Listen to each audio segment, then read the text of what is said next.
to prove impressed. I'd chase anything for the truth that I get.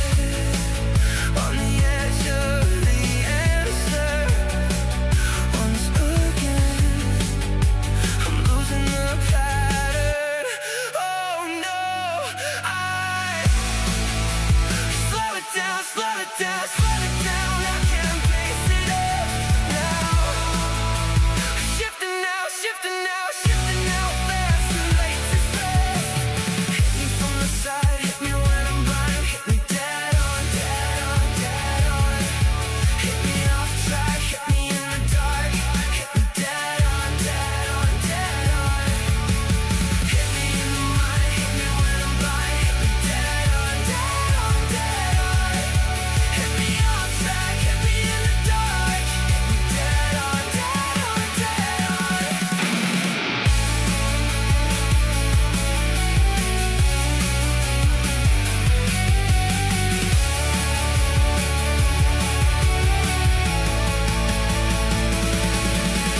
Hit me from the side, hit me when I'm blind. Hit me dead on, dead on, dead on. Hit me off track, hit me in the dark. Hit me dead on, dead on, dead on. Hit me in the mind, hit me when I'm blind. Hit me dead on, dead on, dead on. Hit me off track, hit me in the dark. Dead on, dead on, dead on.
What's this?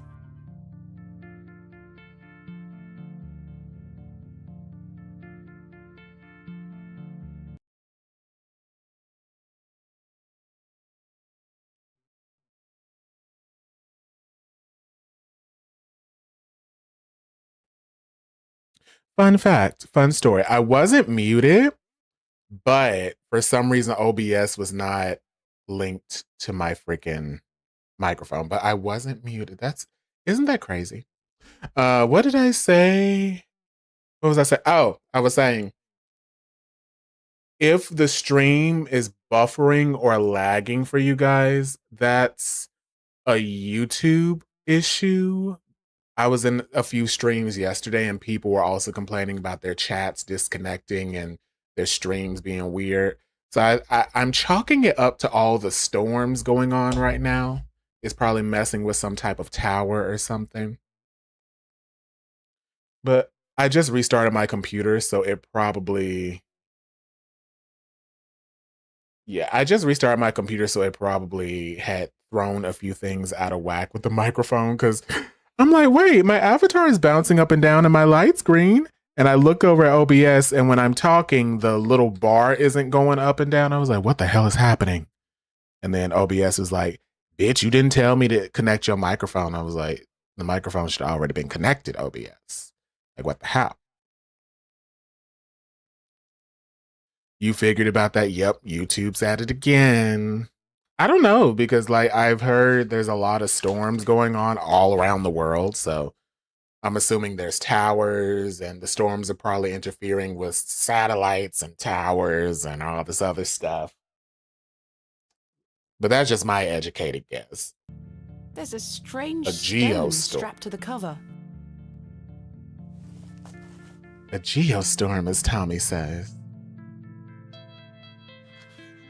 Day 1, I arrived after a decent day's ride from Bakewell. This is a curious place. Locals seem distant. I am to meet my local contact tomorrow, so it will be an early night for me. I shall try to keep a diary of my stay here and not give up by day 3 of the excavation as usual. Despite the thrill of possible new discoveries, I cannot stop thinking about my dear wife and wonder if I should have left her in her current state. I must have faith that she will conquer this bout of illness. Oh my God. So this is someone else's diary. So y'all, I learned what a freaking a barrow is. I didn't know what that was, but I found out I read up on it this morning. I was like, oh shit, that's kind of creepy to think about. Hey Hearts, how you doing? It's the name of a movie that you should watch. The government was controlling the weather and it went haywire. Oh Lord. One of those movies. Oh, those movies give me such anxiety because I'm like, oh my gosh, why can't you just let us live and just be cool? I knew a girl that truly thought, because she was having bad thunderstorms, she thought the government was like making storms in her area. I was like, girl, why your area? She's like, they messing with that weather machine again. I was like, why your area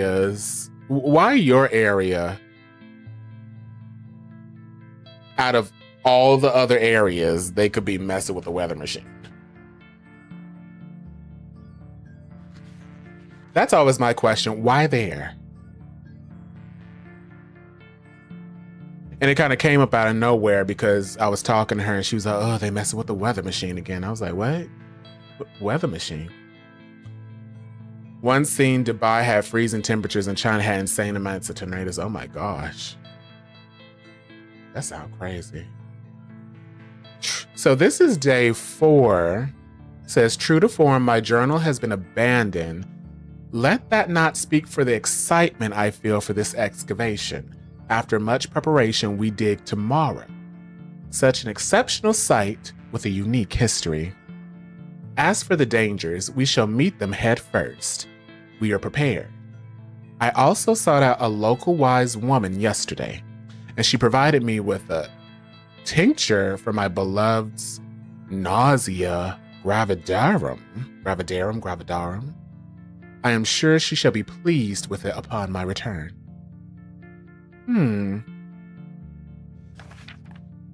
Lo, a place of miracles. A planted seed sprouted before our eyes and illuminated our path Nature's laws hold no meaning here, but I clutch my tablet with the knowledge that it shall end this. Rho, theta, epsilon. We found the code was simply in the singularity of these characters. All eyes must face towards the seventh archontic. When the sun and the two moons meet, the guardian shall be defeated. So she pregnant. Oh, you might be right. She might be pregnant. A dead language reveals the path. For thou art the moon, the chief of the stars. Listen to the things that I have said.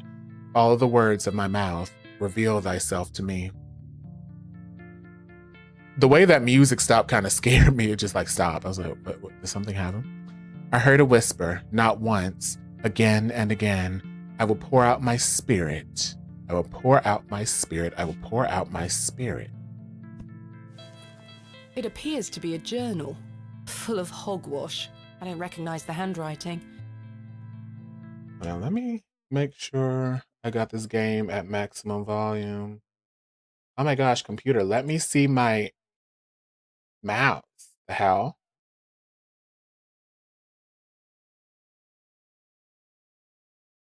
Maybe Stanley knows more about it. Stanley? Jammed shut. Okay, so that's still shut. I don't wish to carry the bowl around with me. I've stored my case in there. A box within a box. Okay, well, I guess let's talk to Stanley. Good morning. How's your head, Miss Bateman? That were quite the tune you treated us to last night. To be honest, Stanley, I felt better. I take it you slid this journal under my door? I beg your pardon? The journal, Stanley. I certainly did no such thing. Nor could have anyone else. You and me too, You're Ellie. staying here. What's the meaning of all this? Do you propose that it manifested itself out of thin air? Well, I'm sorry. I just don't understand how else it could have got there. I was like, he ain't gonna give me my money? Like, what am I supposed to do? They canceled your book order, Amazon? Are you sure there was no one else here overnight? without doubt. How very, very peculiar. So, what does it say inside? I don't know if I could trust anybody. I'd rather not say, Stanley. Oh, suit yourself. Like, I don't What do you know. make of this stone? That's a funny looking thing. It's got a cockerel on it. Yes, but have you seen anything like it? Never. Do you ever have strange dreams, Stanley? Me? I sleep as sound as a baby. I had one such dream last night. It was so vivid. What were it about?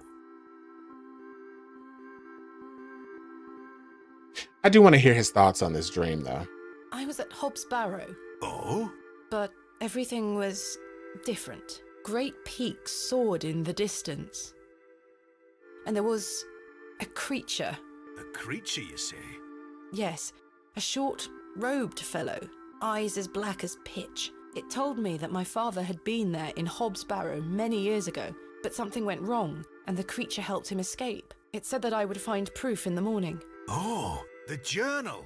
You've had a premonition, lass. Please, Stanley, I've no time for that nonsense. But I'll admit it's a strange coincidence. Now, what did I tell you about Hobbs Barrow? That I should leave it alone? Aye. Hogwash. Your dream reminds me of a story from my childhood. An old folk tale about Hobbs Barrow. What is this folk tale you mention? Well, when I were a wee boy, there were talk of a goblin. They say he lived inside Hobbs Barrow, hence the name, Hobbs Barrow. Hob, coming from hobgoblin, of course. Unfortunately, I don't remember. Finally, she can get the rest of the I series. was told not to believe in such fairy tales, Stanley. Don't close your mind to such things, lass. I'm sure Mr. Shoulder will tell you more. Perhaps, if I ever meet him. Goodbye. See you soon. Good morning, Mr. Kemp.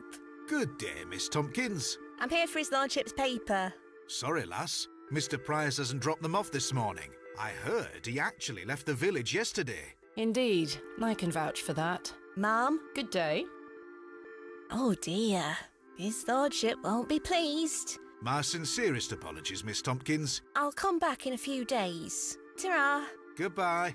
Girl, you gonna get shot. I have to settle for the ebook of the first book. There are some books, like I was looking, and for some reason the first book is only an ebook. I'm like, what on earth?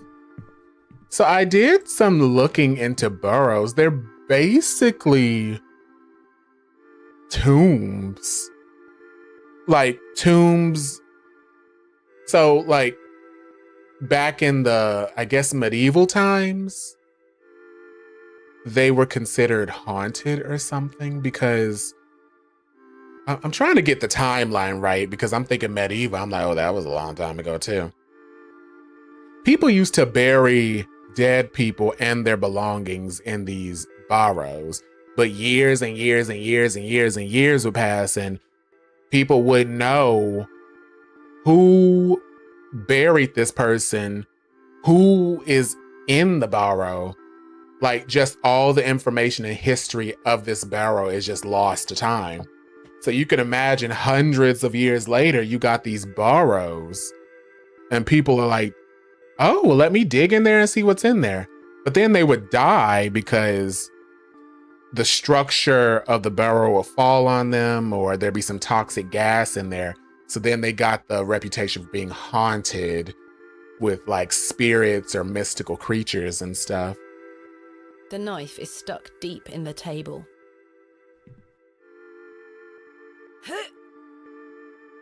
Damn. Goodness me, I can't budge it. Be careful, Miss Bateman. You'll cut yourself.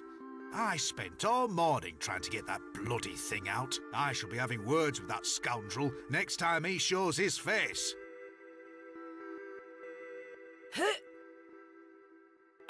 Curses. We have our very own Excalibur. It's all yours if you can pull it out, King Arthur. Damn, how you get a knife stuck in there that deep? What's on my to-do list?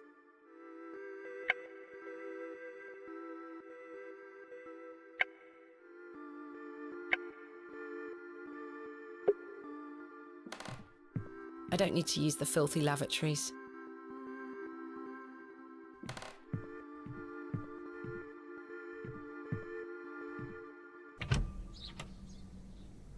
Right. I need to convince Mr. Bryden to let me excavate Hobbs Barrow and find out where this journal came from. Curses! I forgot I had this worm in my pocket. Poor thing is dead now. Rest in peace, Kenneth. Oh, God. Girl. Good day. I'm still setting up my stall. Come back later. Oh, I'm sorry. She is busy setting up her stall. Let's go to places that we've been where we... Oh. Father. Good morning, Father Roach. Ah, Miss Bateman. What a pleasure to see you again. Have you tracked down Mr. Shoulder yet? Don't get me started. I'll take that as a no. Indeed. Do you recognize this journal? What a tatty old thing. You ought to take better care of your possessions, Miss Bateman. It's not mine. Then whose is it? That's precisely what I'm trying to find out. I'm afraid I can't help you. I haven't seen it before. What do you make of this stone? I don't recognize the symbol from any Christian iconography. Did you make it yourself? No, never mind. What brings you to the square today? I'm meeting a couple of young congregation members to go over some scripture. You're welcome to join us. Thank you, Father Roach, but I have quite a busy day ahead of me. We will be at St. Edmund's, should you wish to join us later. Thanks for your time. Lord be with you. Work was okay last night. My coworker has a thing with walking away in mid-conversation. I decided to give him the same treatment. He didn't like that. You know, I had a teacher in college that had that same situation. Like the worker, like not a worker, but like yeah, it was like her employer. They just walk away mid-conversation. And she said last time she talked to him, she walked away first. with him, she just chalked it up to like a social awkwardness, but it still like bothered her. She was like, who the hell does that? It's locked.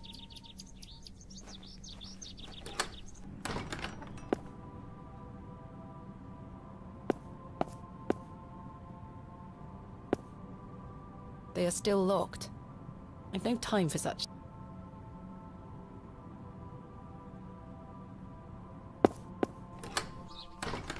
Some people are weird like that, though.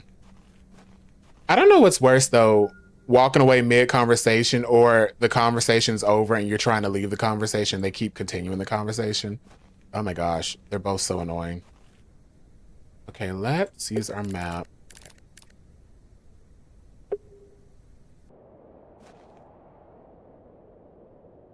He complained that he can't get a date, probably because he's walking away from people. He's too busy walking away. Station is closed for the time being due to track damage between Bewley and Bakewell. We apologize for any inconvenience caused. You know, it's so crazy when people have like an issue and that issue is so obvious. Thomasina! Oh Good God. morning, Arthur. You look a bit addled. Are you feeling all right? I am not used to drinking as much as we did. Aye, my head is pounding. To tell you the truth, Arthur, I've had a somewhat puzzling morning. Oh? Someone Can slipped you this be journal honest and under the say door of that my indie room. animation just doesn't have what you're looking for? Whose journal is it? I have no So, idea. The text refers to my some sort of thing- excavation. Well, Stanley must be playing tricks on you. Hold on, He swore his innocence. I let them thought perhaps you might finish your have done it. conversation. No, it wasn't me. That's for certain. Somehow I have a clear memory of last night. So my thing with indie, it doesn't even just have to be indie animation, like indie stuff is I love and celebrate the fact that people have the freedom to make whatever they want. At the same time, a lot of indie stuff, I'm looking at it, I'm like, I don't want to watch that. I'm just like, nope, I don't want to watch it. And if you pay attention, a lot of the indie stuff that is like really, really good, it gets mainstream. So you thinking like Has Been Hotel, what was the other one? Hell of a Boss, both of those. I know they're like the same people, but Has Been Hotel, Hell of a Boss. And then you have Amazing Digital Circus. Like the indie stuff that is like good, it ends up going mainstream. But a lot of other indie stuff is like, okay, I love the fact that you're doing what you want. I love the creative freedom, but I don't want to watch that. And I hate it. I hate it. It kind of goes to show that while we can, you know, complain about a lot of the mainstream stuff coming off very samey, there is a science to it, to what people enjoy seeing. And I feel like a lot of indie studios should look more into that. I feel like instead of just diving so deep into what they want to make, they also need to think, would a good amount of people actually want to watch this? Like, yeah, we got this good writing, this intricate story, but are people going to want to sit and stay to get there if the animation and art style is not that cute? Oh, I was basically saying, YouTube and these ads. I was basically saying, there's a science to how people perceive things. So, yeah, indie animation can have interesting stories and character development, but if the art style and animation is not up to par with a lot of people's tastes, is like, are they really going to sit down and watch long enough to get to the good storytelling bits? And even if they get to the good storytelling bits, are they going to care? It's like, I really appreciate that there's a lot of people who can make stuff that's the art style they want it to be, the story they want it to be, without corporate interference. But I do think a lot of indie studios need to sit down and think, okay, but would someone outside of me and my friends really want to sit down and watch this. I feel like that when it comes to indie movies, 3 out of 10 movies actually be pretty good. That is true. That is true. But yeah, Rookie, that's interesting you bring that up because I'm thinking of all the stuff that kind of started out as like indie or just like internet stuff. I'm thinking like The Backrooms. That just had a very successful movie. Five Nights at Freddy's just had a very successful movie.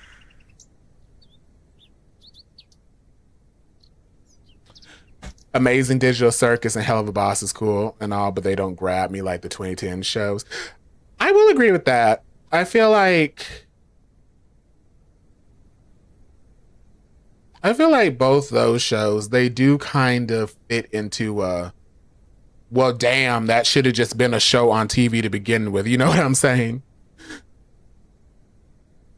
Because when Hell of a Boss got picked up by, I believe, what is it, Amazon, is like, I mean, if someone were to watch the original YouTube shorts, you would have probably thought it was a studio show anyway. So when they got picked up, I wasn't surprised. I'm like, yeah, it's just gonna be more of the same. I had a coworker that loved Hell of a Boss. We had to hold the Hell of a Boss Funko Pops back so the customers wouldn't buy them before she could.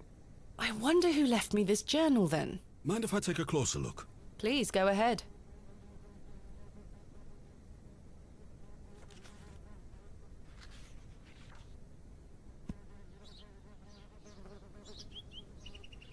The writings of a madman. I don't disagree. Did the sketches mean anything to you? No, not at all.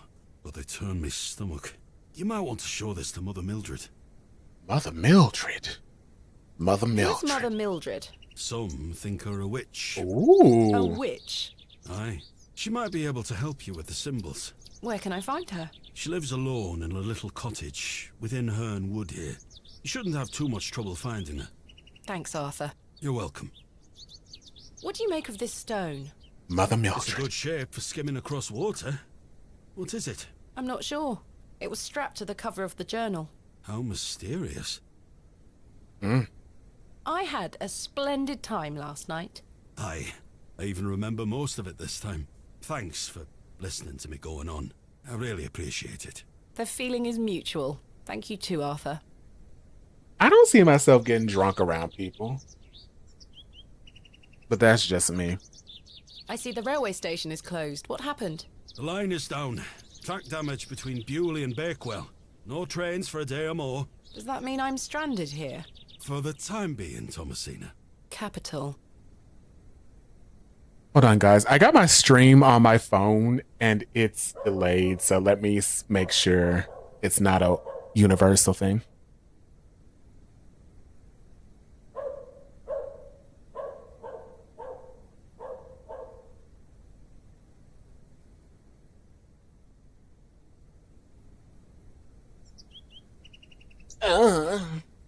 I just had to refresh it. It was fun. What I can say is I'm happy that we are seeing indie films getting the attention that they deserve because they wasn't getting seen back then. That is also very true. And I feel like a lot of people in the filmmaking business and animation, I feel like a lot of people do kind of have that talent. Like, hey, I want to tell this story and I have an art style in mind and character designs that would impress a broad audience. They just usually just don't have the funds or the backing. Mother Mildred. Why do people think Mother Mildred is a witch? Just because a woman lives alone in the woods doesn't mean she flies about on a broomstick. There's more to it than that. They say she lays with demons. Who are they? Oh, you know, local folk. Hogwash. Some also go to her for potions and spells. That's Spells? hot. Come now, Arthur. Truth be told, she's a nice old lady. I sometimes see her foraging in the brambles around here. Will she burn at the stake sometime soon? You might think us backward in Bewley, Thomasina, but we're not that backward. Sorry, Arthur. Thomas Only says she meant a to witch. tease. Goodbye. Ta-ra! Thomas says she a witch. I'm like, ooh, laying with demons, honey. Oh my, what she got going on? Uh-oh, a flashback. Thomasina, dear, come say goodbye to your father. Come on now, Bayonetta. don't make him wait. I don't want to. Aren't you going to miss me? I hate you, Daddy. Those are strong words for such a little lady. I want to come with you. We've been through this, little bird. You can't come with me this time, but we'll go to Seaborough next month. I promise. Oh, what a dig that shall be. I hate you. Well, I love you. See you soon, little bird.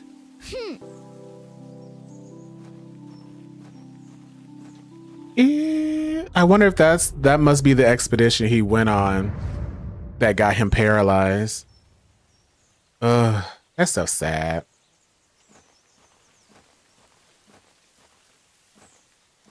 I might mess around and name my child Cereza, and she's gonna be pissed. Okay.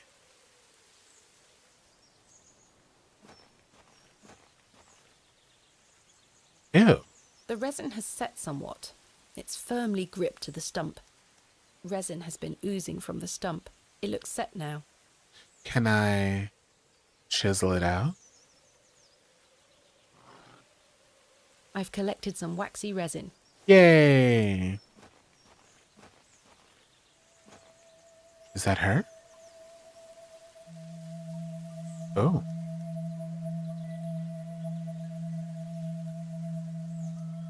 That wasn't ominous at all. Why would she even touch that?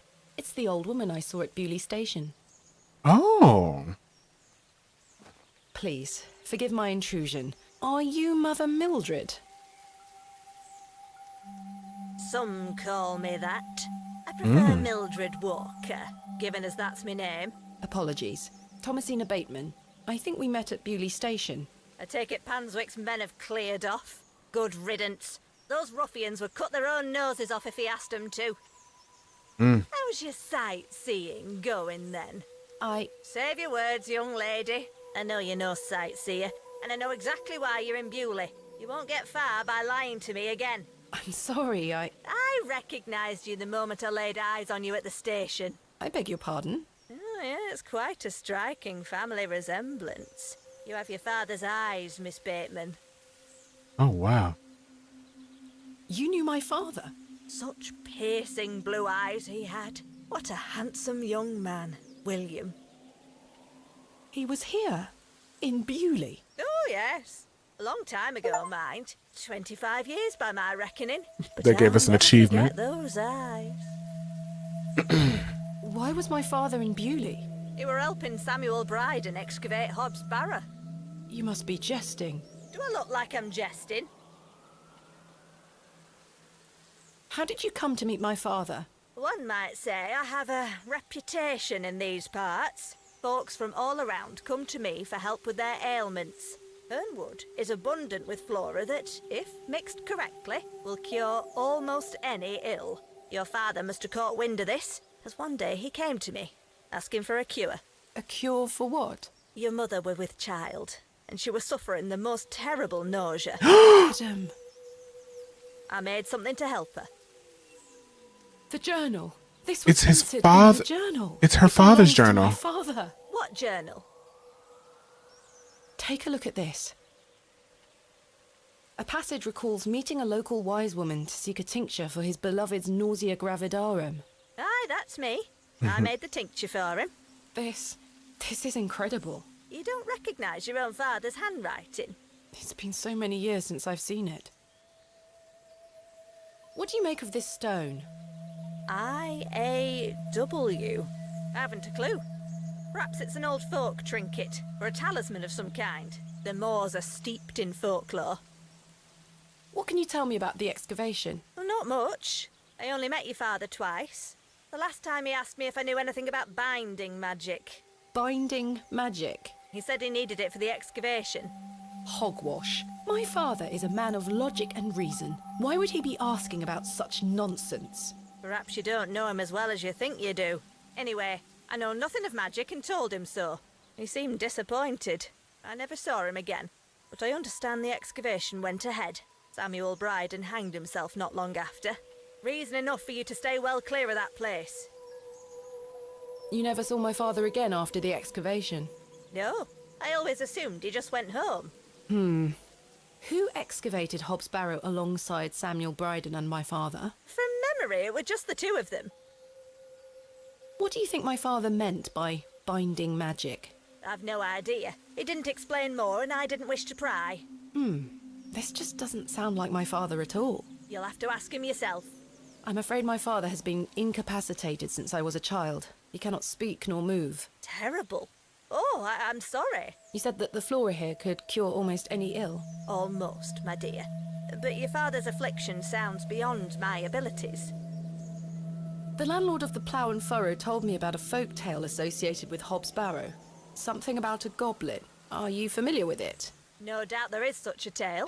Name any beastie you can think of, and someone round here will have a story about it. My thoughts precisely. So, well, she don't know anything about Charles the father. Bryden mentioned there was a third man involved in the excavation. Is that so? Well, you better Sounds ask like him she about it. doesn't. He knows more than I do. It sounds like her father was putting on airs for her, especially with that whole talk about things being fairy tales. Can you tell me anything about Leonard Shoulder?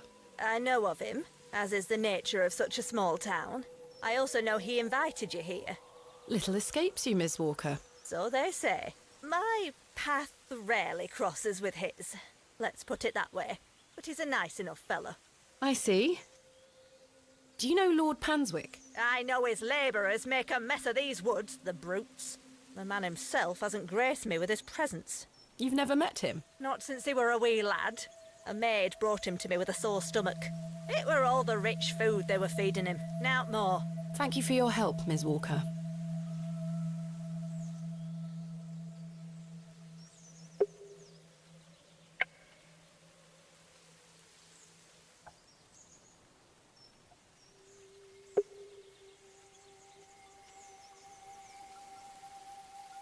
I've already shown her that. I don't wish to give that away. Anything else? I don't wish to give that away. Miss Bateman, Yes. remember what I told you when we first met? You're better off waiting for the next train back to the city. Why? Something terrible happened to Samuel Bryden in that barrow. Whatever they found down there, I'd wager it got to your father too. Tell me you won't disturb Hobbs Barrow. I can't make that promise, Mildred. Can't say I didn't warn you. There is something unnatural about that place. We must seek to understand the world by rational means, Miss Walker. One cannot abandon reason.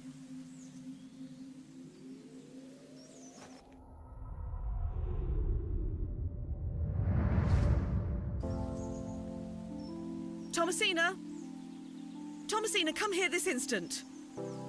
I'm playing with Josephine. She can wait. This is very important.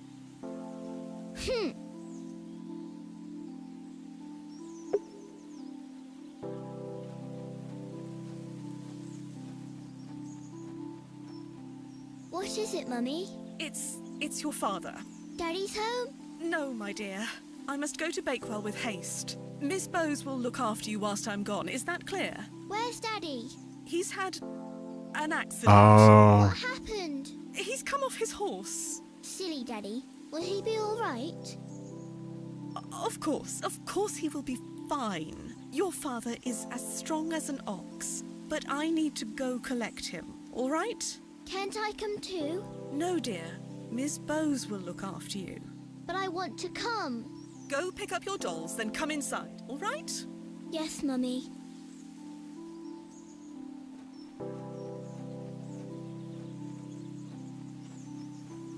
Josephine, it's time to go inside now.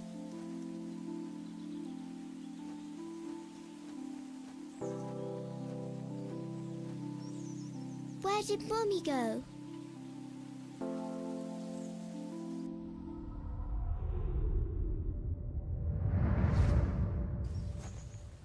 well, that's sad.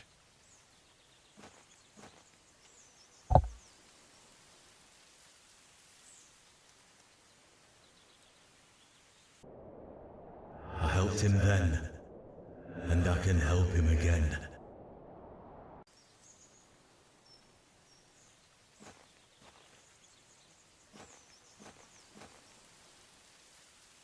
He is staring intently into the woods. Arthur, you won't believe it. The journal belongs to my father. He was here in Bewley. Arthur? Hello? Sir? Oh, sorry. I'm trying to remember something. What is it? I'm not sure. Something in the woods. It will come back to me. You say your father were in Bewley? Yes! Mildred said that he helped Samuel Bryden excavate Hobbs Barrow 25 years ago. Well, I'll be. Let's talk about it tonight at the plough.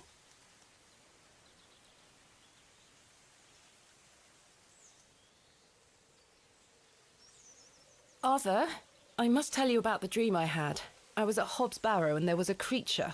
It told me it saved my father from something inside and that I would find proof of this in the morning. Sure enough, when I awoke, the journal was in my room. Mildred confirmed the journal belonged to my father. The creature told me it could help my father again. I mean, it was merely a dream. I don't know what to think anymore. Arthur? Arthur, are you listening? Fine then, we'll talk later. I hope you piece together your memories. Something's going on While with staring him. intently into the woods.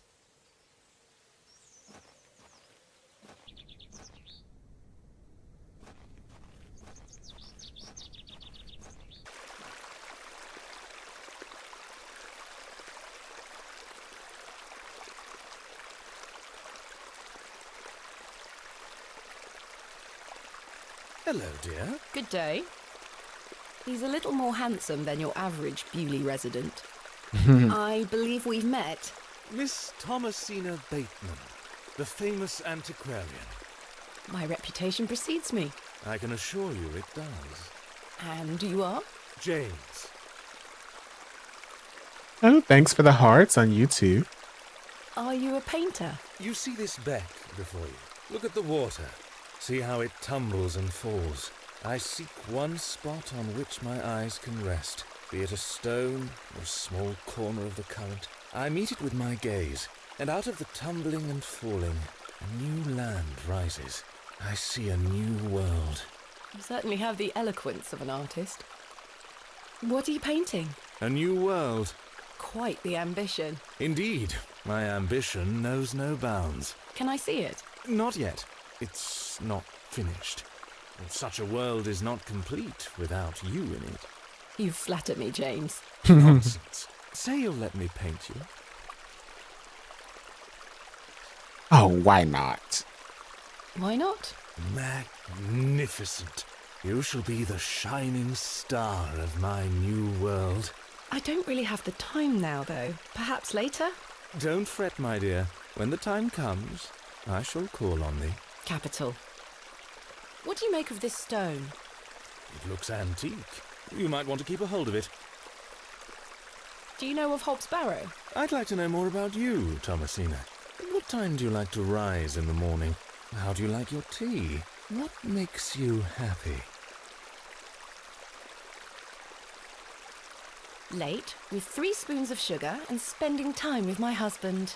You disappoint me. I sense no truth in your words.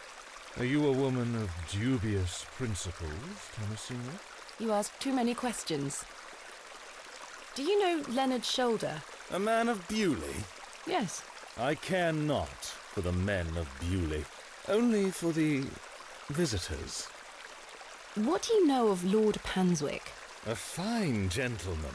Now that is someone who commands respect. Do you Oh. know him personally? No, I don't think anyone can really claim that. But what a tiring subject. Shall we discuss something a little more exciting? Goodbye. See you soon, my dear.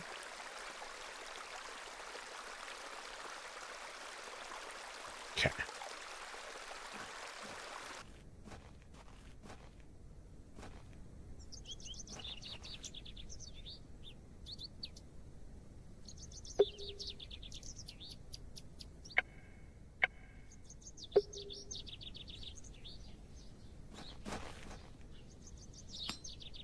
Good day. Hey up. Look at this, Mr. Crozier. It's my father's journal. Oh, aye? Why are you showing me? Did you slip it under my door last night? Ha! Have you gone daft? Why would I have your father's journal? Never mind. Did the sketches inside mean anything to you? Looks like a load of rubbish to me. What do you make of this stone? Don't look like out to me. I found out my father visited Bewley 25 years ago. William Bateman, perhaps you remember him? I would have been just a lad. What were he here for? That's what I intend to find out. Are you familiar with any local folklore? Oh, aye. The old cobbler used to tell me some right stories. Swore he sold a pair of boots to a goblin when he were a young man. A goblin, you say? I take it this cobbler was a regular at the Plough and Furrow? Never drank a day in his life. Sober as a judge. Have you been to the Devil's Toe? Yes, I'm familiar with the cairn. Some say they've seen the goblin's daughter there, playing her fiddle. Can't say I've seen her myself, mind. Do you know any other stories about this goblin? I don't have the time to be standing here gossiping about old wives' tales. Apologies.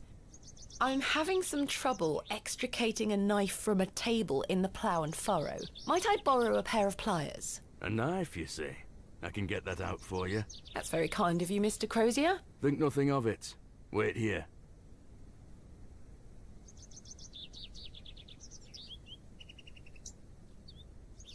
That were a struggle. Here you are. Damn. Thank you so much. Thanks for your time. Aye. Speak to you later. We got the knife. Damn, it was in there deep. Who would do that? Okay, she's still setting up.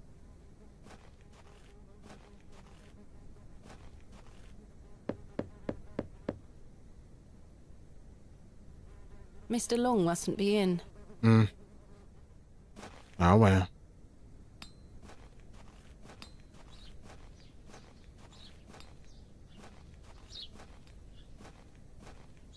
I don't wish to carry around my heavy excavation tools.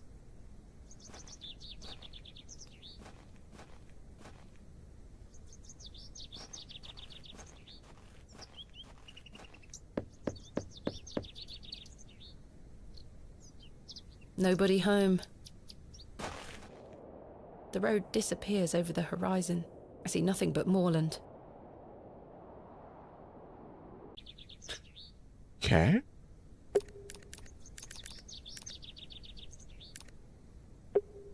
See if he's home.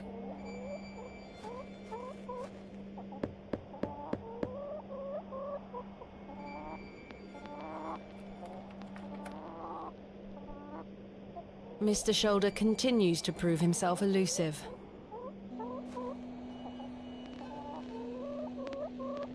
No sign of any movement.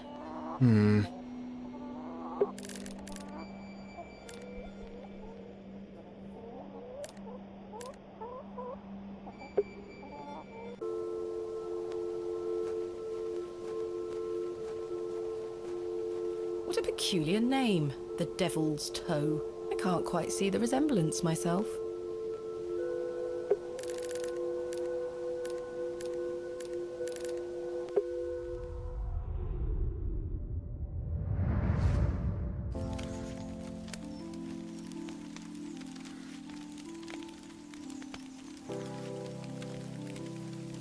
Mummy? Get away from the fire, Thomasina. What are you burning? Nothing. Just waste. Now go inside.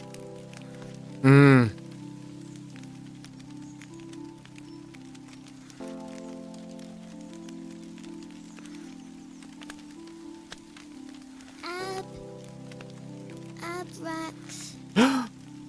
Mummy, what is this? Waste. Burn it.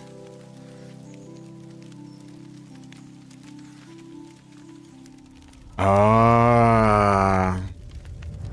So he's been writing stuff down for a while. Good day, Mr. Bryden. Miss, I... I'll stop you there. I know what you're going to ask. No, I haven't changed my mind. There'll be no digging here, lass. Mr. Bryden, allow me to explain. There has been an astonishing development this morning. Yes? My father was with your brother during the excavation. Oh, Yes.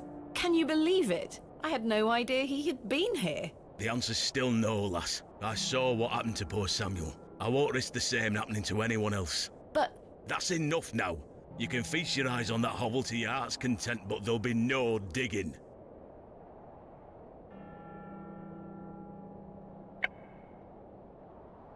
look, Mr. Bryden, my father's journal.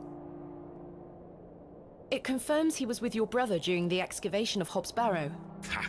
Take that away from me. I'll be having none of that. No questions. I'm not interested. But Off with you.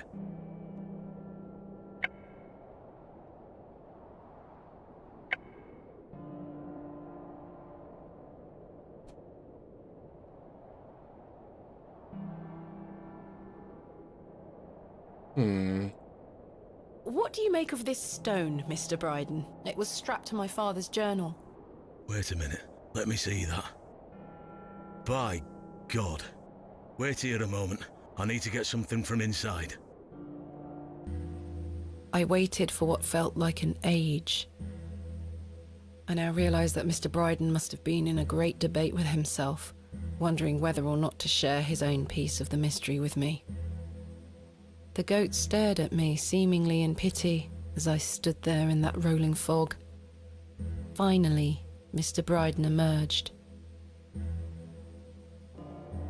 Now then, as far as I know, what I have here is the only thing that Samuel brought back from Barrow. Take a look. Oh. Incredible! See. A pair! That's been in my drawer ever since Samuel passed. I suppose it might be important, so I kept it safe. Fate is clearly playing a part in your arrival, lass. Please, Mr. Bryden, allow me to excavate Hobbs Barrow, a place that is no more than dirt and stone.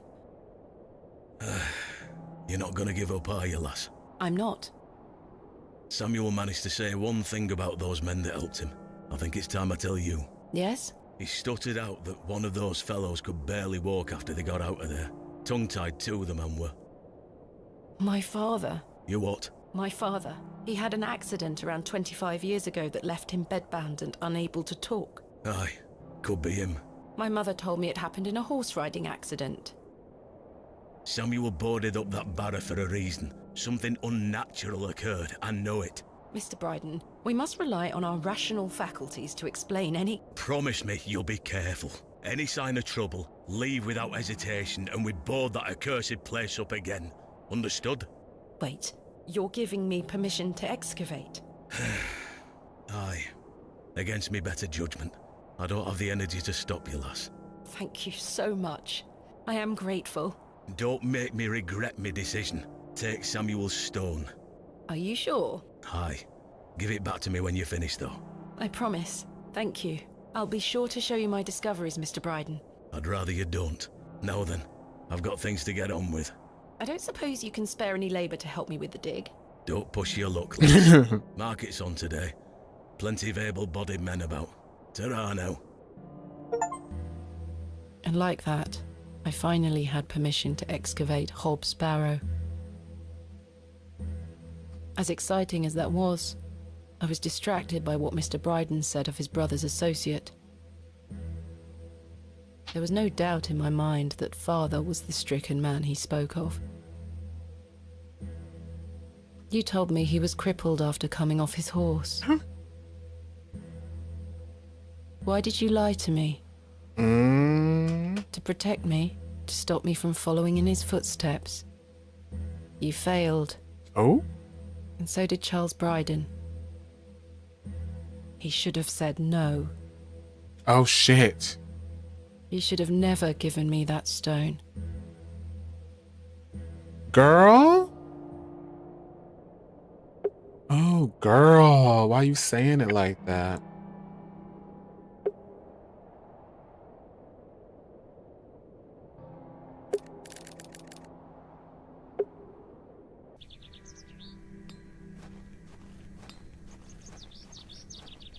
day. Fresh produce.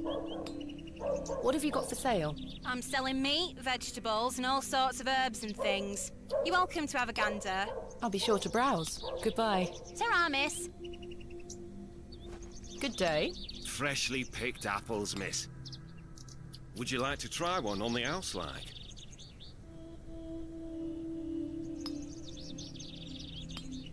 Yes, please. Here you are, miss. The apple looks somewhat rotten. It's riddled with holes. Ugh. Can I interest you in a pie? Finest mutton in all the county. 2p each. No, thank you. You're missing out.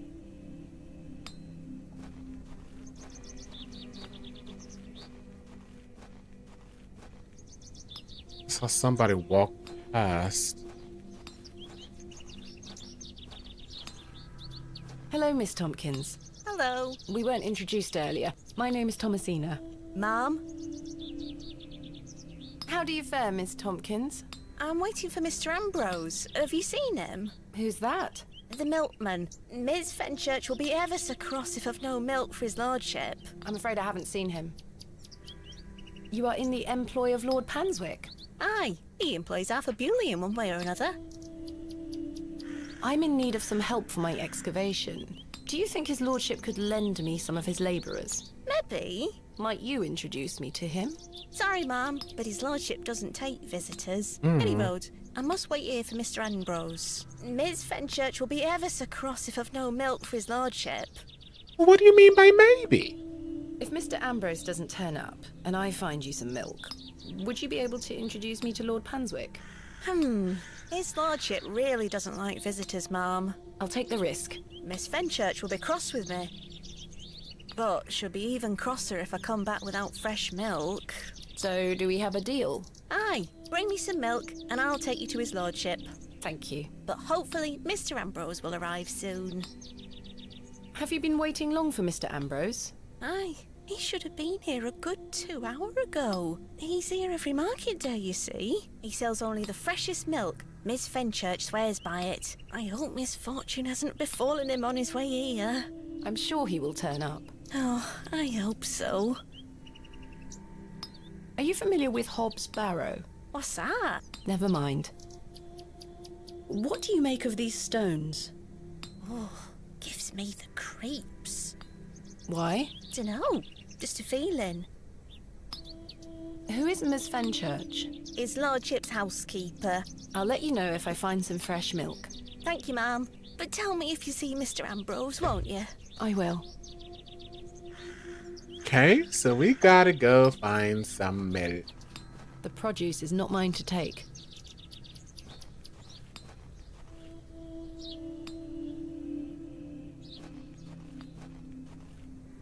I can't remove the plaque.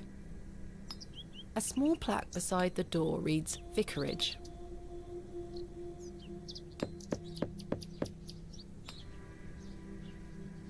I don't think anyone is home.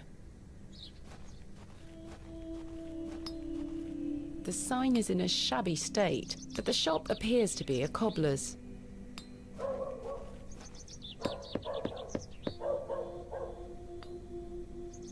No one here. A local dwelling.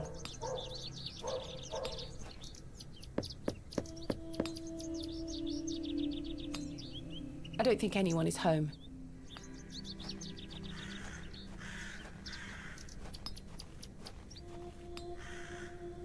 Okay, you can't talk to the people that are walking. Joe, perhaps you've had enough sugar? Your friends never heard of Candyman? I've seen all the movies. I've had some rather unbelievable news, Stanley. Oh?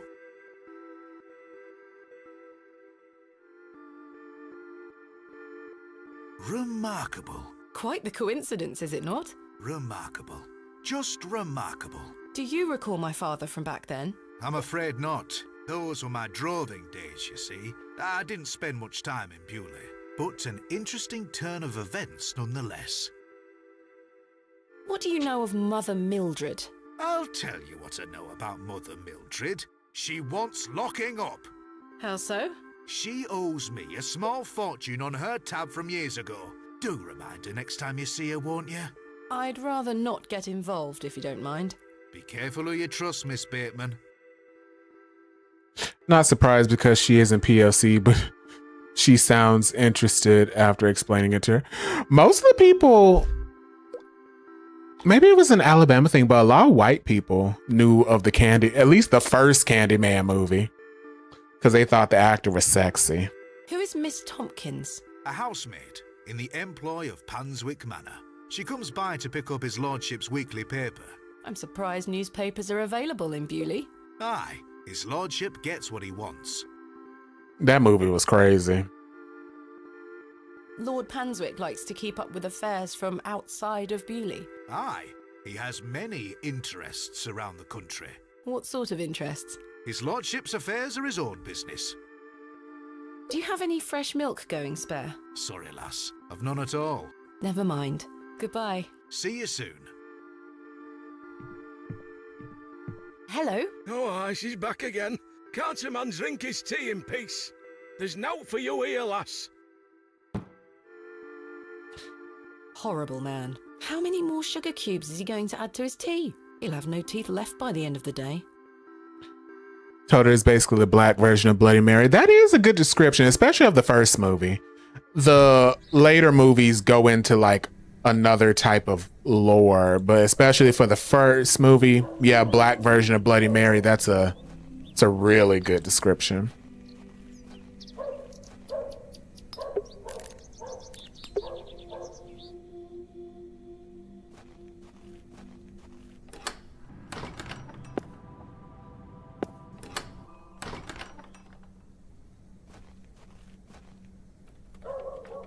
It's locked. Damn it.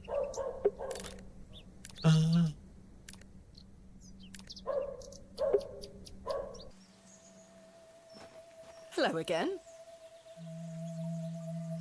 Yes? Do you have any fresh milk going spare? No, sorry. Not to worry. Farewell.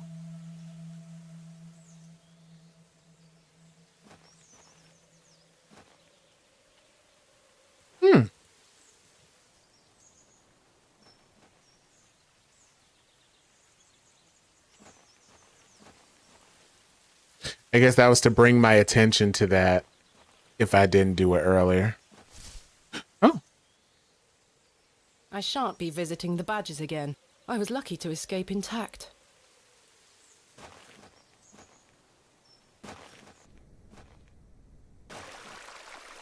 Okay, he's gone.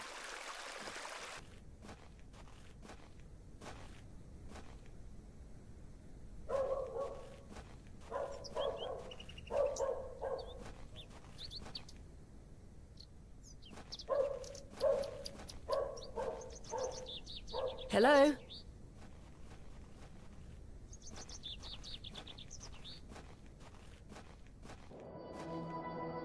Excuse me, sir. Yes? Did you see a young girl with blonde hair pass by here? No, lass. There you are. You Thomasina Bateman? Ugh. You look creepy.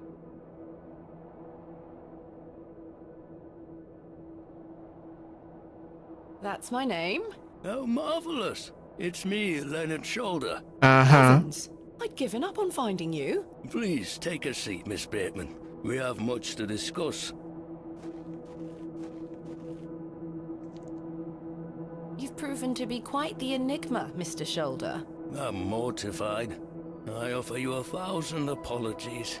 You see, I've been bound to me bed these past few days with a terrible fever. How dreadful. I take it you're feeling better now? Aye. I were on me way to find you when I stopped here to catch me breath. I've not much go in me these days. I'm sorry to hear that. I were worried you'd have given up on me and left town. I had no idea. Yeah, I was about to say, he's alive. I spent a good amount of time pounding on your front door. I'm embarrassed. I really am. I've been doing my best to sleep through the fever. I am so very sorry. Please accept my apology, Miss Bateman. Fine, Mr. Shoulder. I've come all this way. Let us speak of the business at hand. Marvellous. I've just learned that my father was part of a previous excavation of Hobbs Barrow some 25 years ago. Why didn't you mention this in your letter? What? Where did you hear that? I have my means. I swear, Miss Bateman, I had no idea. I take it you will also deny delivering me my father's journal?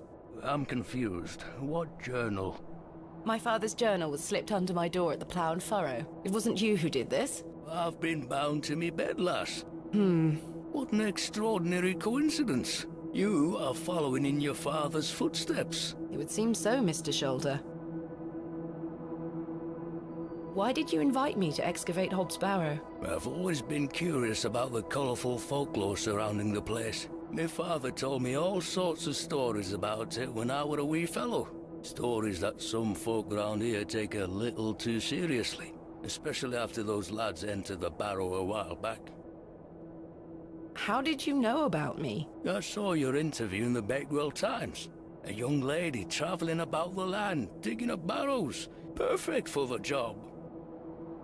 But why do you wish to excavate the Barrow? I want to see what those lads found in there. My curiosity has grown over the years. Now it is time for the mystery to be solved. I must say I am rather eager to find out what's in there myself. Mr. Bryden has given me permission to excavate Hobbs Barrow. Marvellous! I'm sorry you've had to sort all this out in my absence. When do we start? Tomorrow, I hope. But first I need to recruit some locals to assist with the dig. It's too much work for me to do on my own. I see.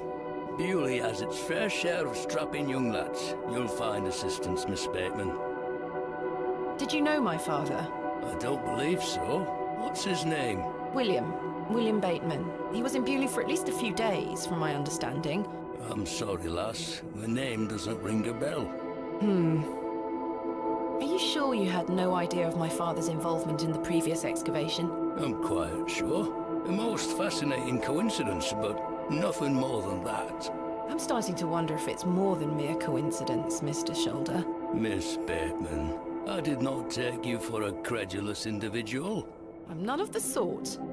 What can you tell me about the previous excavation of Hobbs Barrow? Oh, it were 25 years ago, or thereabout. Back then, Bewley were undergoing a period of great strife.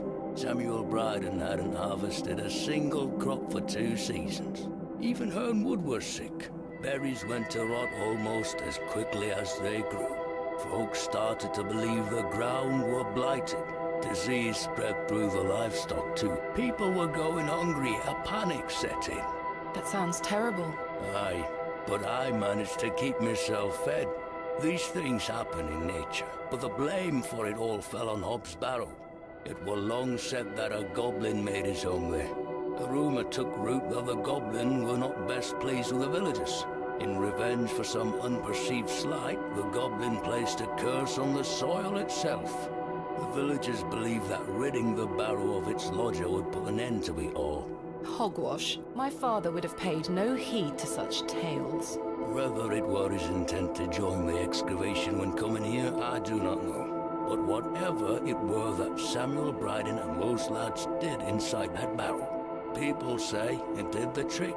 The crop started to grow back, and health returned to the livestock. Bewley were no longer in the grip of dark forces. You must understand. Folk here are a superstitious lot. They don't want you disturbing whatever it were those lads did. As far as the villagers are concerned, the problem were fixed. The thought of another excavation must be conjuring panic that you'll undo whatever it were they did. This does explain a lot. And it's also why I'd venture nobody around here wants you to touch the place. Except for you. I want to know what's there. Surely you don't believe these tales of goblins and curses to be true? Not at all. However, I suspect those lads did find something in the barrow. But did it have any connection to failing crops and dying livestock? No. I can assure you there's nothing to fear. Coincidence reigns supreme. So what do you think they found? That is for us to discover, Miss Bateman. Who was the third man who joined my father and Mr. Bryden on the excavation? I'm afraid I don't know. Although I'd heard about the excavation and I were intrigued by it, I mostly stayed at home during that time. The atmosphere in the village was rather too tense for me liking. And besides, the excavation were undertaken with an air of mystery about it.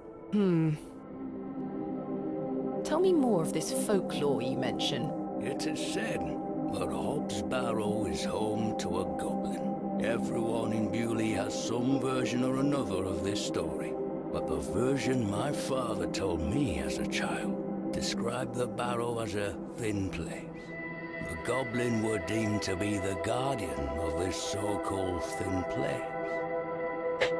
Goblin? Tell me more about this goblin. Some said he were a mischievous little mite, snatching newborn lambs and smashing windows with pebbles. Others said he were friendly, there to lend a helping hand in times of strife. The latter of which makes it all the more surprising as to why the previous excavation took place. My father's stories put the goblin in the mischievous category. Saxnot, he called the creature. I recall one such anecdote, that Saxnot entered Bewley and ordered a pair of boots to be made by the cobbler. However, when collecting them, he insisted on paying for them with a bag of sow's teeth. The cobbler was so scared of angering the goblin that he accepted. A colourful tale indeed, Mr. Shoulder. Has any explanation been offered for why this Saxnot cursed the soil? Your guess is as good as mine, lass. What is a thin place? A place where one can walk between worlds, where the flesh meets the spirit world. Just superstition, of course, as you will know. I had a peculiar dream last night. I met a creature at Hobbs Barrow. I suppose you might say it was a goblin. It told me it had saved my father from trouble inside Hobbs Barrow. I'll admit the coincidence of this is somewhat astounding. A remarkable coincidence, but nothing more than that. But there is still one thing that puzzles me. The goblin told me proof of its claims would await me in the morning. Surely enough, I awoke to find that my father's journal had appeared in my room. Very queer indeed. Mr. Shoulder, you invited me here, to a town I'd never heard of, only for me to discover that my own father was here 25 years before. And not only that, but that he was also embroiled in some sort of superstitious hysteria which goes against everything he ever taught me. Something is wrong here. This must be more than mere coincidence. It's strange, I'll give you that. But please remember who you are, Miss Bateman. This is my father's journal. Incredible. Can I look inside? You may. Look at these drawings. Wonder what it all means. You and I both. It all feels very out of character for my father. I'm sure you'll find the answers beneath the soil, Miss Bateman. What do you make of these strange stones, Mr. Shoulder? They seem to originate from the previous excavation. One belonged to my father, the other to Samuel Bryden. Marvelous things. They look ancient. I agree. I've never seen anything like them in all my digs. Is this your glove? I've been looking all over for that. Where did you find it? In the alley behind the plough and furrow on the night of my arrival. Were you there? As I say, I've been bedbound for several days, Miss Bateman. How odd. Can I please have it back? Here. Thank you.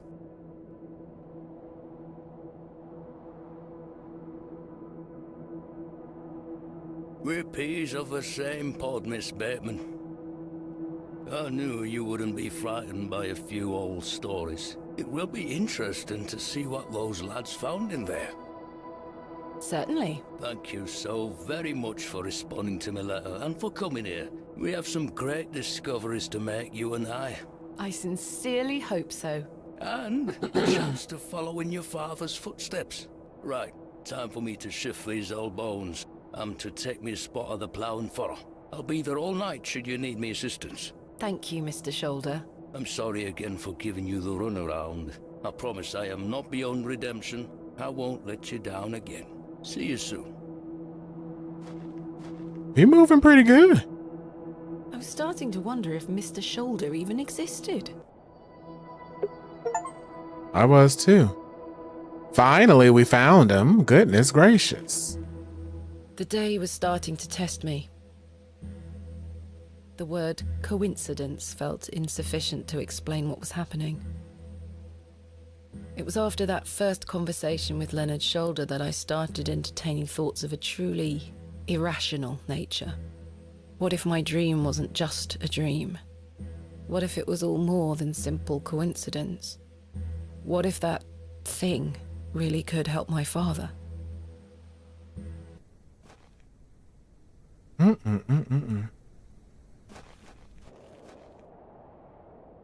This is where I dug up Jane's ragdoll.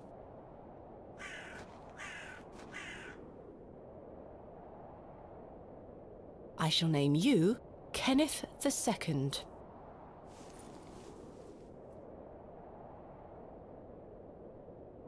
This young fellow looks miserable. Hello, Wally. Go away! You gave the doll back to my sister. It wasn't very nice of you to bury her favourite toy, Wally. I gave it to the fair folk, and you stole it back from them. You don't really believe in fairies, do you? You're old enough to know better. They're real, and thanks to you, I'm cursed. There's no such thing as curses either, Wally. Go away!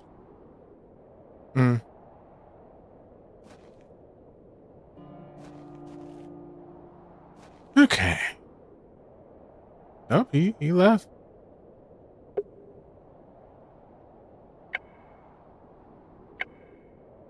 If we find the milk, we find the workers.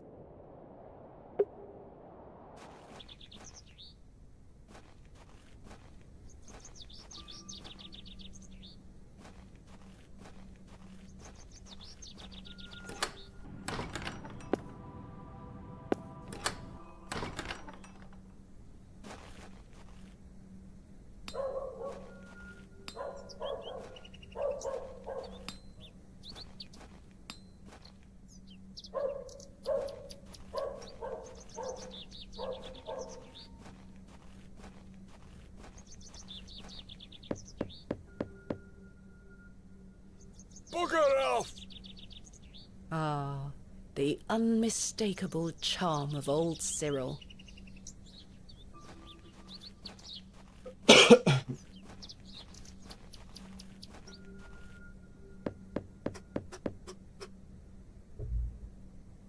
I don't think anyone is home. No one's ever home in that one.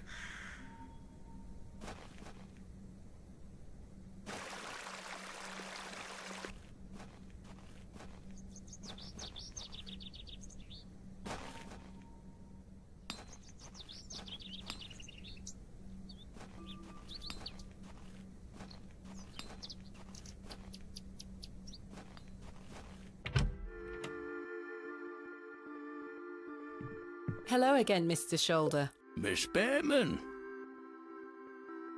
What else can you tell me about this Sax knot? Try not to worry yourself too much with these old stories. Leave those to the locals, Miss Bateman. Have others spoken of goblins appearing in their dreams? A dream is a dream, that is all. Excuse They me. merely make for good stories. I know. But to answer your question, no, not to my knowledge. Tell me about yourself, Mr. Shoulder. I'm sure the locals have filled you in already, lass. You cut quite the mysterious figure. Most had little to say. It's true, I do tend to keep my head down. When one gets to my age, one grows very comfortable in one's home. I like the isolation of the moors. I wouldn't change it for anything. I take it you don't get many visitors. Oh no, nobody bothers me. That's the perk of living so far out, huh? Just me and me hens. I used to come into Bewley more often, back before my health went to bugger, eh? What do you think of Bewley? Whilst one could consider the villages to be rather unenlightened, this place has its charm. The market's in town today. You can see that folk want fun out here. I know where I can find a Scotch egg, that's for certain. Do treat yourself to one. You'll not taste better. Is there anything else I should know about Hobbs Barrow, Mr. Shoulder? No, lass. I'm certain we will know a lot more about it by this time tomorrow. I hope so. What do you make of Lord Panswick? His lordship is an important man in Bewley, as I'm sure you have gathered. His family has commanded much respect here for many generations. Do you respect him as a leader? I do. He wants the best for the village. Without his influence, the railway line would have never come through here. Does he want more visitors? Aye, I believe so. He has great ambitions for Bewley and wants to share them with the world. What do you make of Mildred Walker? Who? I believe she's also known as Mother Mildred. Oh, we used to get about when we were children. Our paths have not crossed in a long while. What do you think of Charles Bryden? He is a decent man. It must have been hard for him after that terrible business with his brother. Without a doubt. I must say I had assumed you had at least spoken to him about my visit. Sorry, lass, I had no intention of giving you the runaround. Again, I can only apologise. If you don't mind me asking, what is the nature of your ongoing illness? Oh, just the ravages of age. Getting off this bench will be a small battle in itself. Something you won't need to worry about for many a year, Miss Bateman. Growing old is a blessing and a curse. And what of your recent fever? An ordeal it were. So much tossing and turning. But I'm right as rain now, especially after a mug of ale. Don't worry about me. What are Lord Panswick's plans for Bewley? He's rebuilding an old chapel on his estate. He seeks to bring God back to these lands. But what of St. Edmunds? I think Father Roach might argue God has never left. Indeed. Let's leave such arguments to them, shall we? Thank you for your time. Aye, Miss Bateman. I'm looking forward to tomorrow.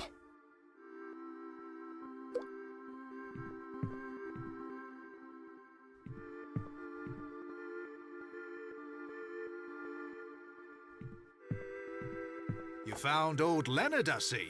Yes, finally. Does the name Saxnot mean anything to you? No, I can't say it does. Goodbye. See you soon.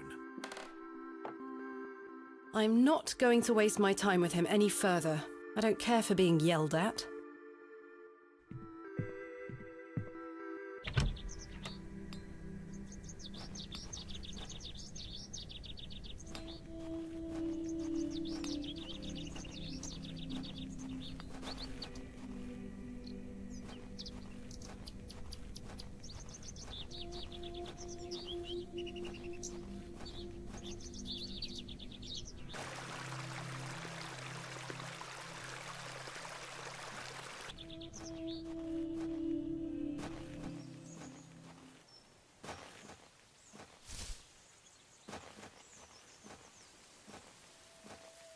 I have nothing else to ask for the time being. Okay, so where else should we go?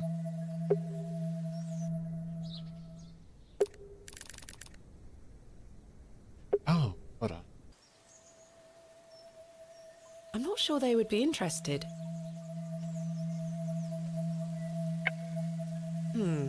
No, that one.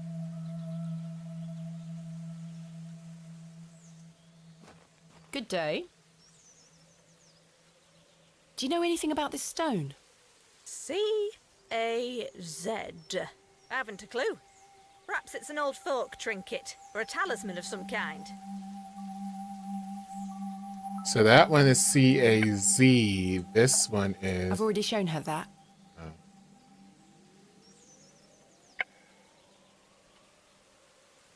I'm not sure they would be interested. You know what? The worm has found a new home within the holes of the rotten apple. Now, what am I going to do with this rotten worm apple?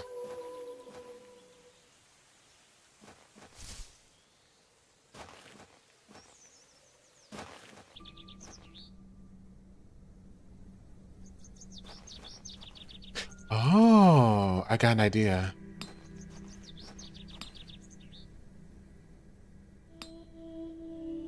I don't wish to give that away. Damn. Good day. How did you like your apple? I'm afraid it is rather rotten, sir. Hey up. That's slander, that is. Don't you be going around telling folk I'm handing out rotten apples. Mutton pies!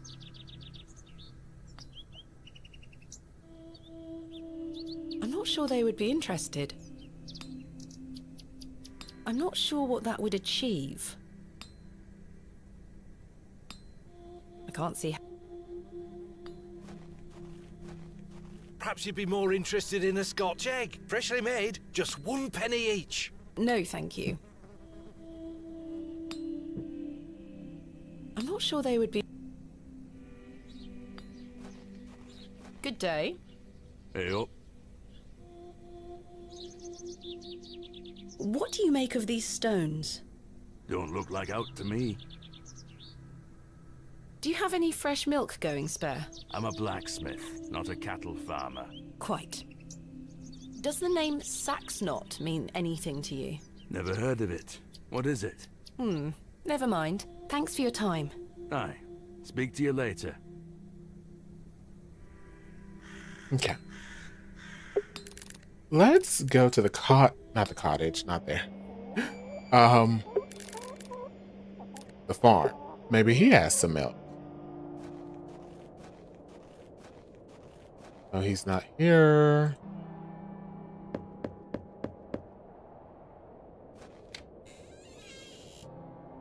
What do you want? Do you have any fresh milk going spare? If you can get any milk out of old Eunice, you're welcome to it. Eunice? Me goat. Good luck. We gotta milk a goat?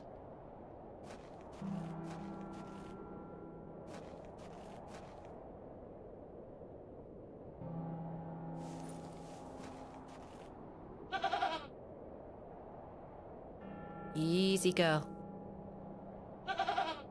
She's like, don't you even try to touch my cookies. I'm not fond of goats at the best of times, but this one seems particularly disagreeable. Hey girl, would you like an apple?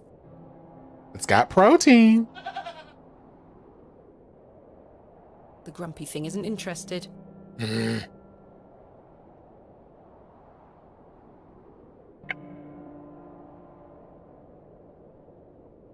I should leave the goat alone.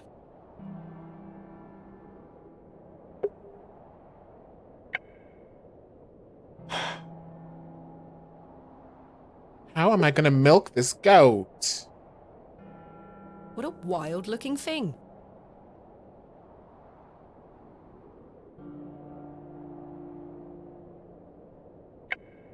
No, that won't achieve anything useful. No, that's not it.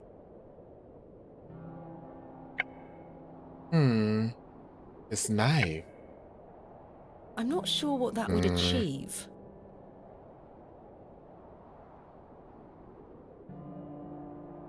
Trying to see if I can cut the rope.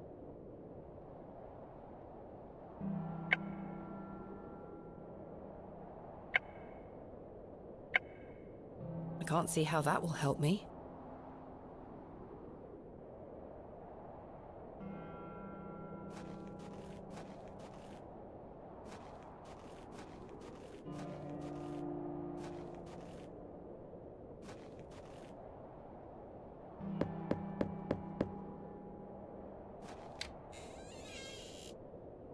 Well, did you try to milk her? Not yet. Come on, you can use me bucket.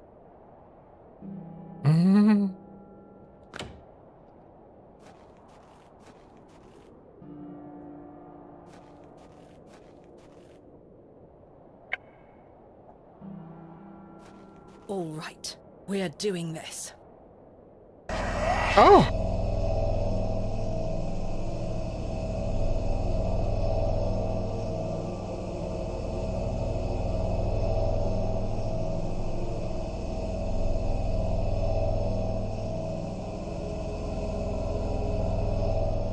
Hart said, oh my word. I mean, that's one way for the goat to say, don't touch my cookies. I'm not sure what that was. It was no means I no. don't know what's happening to me. All this superstitious nonsense must be getting to my head. I'm not going near that thing again. What? Girl, how we gonna get the milk? I'm not going near that thing again. What a wild-looking thing. I'm not going... Girl, we gotta get this milk.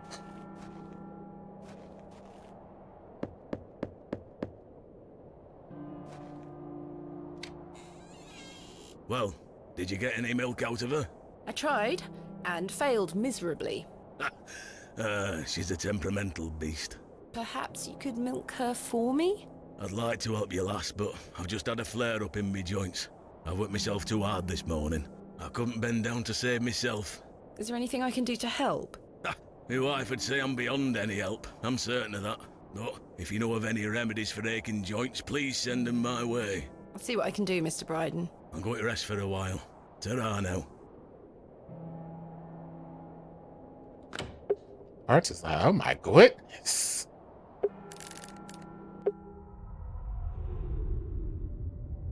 Oh, girl, not another vision. Daddy, I have something for you. I do hope you remember it. I've taken great care of it. I'll fetch it for you now, all right?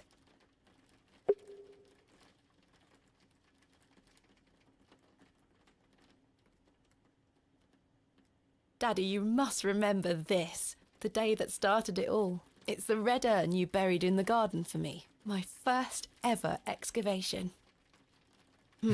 Where should I put it? Mother took away all the knickknacks that used to sit on these shelves. The pot might look nicer a little closer to the light anyway. Perfect. It will catch the light from your lamp so nicely. There. I'm going to become a great barrow digger just like you. I hope the pot reminds you of those adventures we had together when I was a child, and how thankful I am for everything you've taught me. Now I must tell you about my visit to Pallinghurst. I found an arrowhead.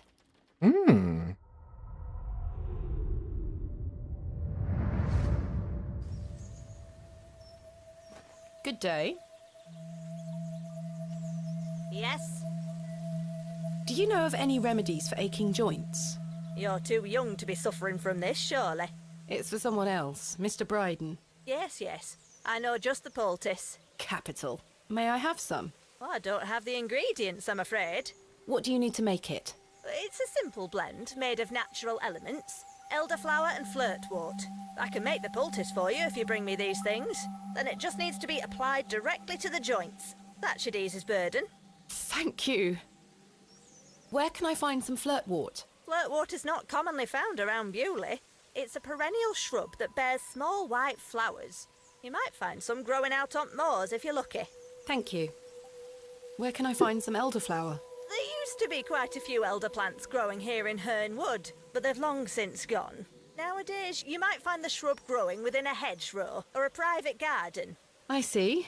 What does elderflower look like? Elderflowers are small, white, and grow in clumps on the elder shrub. Elder shrubs can grow in all shapes and sizes. Just look out for the clumps of tiny white flowers. Farewell. Okay. Let's go find some. So we can get this milk.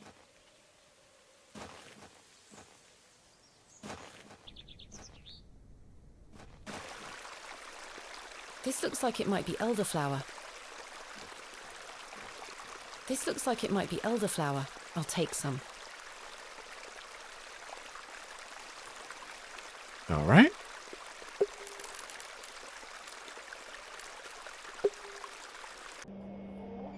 I've no desire to lug a block of wood about.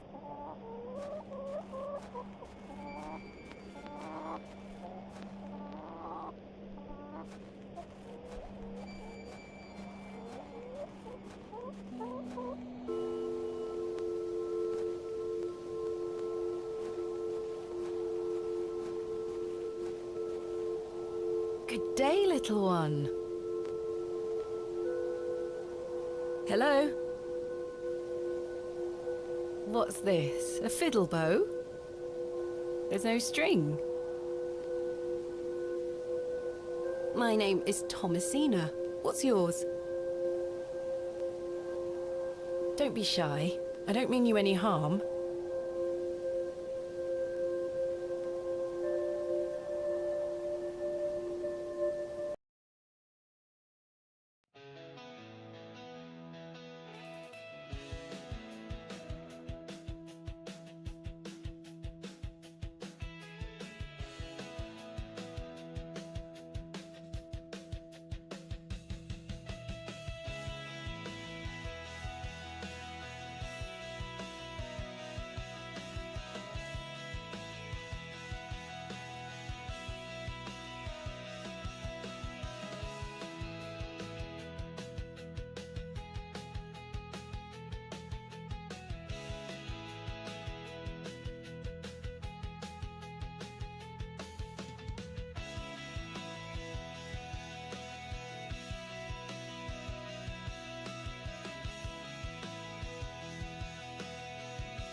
Oh, game, come back to me.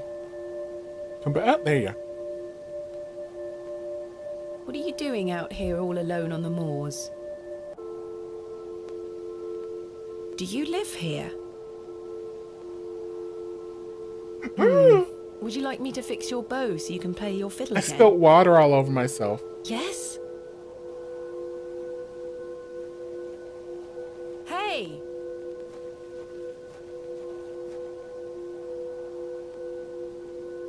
Most peculiar. Perhaps I can mend the bow for her. If memories of my childhood violin lessons serve me right, bowstring is made from animal hair coated in a waxy resin. The strings don't vibrate without it. Huh. Meaning that could come in handy.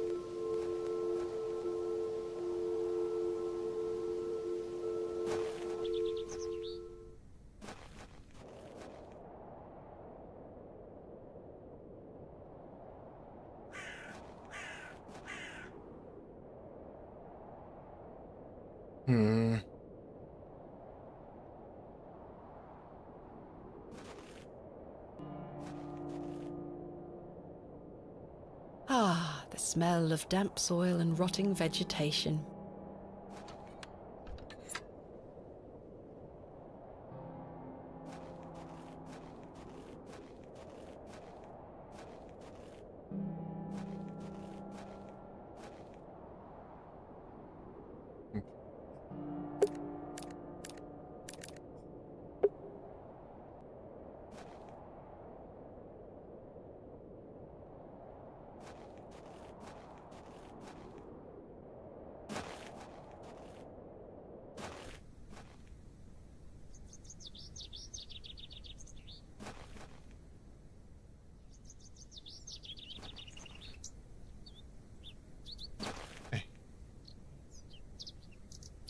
Broom. I didn't come to Bewley to sweep their streets. Oh.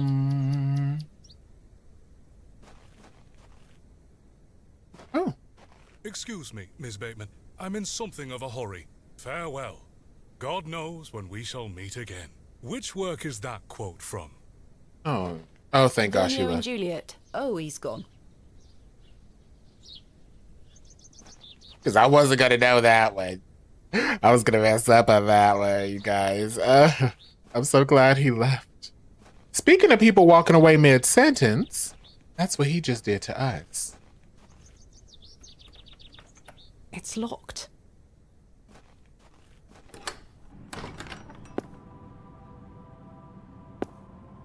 Good day to you, pet. Hello, Mrs. de Plancy. If you're looking for Father Roach, he won't be back until tomorrow. Where is Father Roach? You might have noticed the good father has a green thumb. Oh. He's gone to visit his friend in the countryside to purchase some seedlings for his tower garden. That might be where we get the other plant. Where is Father Roach's tower garden? Why, on top of St. Edmund's, of course. He's got a lovely collection of cuttings up there. You'll have to ask him to show you. It does sound rather pleasant. It's a shame he's not around. Well, he does have a spare key for the tower door somewhere. Oh. Do you know where Father Roach keeps his spare key? No, that's his business. If I did know, I'd fetch it myself and take you up there. Not to worry. I do recall him saying he hid it outside somewhere. For safekeeping, like. Were it in the graveyard? Oh, I don't know. Best wait till he gets back, pet. Might be in the graveyard. I found out my father visited Bewley some 25 years ago. William Bateman, perhaps you remember him? Bateman? William Bateman? I remember a William Baldwin. He were a right miserable sod. My father was only in Bewley briefly, from what I understand. I'm trying to piece together what he was doing here. You'll have to ask him. I don't recall anyone of that name. My father took part in an excavation at Hobbs Barrow. Do you recall the excavation? I concern myself only with matters related to the church. I'm sorry I can't be more helpful. I like spraying this on my hands. What do you make of these stones? They are not Christian. I'm certain of that. I agree. Much older, I feel. Older than Christianity? Oh, the youth of today. Oh, please. Yes, ma'am. They're much older than Christianity. These box pews are most unusual. I've never seen any quite so tall. We Bewley folk like our privacy. Many of the pews are owned by individual families. Some might accuse you of hiding secrets. Now, pet. I jest. At my age, it's hard to climb in and out of them. I'd rather stand. Does the name Saxnot mean anything to you? Is that a village near Erdlaw? No, never mind. Do you have any fresh milk going spare? I don't, pet. Not to worry. Thanks for your time. Lord be with you. She said, is it in the graveyard? I think it is. Let's explore.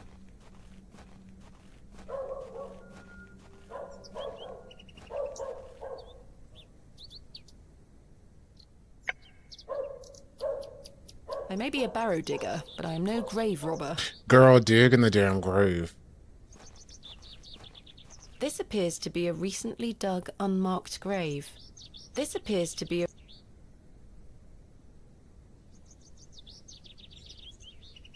I may be a barrow... William Paxton, modest and gentle of heart. William Paxton, modest. Here lies Elizabeth Farnaby. Samuel Bryden. Death is only a shadow across the path to heaven. Joseph Davis.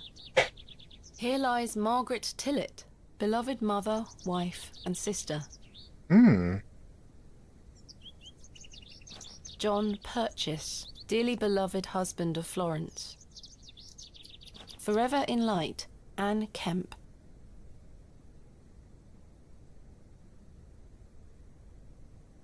In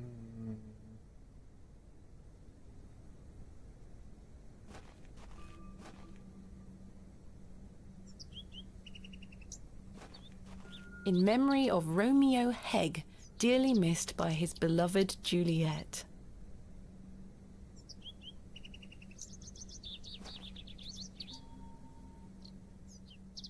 In memory of... This plaque is surrounded by cracking plaster. In memory of George Paxton. In memory of George Paxton. This plaque is surrounded by cracking plaster. Okay. I think I can chip away at this plaster.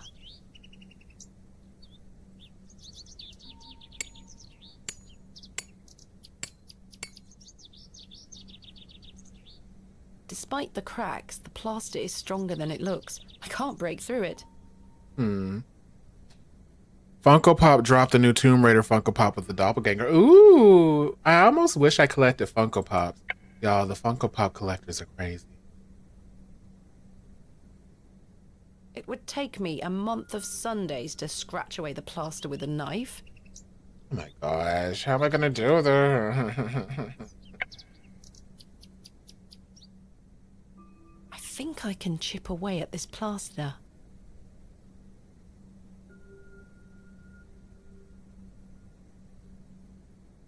The plaster is thicker than it looks. The trowel is too blunt. What can I do? I can't do it with this. I can do it with this. No, that won't achieve anything useful. Hmm. The bow is lacking string.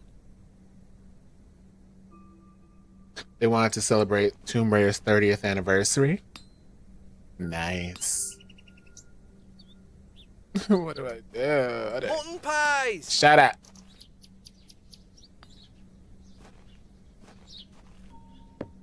That's not what I meant to do. No one here. Mutton pies! Good day. Freshly picked apples, miss. Selling them at a steal. Would miss like to buy some? No, thank you.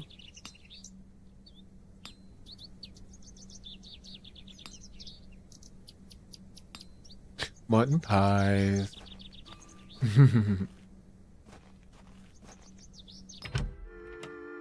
Oh, I got an idea.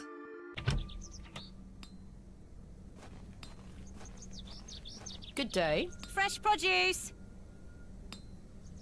Do you have any milk for sale? Not today, sorry. Goodbye. Ta-ra, miss.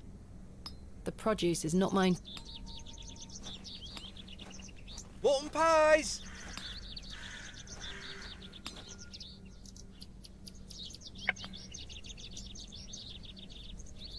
I don't wish to give that away. Good day. Hey up. I met a girl at the Devil's Toe. She gave me this broken fiddle bow. Ha! Well, you've experienced the local folklore firsthand then, lass. Thanks for your time. Aye. Speak to you later.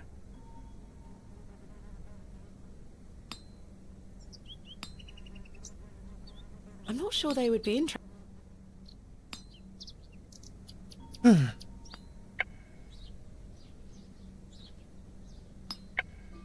I'm not sure what that would achieve.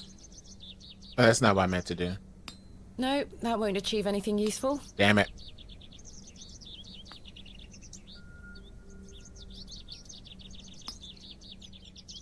What can I use? Fix the fiddle bow.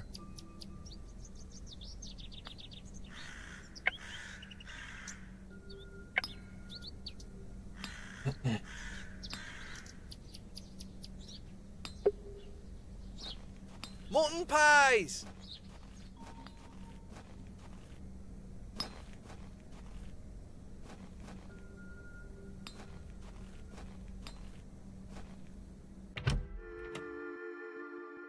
There's nothing else I wish to do.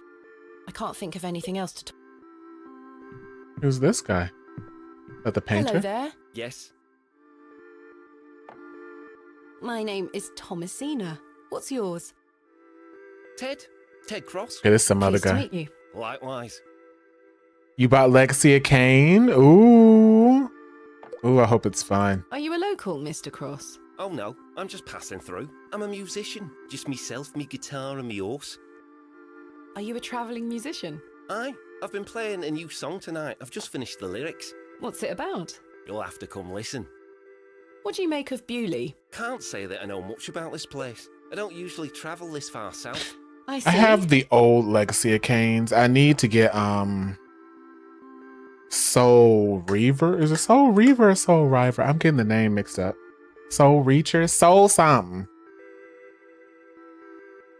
Have you heard of a place called Hobbs Barrow?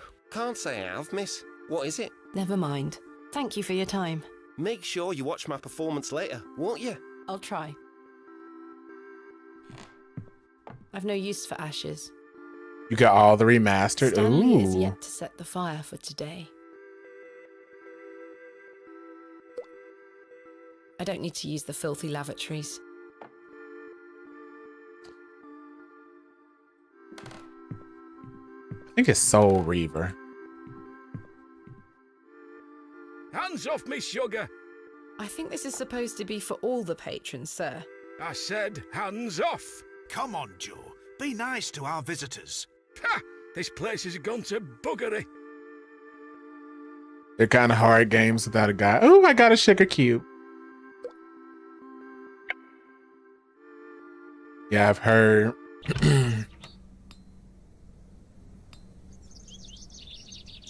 The window box is well out of reach.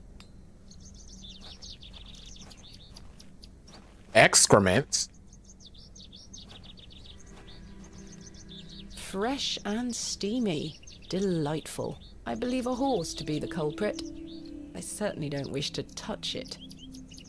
But why is it there?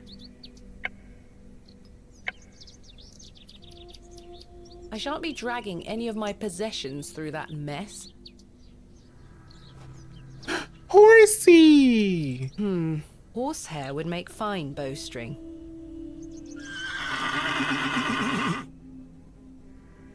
She almost took my head off. Of course she did. You tried to freaking take the horse hair off. I don't wish to carry around a fine specimen. She's well looked after.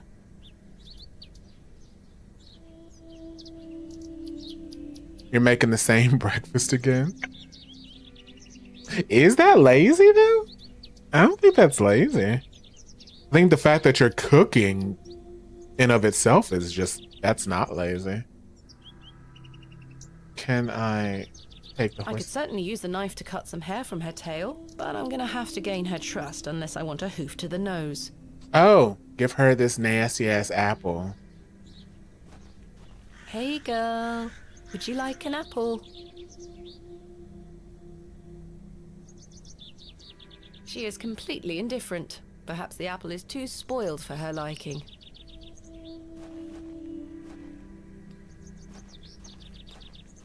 Maybe he'll give us another one since this one was so rotten.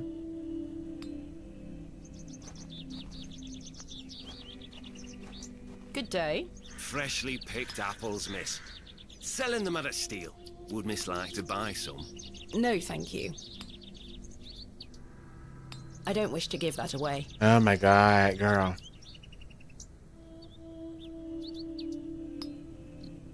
That's a peculiar idea. No, that's not it.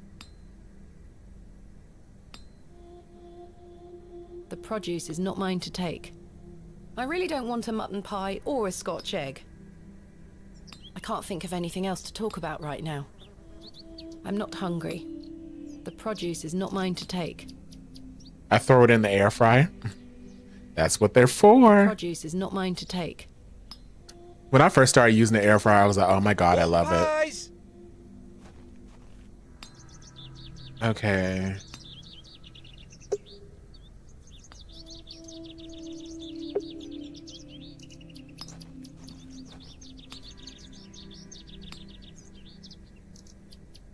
You make French toast from scratch and donut? Ooh. I remember my friend made me French toast. I think she made it wrong because I was like, bitch, what the fuck is this? I have nothing else to ask for the... I have nothing else to... I don't care for being yelled at. And that's obviously not how I said it, but I was like, what is this that you made? It was all soggy and fell apart. I was like, what did you do? Was it good? No. It was not good. I just don't know what she made. I don't think it was French toast. I can't think of anything else to talk about. Hello. Good day. Do you have any milk for me, Mum? Not yet, Miss Tompkins. Oh dear. No sign of Mr. Ambrose? I'm afraid not.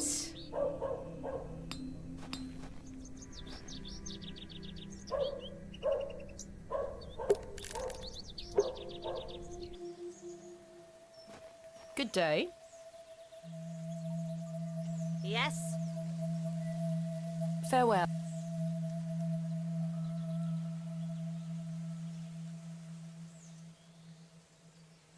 You want to cook a steak this weekend? Ooh, that sounds delicious.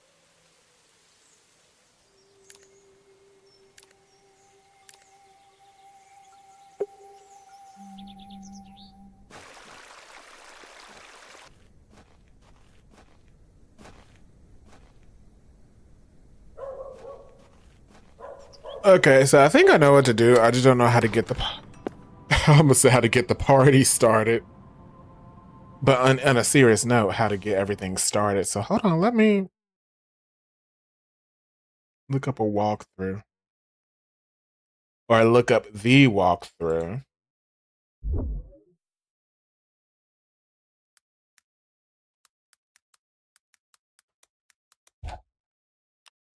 Because it's like I know what I have to do.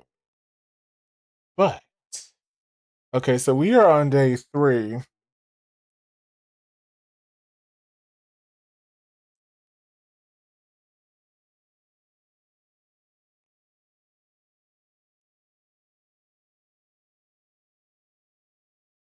Wait.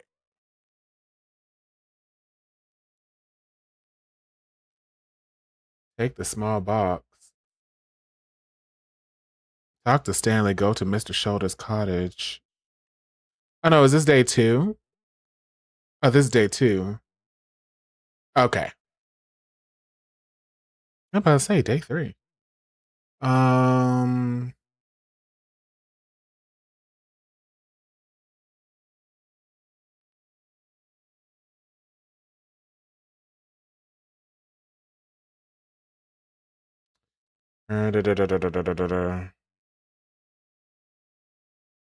Oh, use the sugar cube with the horse. I forgot horses like sugar cubes. I'm so silly. Ooh.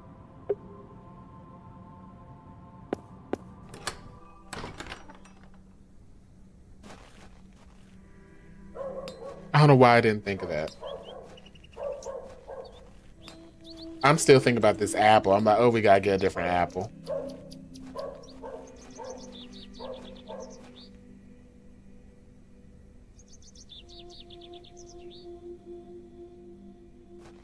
Here you go.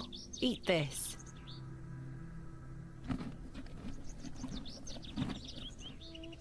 Good girl. Hopefully that's gained some trust between us.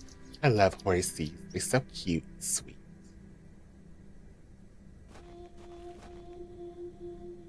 I've managed to cut off a few lengthy strands.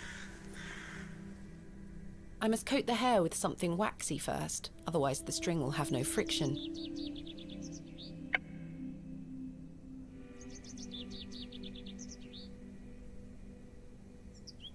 There we are. This should make sufficient bowstring now.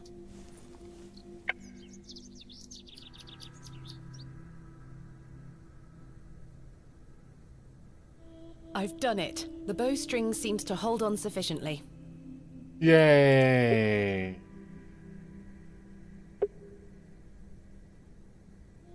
But what the hell was that, cat? It's Herbert, the local stray. I don't wish to wake him up. Kitty. Child, these stray cats, they be thinking they own the road place. Disappears over the horizon. I see nothing but moorland. They sit on your toes.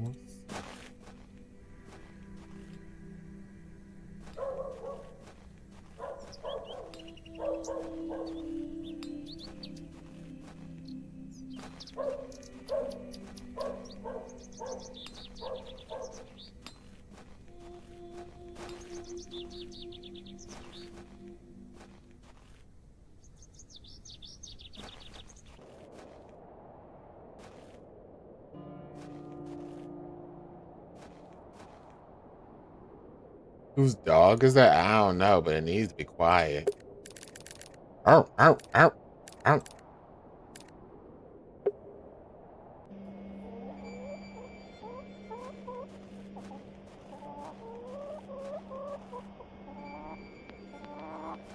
Y'all remember that video of that girl being chased by that rooster? That always cracks me up. Oh, she's here.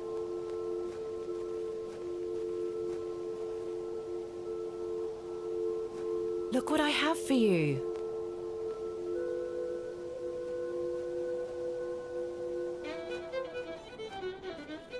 Oh, well, damn.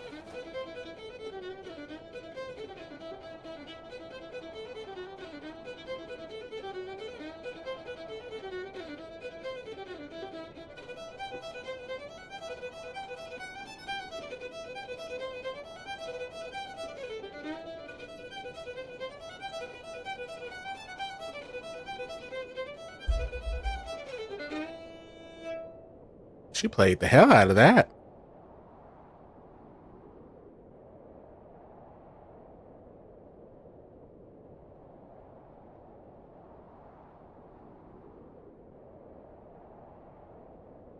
My head is spinning. What happened? Hello? Where did she go? Say, okay now, Marianne. The girl left her fiddle behind. I'll take it with me in case I see her again. I want to understand what just happened. A strange incident at the Devil's Town.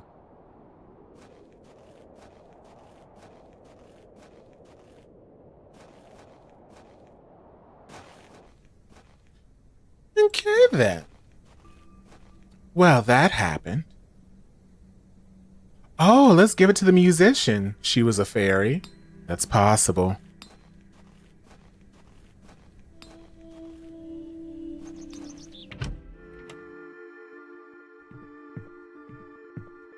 Hello there. Yes? Is that your horse stationed in the alley? Aye, Thistlecrack is her name. That's an unusual name for a horse. Aye, it were what she were called when I bought her. Glutton would be a better name. She likes her treats. But it feels wrong to change it. Thank you for your time. Make sure you watch my performance later, won't you? I'll try. So that's how I would have known she likes a treat. I don't wish to give that away. There's nothing else. She likes a treat. I can't think of anything.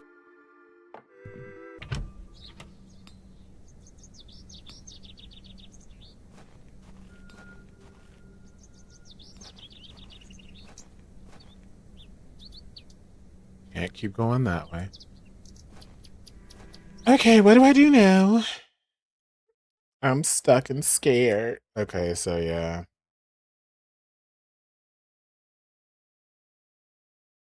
Okay, right here is where it's saying we need to put the worm in the apple.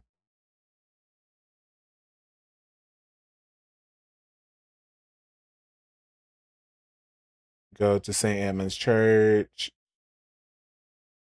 Look at the plaques on the wall. Use the chisel on the plaque that says Romeo.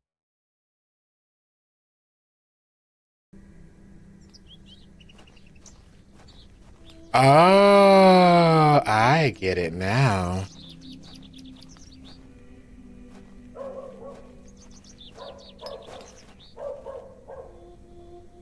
In memory of Romeo Hegg, dearly missed by his beloved Juliet.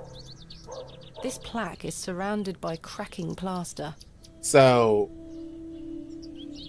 all the ones that look like that have cracking plaster, but we're supposed to use it on this one. At this plaster.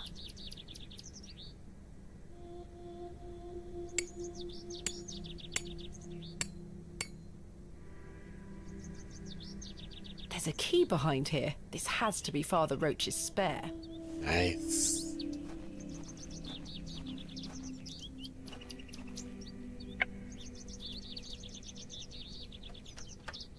Capital.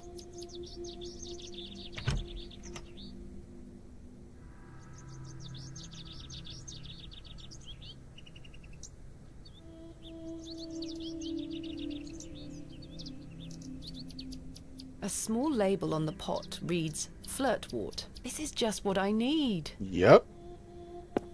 This is just what I need. Perfect.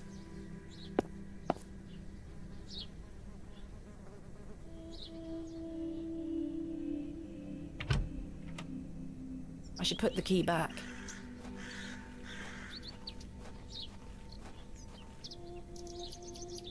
There. I hope that stays on.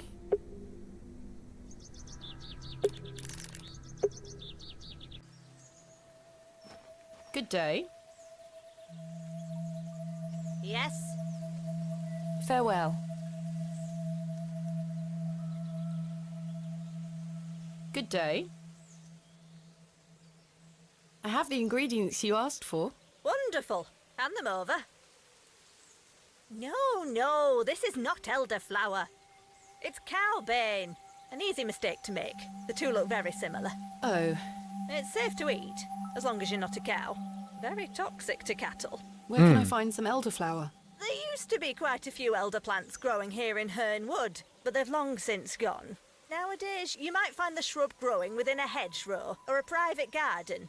I see. What does elderflower look like? Elderflowers are small, white, and grow in clumps on the elder shrub. Elder shrubs can grow in all shapes and sizes. Just look out for the clumps of tiny white flowers. Oh, damn. That's disappointing.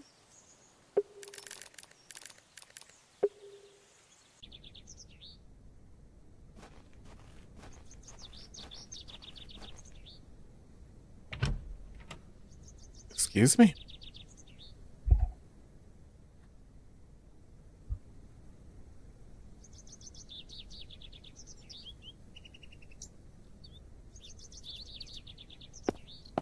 Wild garlic, fennel, corn mint, borage. Quite the collection.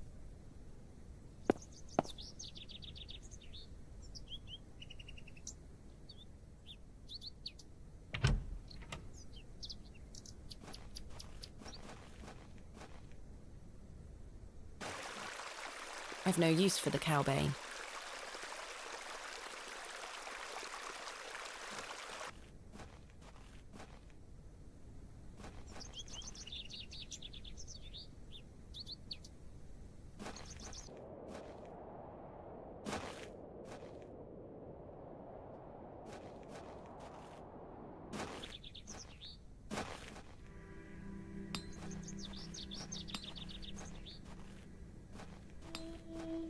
It's only thanks to Jane that I've gotten as far as I have in this enigmatic place. Hello, Jane. Miss, watch me juggle.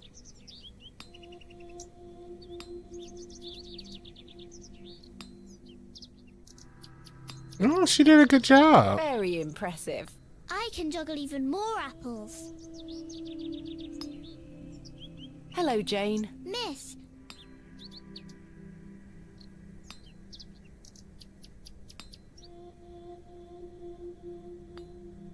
Very impressive. Oh, so that's her I can juggle even more father. apples. I just put two and two together. I dare you to juggle an extra apple. Easy. Ugh. Yuck, a worm.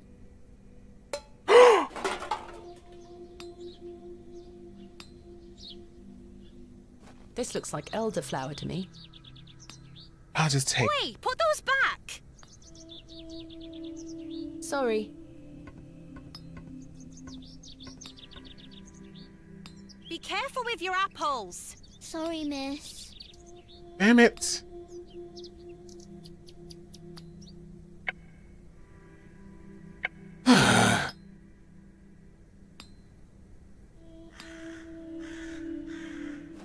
Good day. Freshly picked apples, miss. Selling them at a steal. Would miss like to buy some? No, thank you. Wait. Damn it, girl. You could have swapped it out with the cowbane. Oi! Keep your grubby hands off me produce. Sorry. I'm not sure they would be interested. The produce is not mine to take.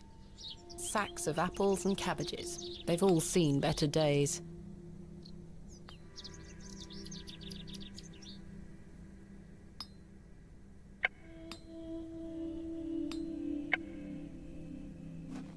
Hello, Jane. Miss, watch me juggle.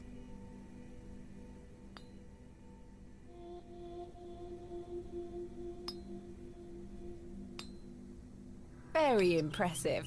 I can juggle even more apples.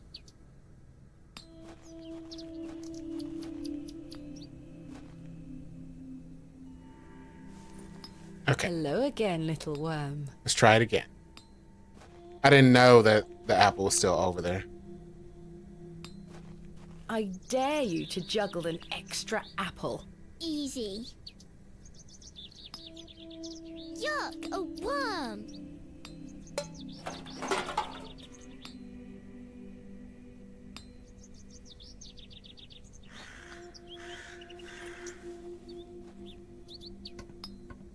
Did it. All I right. managed to swap them without her noticing. Now let's hope no one feeds those to a cow.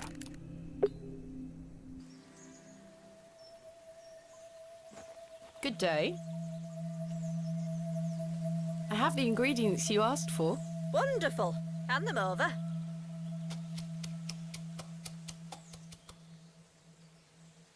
There you go.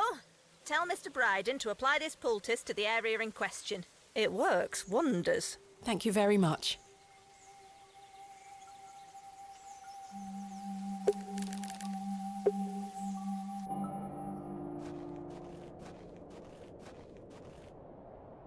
No, that won't achieve anything useful.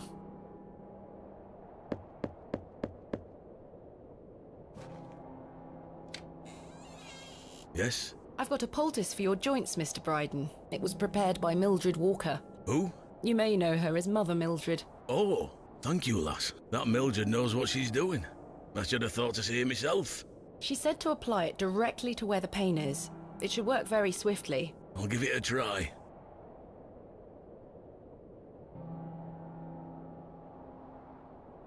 Oh, that did the trick, lass. I feel like a lad of 20 again. I suppose you'll be wanting me to milk old Eunice for you in return. If you don't mind, I'd appreciate it. A fair exchange.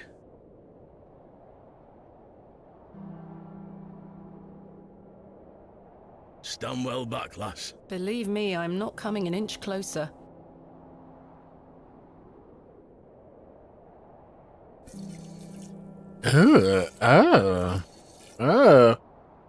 I need to hear it. There you are, lass. Some fresh milk. Thank you very much, Mr. Bryden.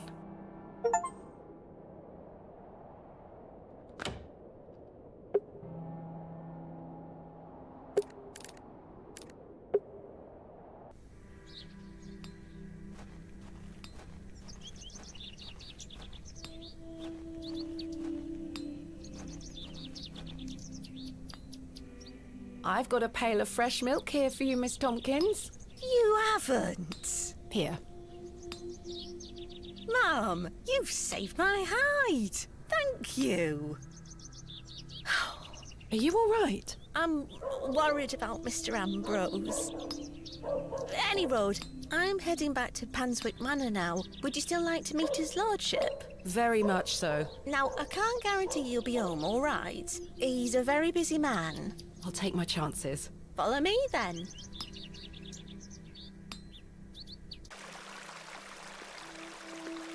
Come on over. It's not much further.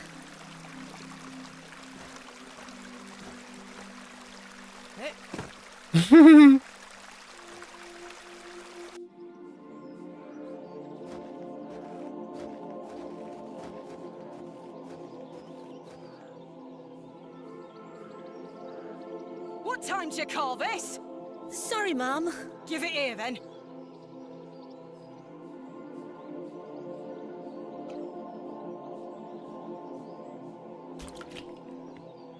What the hell is this muck? Goat's milk, Mum. You daft bint! Since when does his lordship take goat's milk with his tea? Oh, he will not be pleased. Get back to your sweeping before I clip you over the head. Sorry, Mum. Oh dear.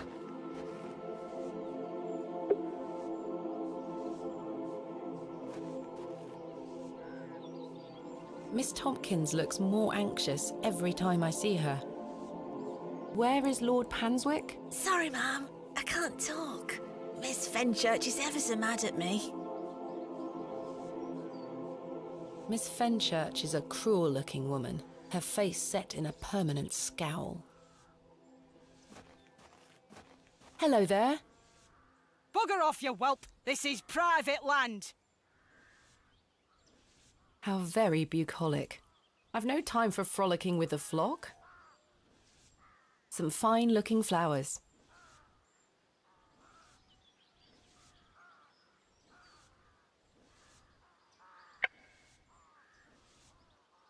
I was wondering if it might be possible to speak with Lord Panswick.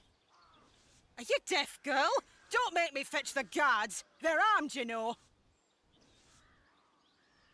By Christ, you're like a dog with a bone. Do you want to get yourself shot? I can assure you the only things getting shot around here are the pheasant, and perhaps the odd grouse. Greetings, my lady. Lord James Panswick, at your disposal. It's you? You're Lord Panswick? As I live and breathe. You could have told me that before. What is life without mystery, Miss Bateman? A predictable stagger to the grave? I was imagining someone... Much older and far less handsome? Something like that. See? I can read your mind, my dear. Now, may I ask, what brings you to my manor? I wanted to ask if I could borrow some of your labourers. Oh? For what purpose? I intend to excavate Hobbs Barrow tomorrow, and I'm in need of some assistance. An excavation? How very delightful. We're in the middle of our own works right this minute. Follow me, Miss Bateman. Come along. I promise I don't bite.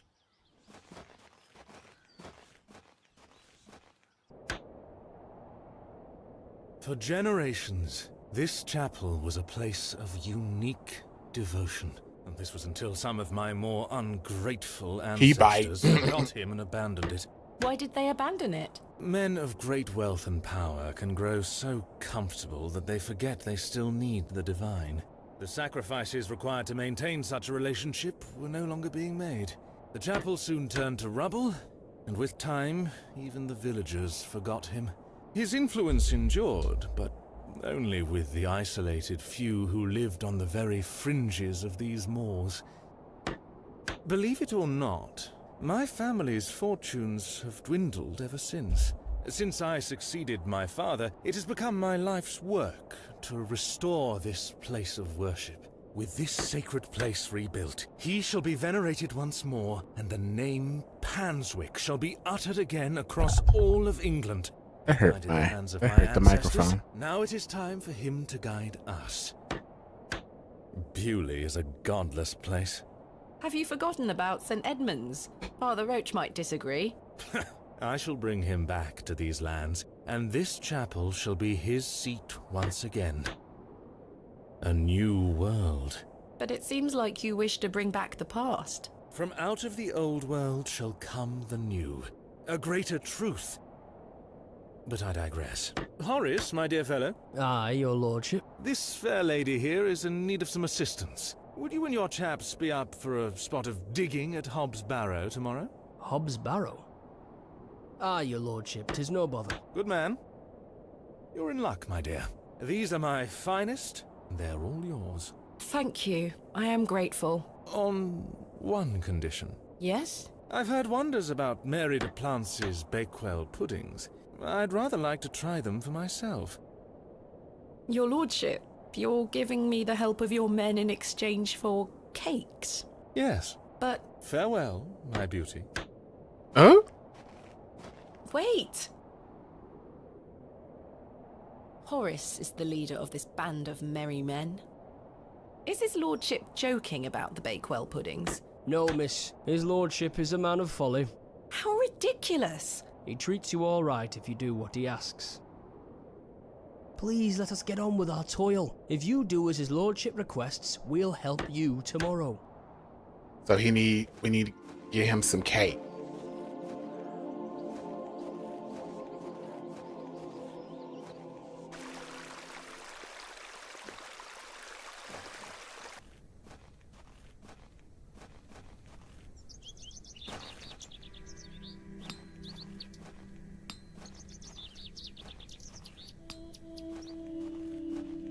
I'll let the worm enjoy his new home.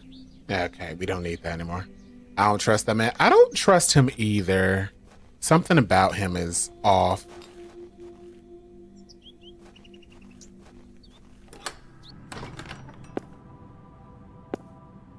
Good day to you, pet. Hello, Mrs. de Plancy.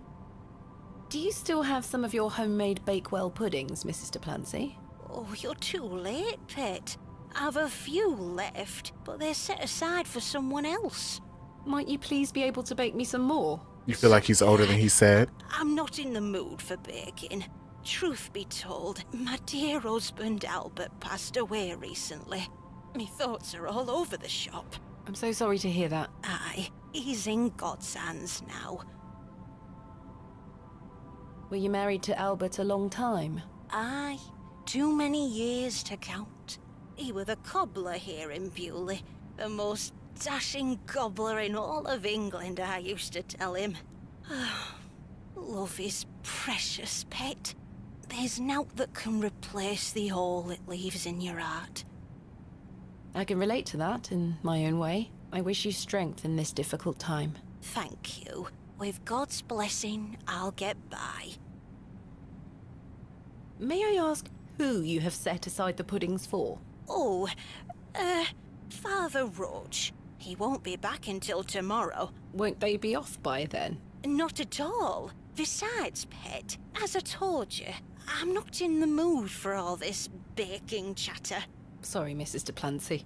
Thanks for your time. Lord be with you. So how are we gonna get her to bake these cakes? Let me look at the walkthrough because I don't feel like. Okay.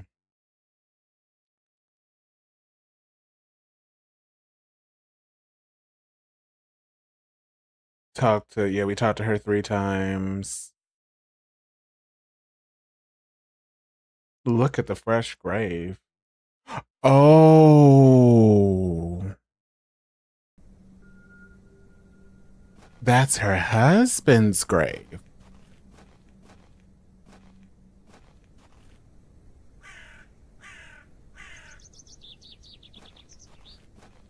The simple wooden cross bears a small plaque on which is inscribed the name Albert de Plancy.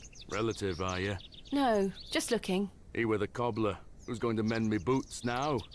Hello? Does this fresh grave belong to Mrs. de Plancy's late husband? Aye. Rather bare, isn't it? My job is to dig the graves, not decorate them. Goodbye. Ta-ra.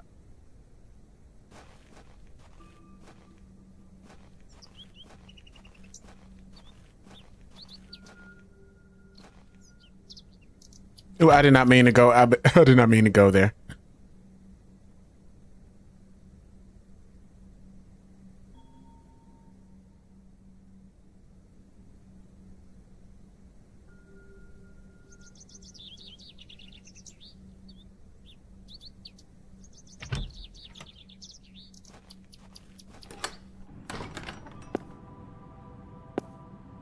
Good day to you, pet. Hello, Mrs. de Plancy. I saw your late husband's grave, Mrs. de Plancy. I am very sorry for your loss. Thank you, pet. I'm ashamed to say I couldn't afford nowt more than a simple wooden cross. He were a colourful man, our Albert. He deserves better. He loved his flower beds. He's only been gone a fortnight, and already his plants have gone to rot. May the Lord forgive me. Plants are difficult to maintain. I'm sure Albert would understand. His precious hippeastrum were the first to go. I would have loved to lay one on his grave. What does a hippeastrum flower look like? Oh, beautiful things they are. Tall stems topped with large red flowers. The OG Hard to graphics grow of in this Defiance climate. look better. They were his pride and joy. The remarkable thing is there's no scent to 'em. That's why he loved 'em so much. You see, he hated anything that smelled sickly sweet. Hippeastrum were just perfect. Let me know if you come across one, won't you? Of course, Mrs. de Plancy. What does a hippeastrum flower look like? Oh, beautiful thing. Tall stems topped with large red flowers. Hard to grow in this climate. New version They were looks his flat. Pride and joy. The remarkable thing is there's no scent to 'em. That's why he loved 'em so much. You see, he hated anything that smelled sickly sweet. Hippeastrum were just Let me know. Of course, Miss. There is a game, I forgot what it's called, but it was an old RPG with pixel graphics, kind of like this game, except the graphics weren't like spooky looking. They were more fantasy looking. And they remade the game not too long ago. And it just looks ugly as hell. I was like, oh my God. Why would you play this remake when you could just play the old game? Because this looks so bad.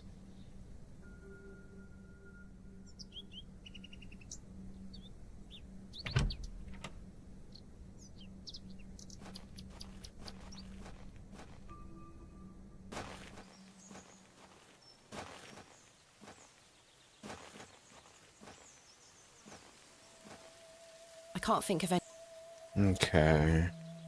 So now we're looking for like a red flower. They got you going on a lot of little fetch quests.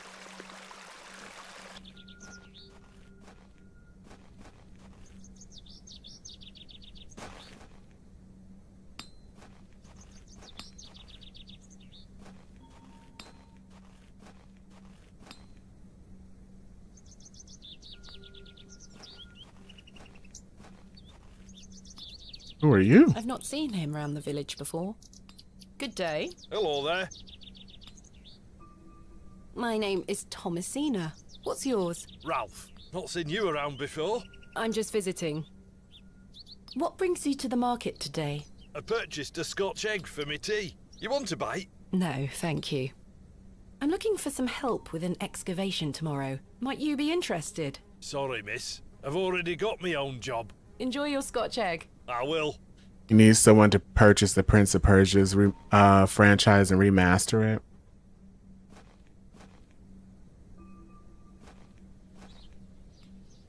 It'd be very interesting, especially if they start with the very first one.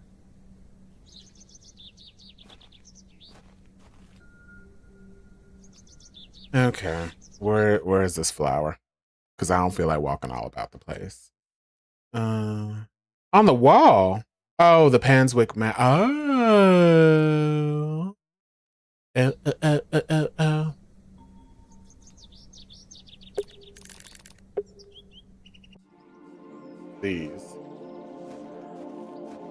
These matched the description of the flowers Mrs. Duplancy mentioned.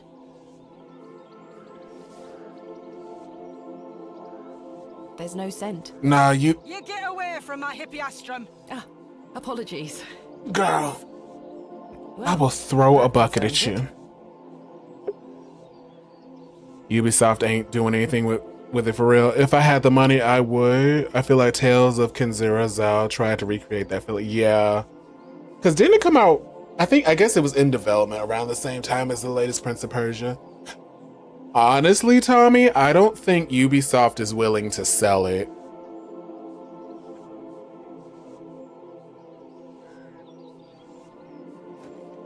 Good day. Hello. I really need one of those hippiastrum flowers. Why? It's a long story. Might you please be able to get one for me? Or distract Miss Fenchurch so I can take one? Those flowers are Miss Fenchurch's favourites. She spends hours looking after them. Sorry, Mom. It's just that I'm so worried about Mr. Ambrose. Is that your boyfriend? Aye. We were to run away together today. Oh, shit. I see. I'm worried sick that he stood me up. Without Mr. Ambrose, this job is all I have. I can't risk losing it over a flower. Yeah. Franchises like that are worth more to them if they have it as opposed to them just selling it off and making money. Just look at freaking EA and America McGee's Alice. That's why EA won't sell off America McGee's Alice, even though they refuse to do anything with it. I'm sorry, Miss Tompkins. I still haven't seen him.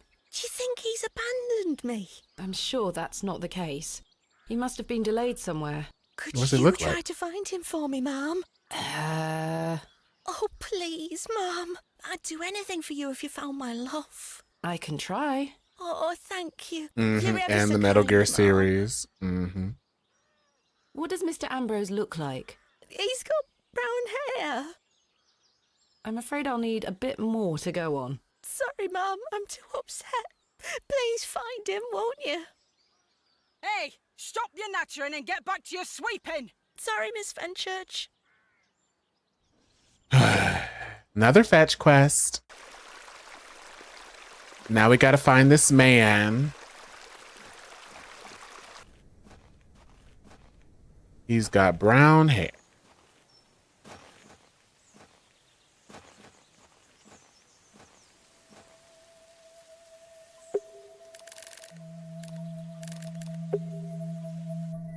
I was like, oh, is it that redhead dude we just saw?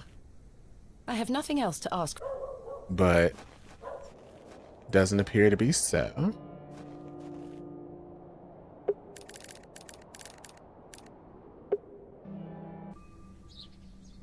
That's Ralph. That's some guy.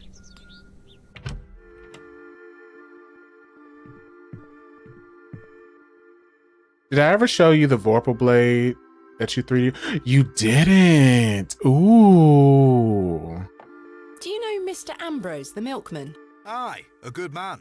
Have you seen him today? Come to think of it, no. Goodbye. See you soon.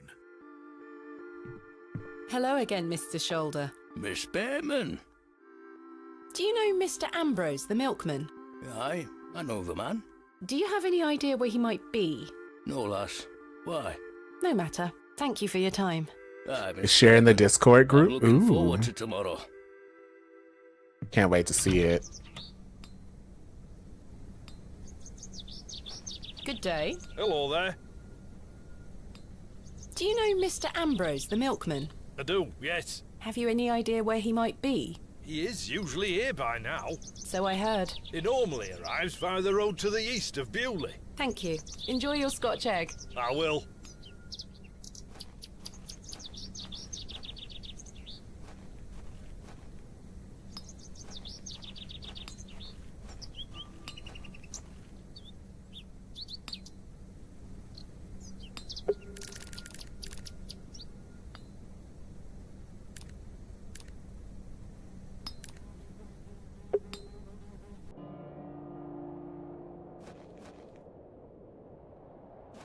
I've done that one. The ritual dagger from the latest Dragon Age and the gun and sword from Expedition 33. Ooh. A rabbit?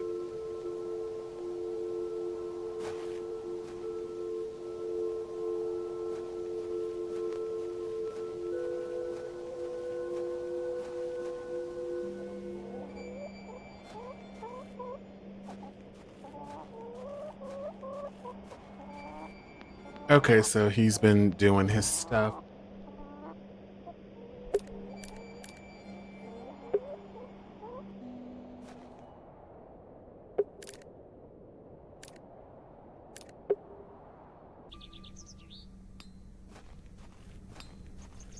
The latest Dragon Age. Are you talking about Veilguard? Did you like that one? I hear nothing but bad stuff about that one. Good day. Hey up. And I heard it had like a lot of development issues. Like I heard it was at first it was trying to be a multiplayer game. Do you know Mr. Ambrose, the milkman? He's here every market day. Except this one. Aye. I haven't seen him today. Any idea where he might be? Not in the slightest. Thanks for your time. Aye. Speak to you later.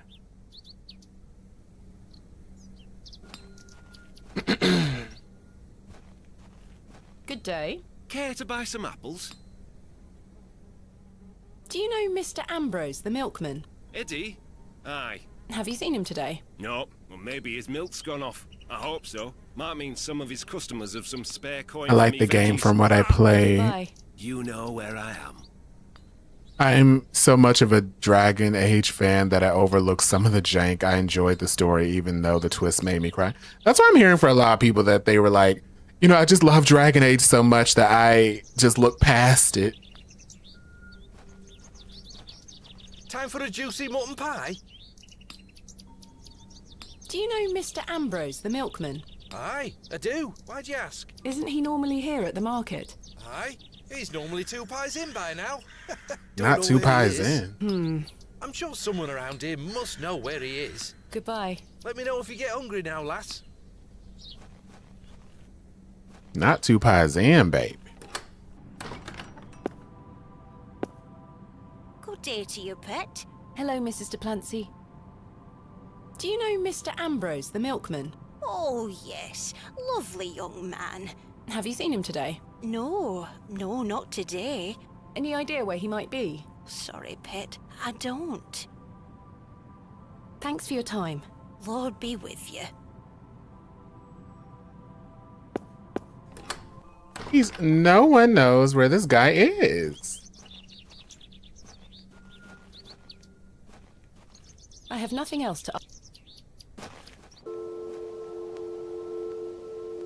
You never play any of the old Dragon Age? I think the only one I've ever played was Inquisition. And I was irritated because all the characters were not pansexual. Mutton pies! And then it started this whole debate between a bunch of us in my friend group at the time over whether at that time, now nowadays is different, but at that time, should games embrace like individual characters as having their own individual sexualities, or should they just be like, fuck it, everybody's pansexual?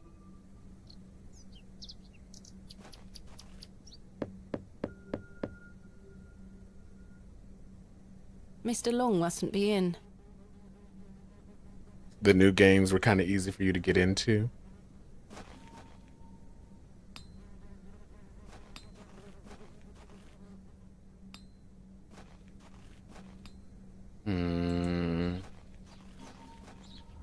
Oh, guess this is the right way. There we are.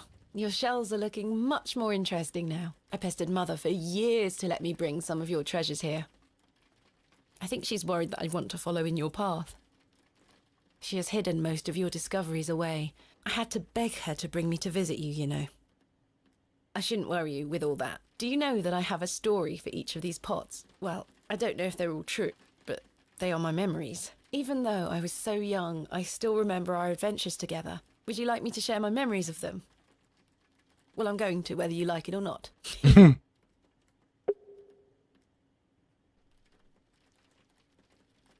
We found this one together in that mucky old barrow near Avebury. I think it was the second time you'd taken me on a dig with you.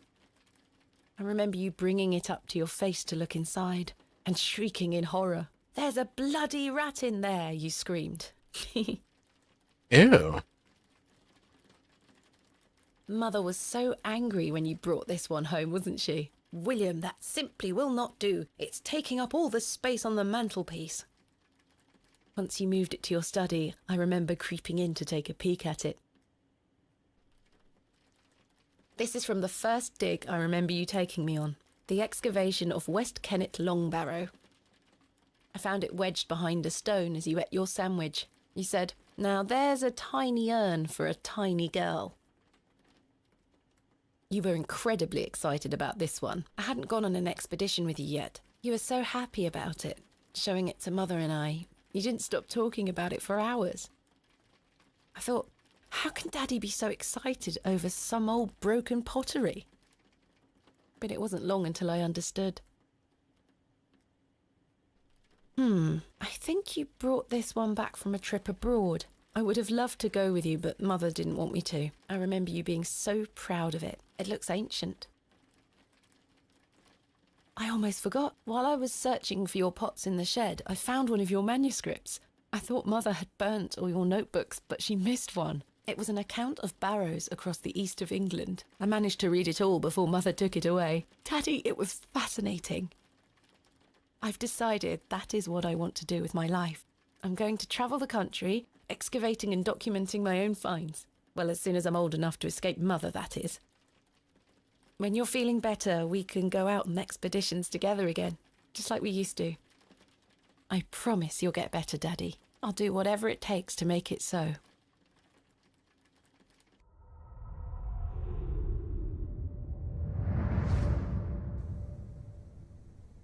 I guess this was the right way to go.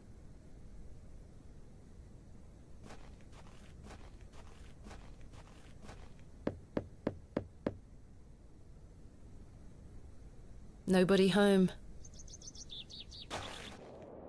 There's something ahead on the road.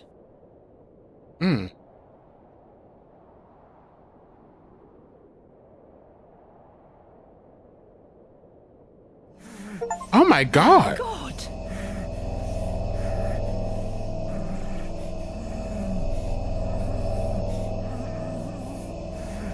Mr. Ambrose! I'm going to help you.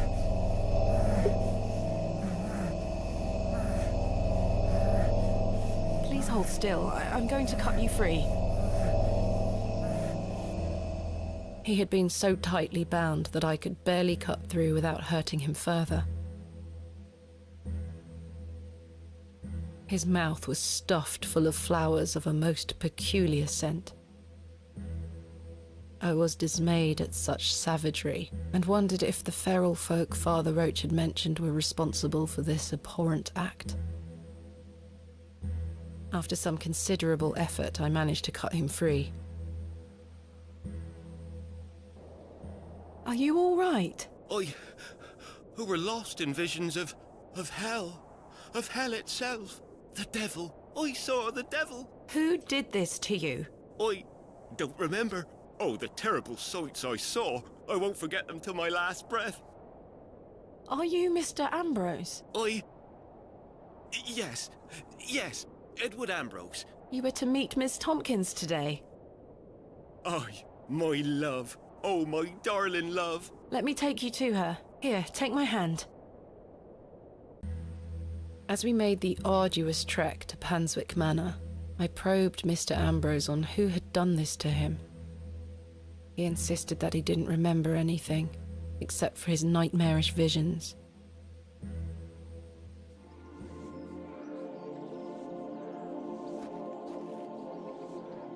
My love. Eddie! Jesus, what happened to you? Were you in a fight? Now, fret not, my love. I thought you'd abandoned me. Never. Thank your friend here for helping me out of a bind. Oh, Eddie! Let's get out of here, my darling. Hang on. You thieving beast! How have you gots for garters? Oh, stick it where the sun don't shine, you bitter old sow! Ooh, pics. The cheek! Here you are, Mum. Thank you, Miss Tompkins. No, thank you for finding my poor Eddie. Aye, thank you, lass. Let's go, Eddie. I'm never setting foot on this godforsaken estate again. Well, damn. Good luck, you two. May they find happiness together. That's the achievement we got. Oh, how lovely. This game reminds you of Midsummer, the movie. I could definitely see that. Oh, we got all the locations.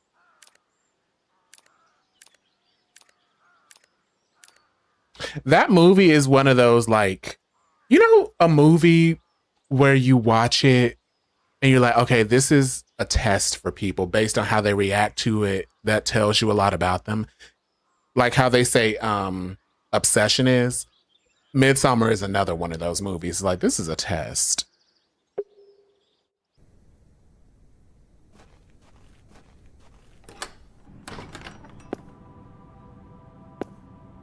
I have something for you. You found them? Oh, you dear child. Let's take them straight to Albert. You'll come with me, won't you? Of course, Mrs. Duplancy.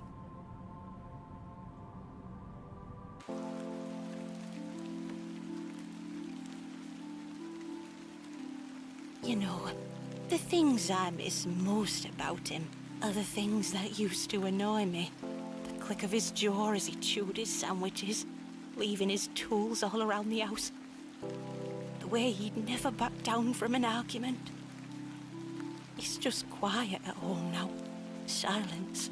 The funny thing is, that's what he always craved. Peace and quiet.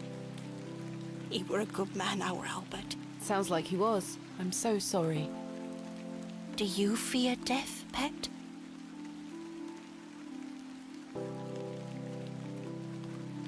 It's the part in between that concerns me most. Whatever do you mean? My father had an accident many years ago. Ever since, he's been in a state where he can neither speak nor move. Oh, that does sound dreadful. I'm sorry, pet. I believe his mind to still be active, but perhaps this is the worst of all fates. To be trapped in one's own body and unable to express oneself while the world continues around you. That is what I fear. Maybe he'll get better one day. I'd do anything to make it so. Those flowers look beautiful. They do. Albert will be smiling down on us. Pet, I left me basket inside the church. You'll find some Bakewell puddings in there. You can have them. Oh, you... I insist. You've brought an ounce of happiness into my day, dear. It's only just that I return some. Thank you, Mrs. Duplancy. To be truthful with you, I was saving them for myself. I shouldn't be so selfish.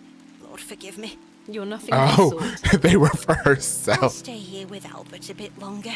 You go back to your day, Pet. Lord be with you. And you, Mrs. Duplancy.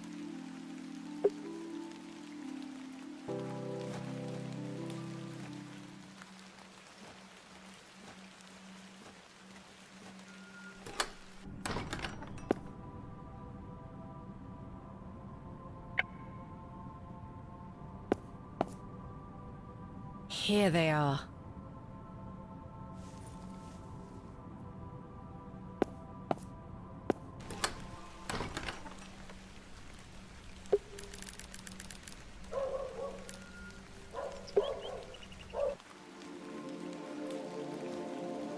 The vision returns. I come bearing gifts. Freshly baked gifts? Yes, 3 of Mrs. de Plancy's famous Bakewell puddings. You are an amusing creature, Thomasina. What do you mean? You must think me a scoundrel of the highest order for asking you to undertake such folly. Of course, I would have lent you my men either way. I merely desired an excuse to share a cake with you.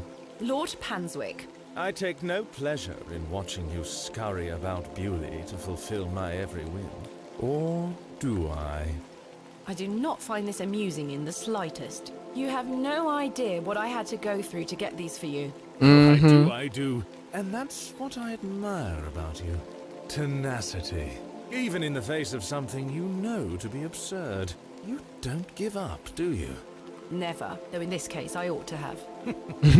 Now then, will you share one of these tempting confections with me? Why not? Splendid. I'm glad the rain doesn't put you off. You like to live a little dangerously, don't you, Thomasina? Let us stroll to the beck. That sounds nice. A little rain never hurt anyone. We walked side by side down to the beck, his hand occasionally brushing my own. Despite Lord Panswick's entertaining company, I had an overwhelming feeling that time was being wasted. We ate those cakes down by the beck, and as he attempted the most charming lines he could muster upon me, I only had one thing on my mind. Father, could he be saved from his suffering? Was the answer to be found within Hobbs Barrow? I ached to find out. I didn't even notice the taste of those famous puddings. Seemingly disheartened by my lack of enthusiasm, Lord Panswick soon marched me back toward the ruined chapel. Chaps, listen up. You're to assist Miss Bateman's excavation tomorrow. What time, Miss Bateman? Early morning, if you don't mind. We'll be there whenever you need us, miss. Hobbs Barrow. On the Bryden estate, if I'm not mistaken. We'll be there. Take your tools with you. Miss Bateman will need every assistance we can provide her with. It's no bother. Splendid. Thank you, lads. Now, if you'll excuse me, I'll see you later, my dear. Thank you, Lord Panswick. We're finishing up here, miss. See you tomorrow morning, all right? Certainly. I appreciate your help.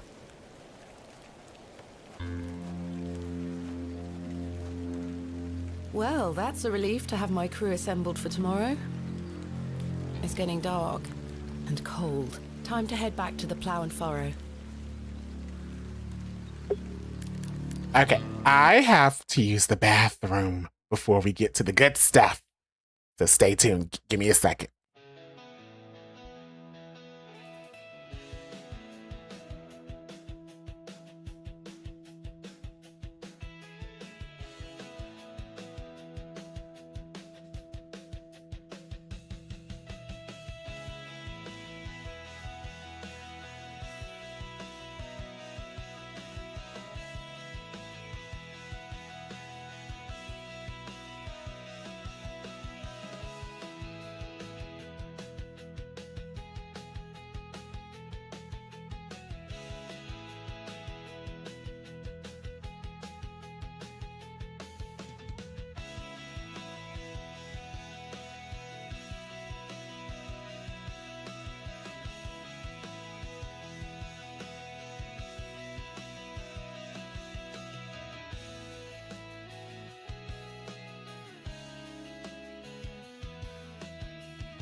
Just kidding. All right, we're back.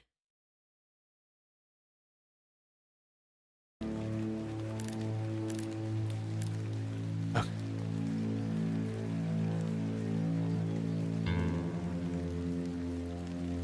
I was thinking, why don't vampires drink the blood of the recent deceased like someone who passed a couple of months ago? I would assume that the blood would be very different.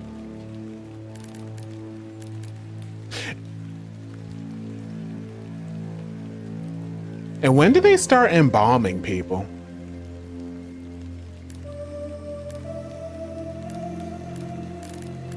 I don't know when that became a process of, you know, burying people.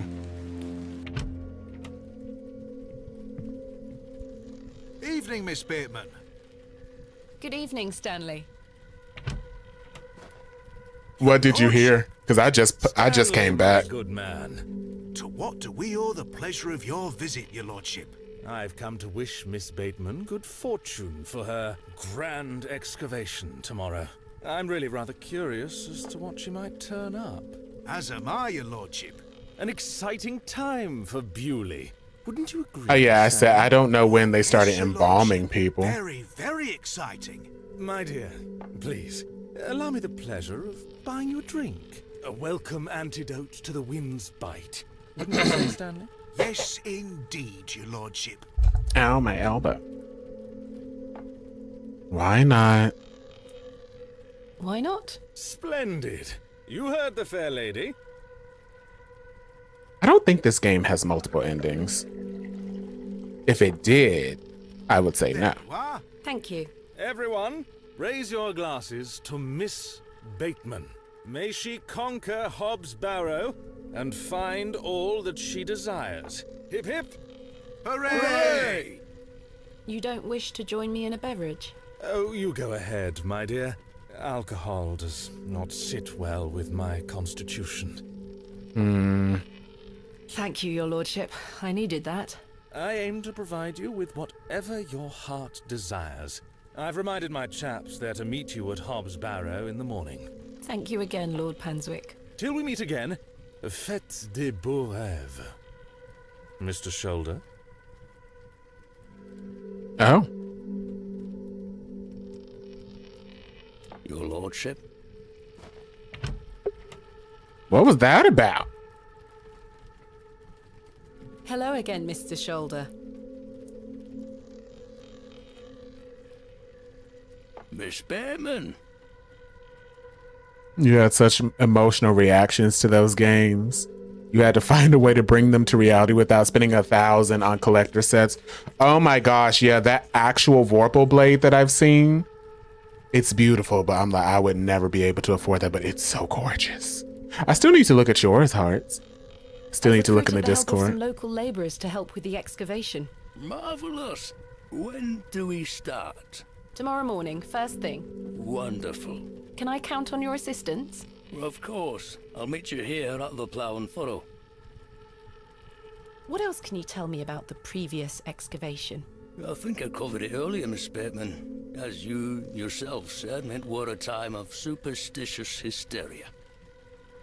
It's kind of sad that I feel like at the very least EA could remake the first American McGee's Alice, because I feel like that franchise got a heightened popularity from the second game. So I'm like, okay, well, if you're not going to let them make a third game, at least remake or remaster the first game. I know you're at work. What was it like living in that period of hysteria? I kept to myself. It didn't really affect me. My hens stayed healthy and their eggs kept me well fed. If one can keep a level head in such situations, one can get by. Apparently natural decay is misinterpreted as vampirism. Oh my. I should be aware of before my own excavation? No other ghouls I should be worried about? You know the answer to that.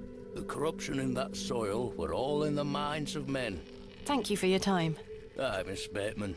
I'm looking forward to tomorrow. You've changed your tunes, Stanley. An exciting time for Bewley. I thought you didn't want me to excavate Hobbs Barrow. Well, what can I get you? I'm fine for now, thank American McGee said he doesn't want to hear anything else anymore. I don't blame him. I mean, first of all, I don't like him. Second of all, I don't blame him because he put together an entire artist portfolio full of multiple different artists and writers, showed that thing to EA, and they were like, we're kind of interested. Then they just said no. And he said, well, can I at least buy the franchise from you? They said no. So I don't blame him for not wanting anything else to do with Alice.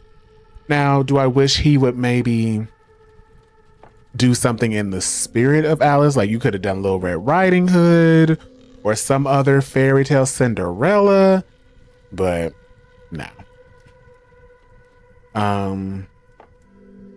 So I guess if they were so stuck on Apex Legends, I guess if some new Alice thing comes out and blows up and EA is like, oh, we have the Alice brand, they're going to get someone else to direct the Alice game, I'm assuming. I'll leave those two to their conversation. There's nothing else I wish to discuss.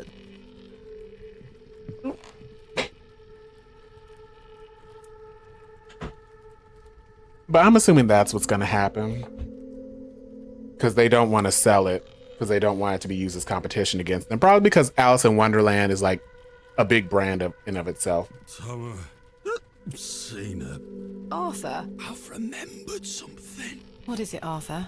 Not here. Meet me outside. In the alley. I saw that. I saw what you're talking about. He's stinking drunk. But let's hear what he has to say. I must admit, I was not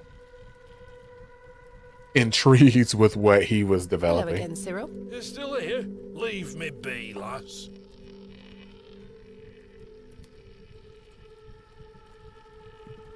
Sang.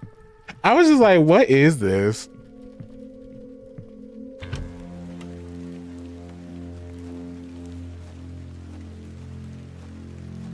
What is it? First of all, I must apologize to you. That night we met, when I vanished. Yes? Well, there were a man in the loo. A hooded man. He threatened me with a beating if I told you anything about what I saw. Oh, Arthur, that's terrible. What did you see? That's the thing. I hadn't the foggiest idea what he were on about. It was a dream, you see. I'm an embarrassment, Thomasina. No, you're not, Arthur. Here's what I need to tell you. I've remembered what he were on about. Oh? Aye. Standing in the woods today, I knew there was something. I waited. I concentrated. And it finally came back to me. Please, you're keeping me in some serious suspense here. All right. It were a couple of days before I met you.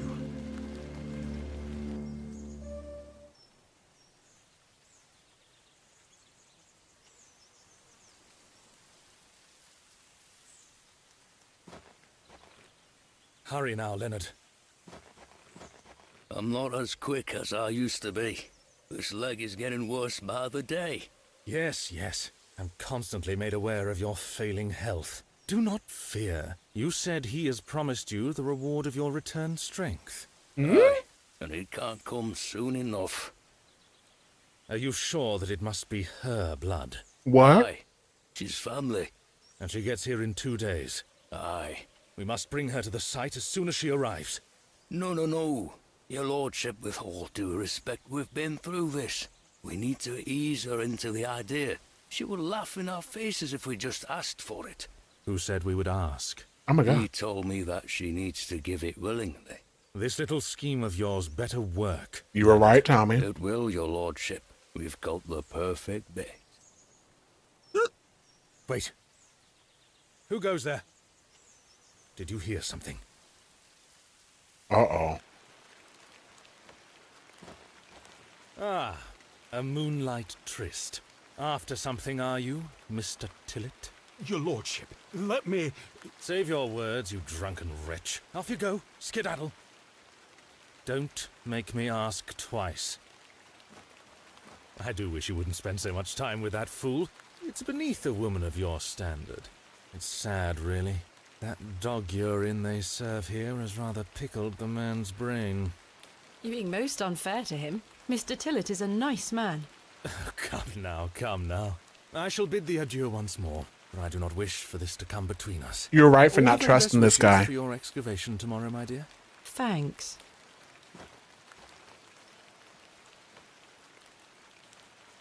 I'd rather not go into those horrible toilets again. Maybe one day we'll play The Path. Maybe. And maybe we'll play Wolfie one day. Maybe. I see that you come in with a glint in your eye, taking everything you see, but I know you can't lie.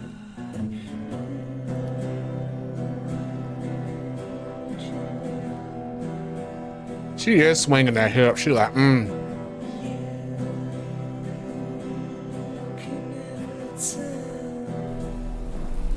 That was a nice song, but we need to hear the whole thing.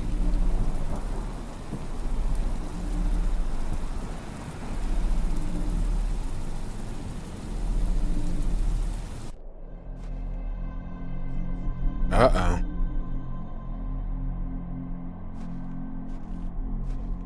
I was like, let's skip this song.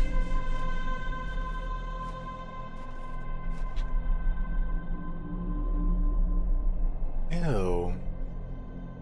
So, Thomasina, the journal proves I'm telling you the truth, does it not? It does. Good. Now listen. I can help him again. We can help him. Together. How? All those years ago, your father entered this barrow with the goal of binding me within it. All because the people of Bewley had gotten it into their heads that Sack's not what cause of their plight. I tell you, Thomasina, we're not. Your father botched his incantation, leaving me in this weakened state, stuck in this limbo. As for him, well, you know how he ended up. This doesn't sound right. Incantations. My father is a man of science. You don't know your father, Thomasina. Clearly not. How old were you? A child of not even 5, 6 years? You need to enter this barrow and undo what your father did. The spell must be undone. Then not only will I regain my strength, but your father will too. But how do I... Blood. The truest symbol of life and death. It's the life which flows within you. But it's also death once it escapes. I don't understand. Worry not how you'll undo what's been done. When the time comes, you'll know exactly what to do. Time is short. Your father and I grow weaker by the hour. Go. Save your father. The third day. Incantamentum.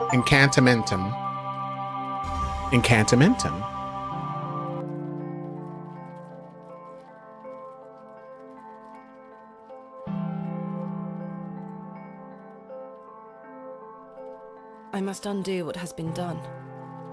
Father, I'm coming.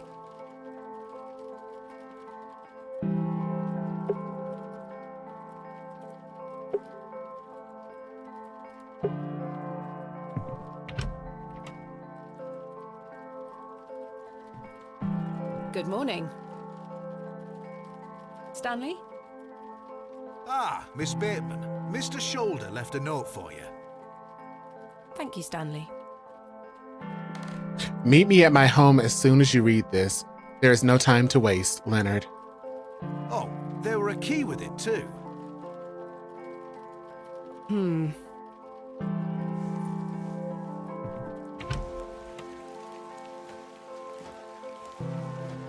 Miss Bateman, I beg you, in the name of God, leave this town.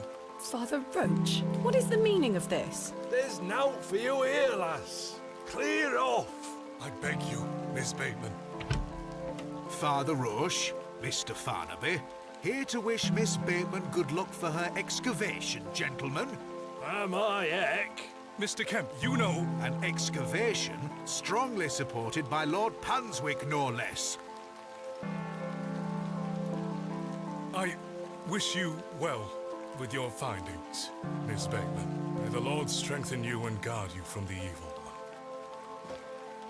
one. Yeah, little children, guard yourselves from idols.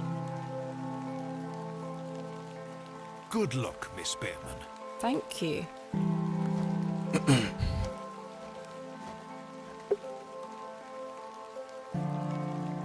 Which way is this house? Is it this way? I think it is. I must make... Okay, so.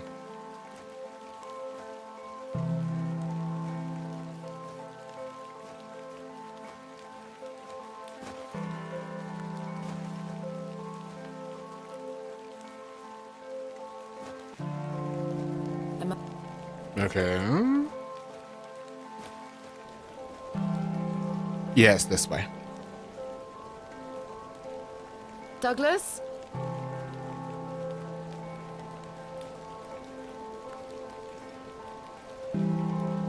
It's just a toy. It's no use to me.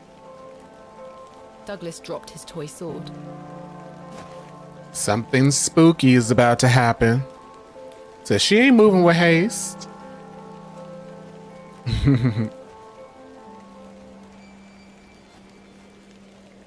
A small box.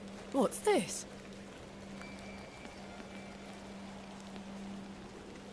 A box. It's locked.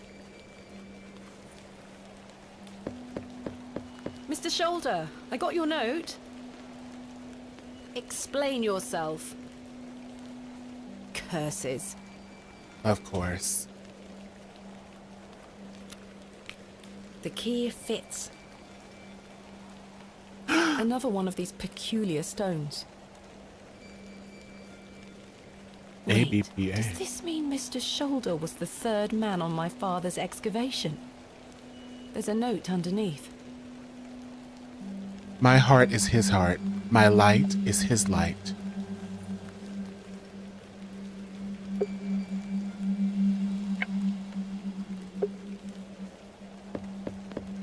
Mr. Shoulder, what is the meaning of these stones?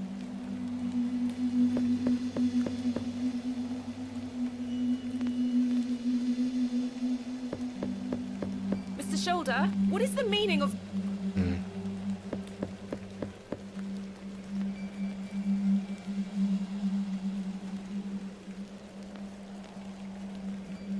No sign of any movement.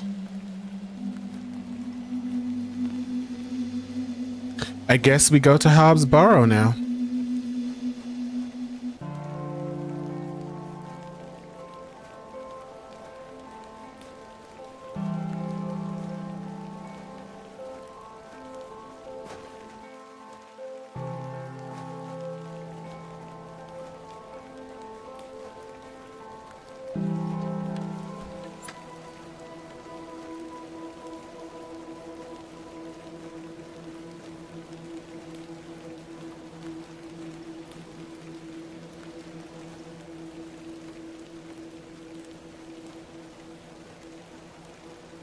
Good morning, men. Thank you for braving the weather. Aye, miss. A little rain is no bother. So, may we start? Yes, we've not a moment to waste.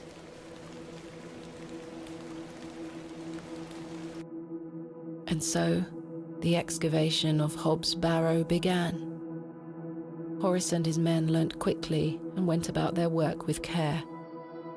We toiled for hours, rolling away great stones, removing mortar and masonry put in place by Father, Mr. Bryden and Mr. Shoulder. They had gone to great lengths to seal the barrow.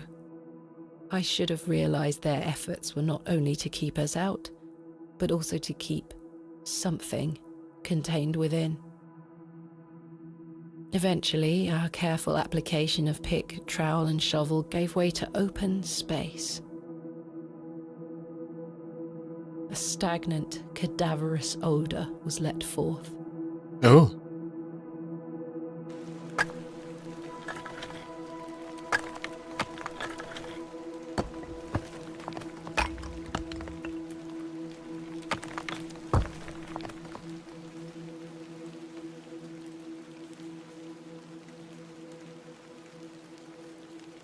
The seal was broken. I'm scared too. What is she looking at? I couldn't believe my eyes.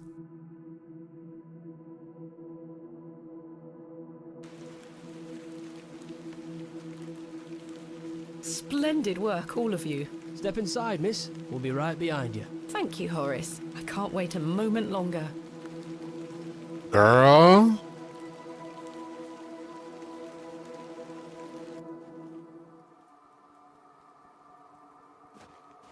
Flowers? I can't get my head around this. How could they possibly grow here? Horace, come see this. They're not coming down. They're gonna lock you in there. Horace?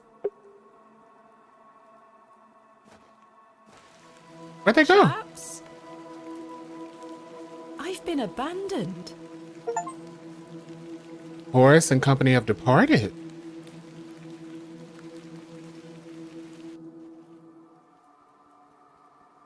Horace and company have departed, it would seem.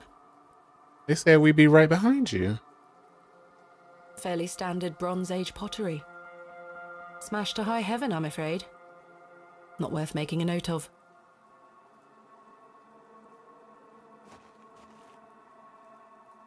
A burial urn, perhaps, though there's no sign of ashes. An unremarkable find. They look the same as the flowers that was stuffed down Mr. Ambrose's throat. Strange. Hmm.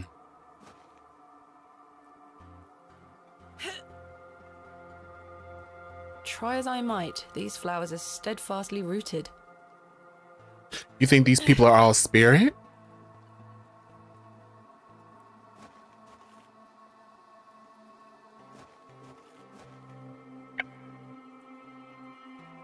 Let's see if I can cut them away.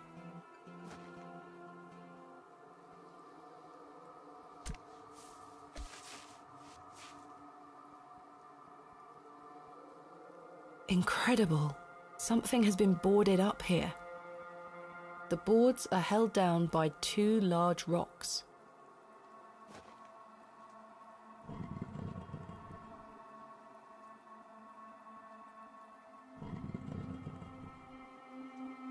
Iron stakes have been driven through the boards, holding them firmly in place. I feel uneasy about what might lie beneath, but what choice do I have? How do I get these iron stakes out?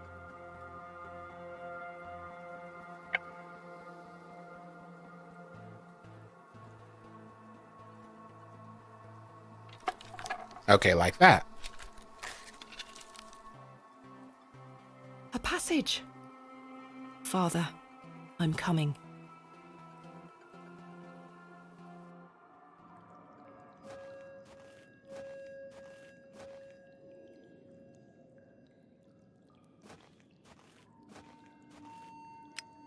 Oh, shit. Curses. Am I out of paraffin? Thank goodness.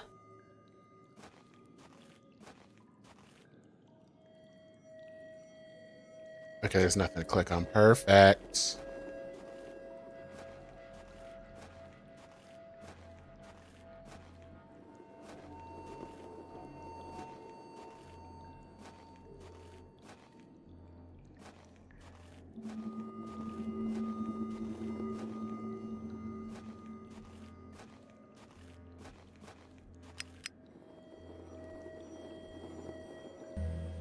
My lantern went out, for good this time. I had no choice but to venture forth into the darkness. Oh my god. With each step, the passage narrowed in every conceivable way, until I was on hand and knee, crawling through thick clumps of vegetation.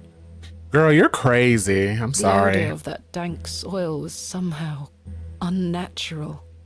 I'm not going where I can't see.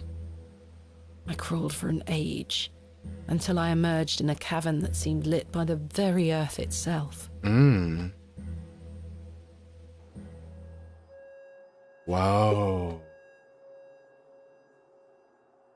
Looks like no turning back now. I must push forward.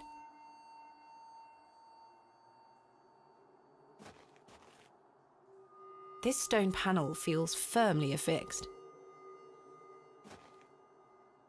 This stone panel seems somewhat loose. This stone What is this place?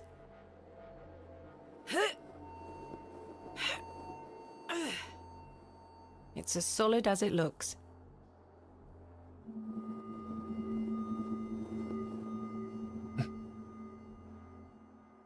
Perhaps I can chip away at the edge of the stonework here.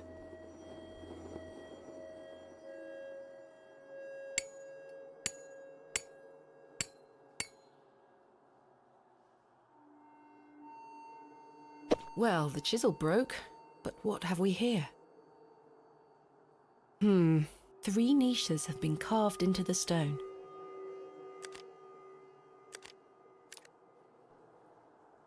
Okay. IAW CAZ ABPA.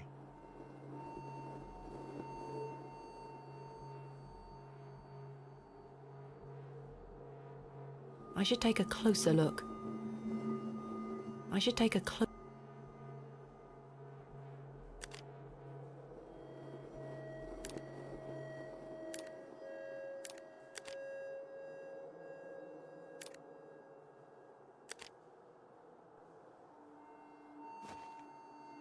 This stone panel feels firmly affixed.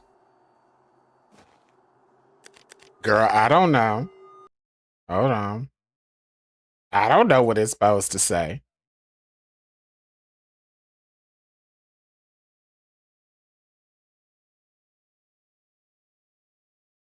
Okay, so it's supposed to be chicken, torso, and then snakes.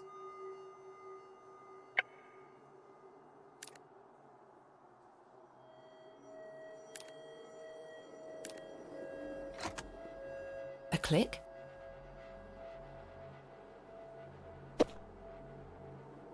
IAW ABPA CAZ. Incredible.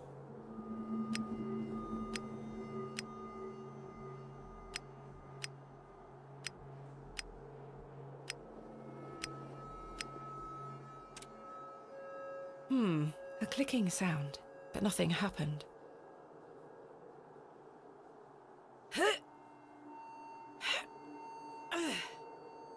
I'm afraid I can't shift it even a hair's breadth. Hold on, did I do it wrong? I mean, clearly.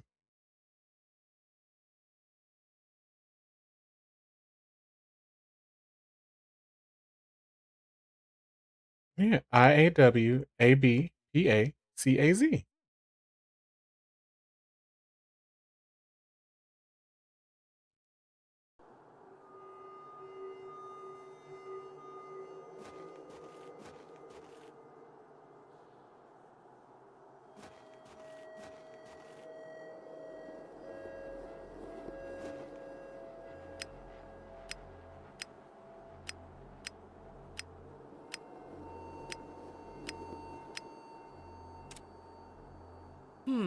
A clicking sound, but nothing happened.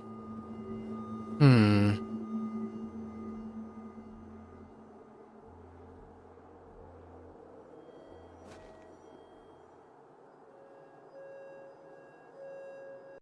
me look at this one more time. Clearly, I'm doing something wrong.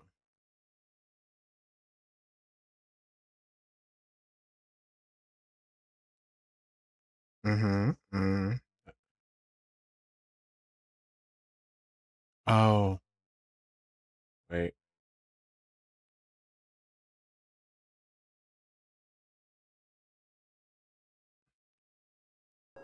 No, I am clearly doing something wrong. CIAW AB CAZ.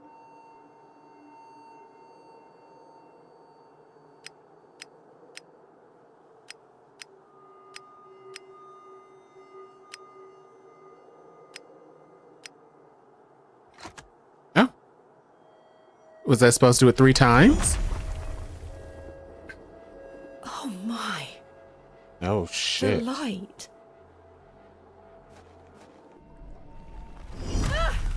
Girl, you stuck. Now you stuck. Curses. Goodness me. There's nothing Bronze Age about this. Roman? Ancient Greek? No, this is something else.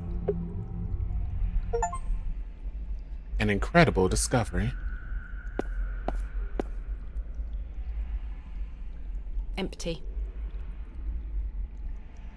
A beautifully ornate pot. This is the only one with a lid.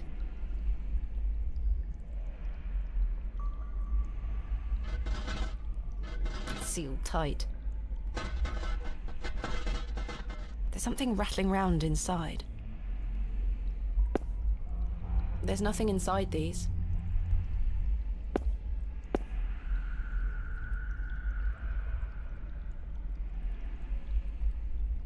Try as I might, it will not open. There's a small hole in the front of the box. A lock, perhaps.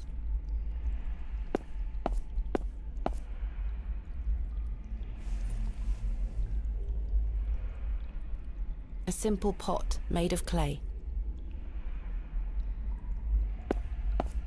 Some situations do call for brute force. There's something here, made of wood. A crank. It looks like a crank handle.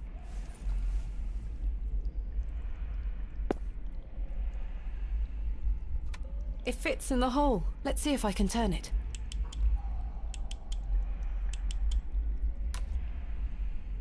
My word. The box is full of seeds? They glow in a most unnatural manner. Yet I feel compelled to take some.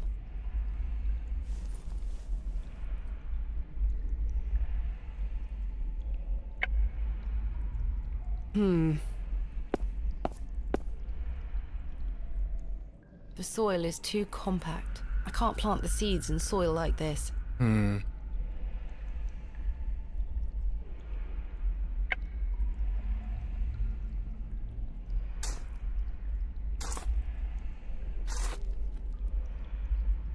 I've broken up the soil. It's loose now.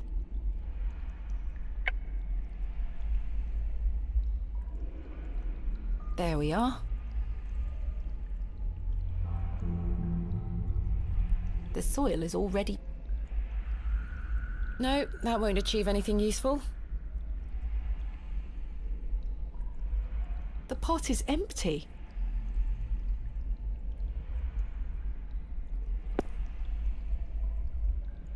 This one has shattered to pieces.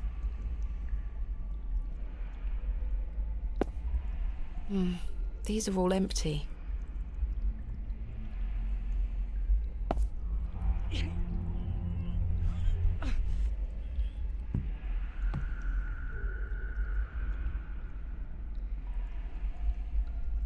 The figure is presenting what looks like a sheaf of wheat.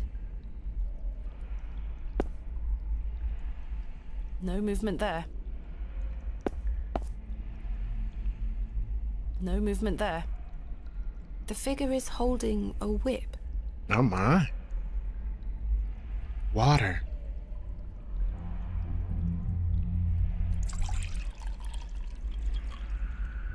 I've collected some water in the pot.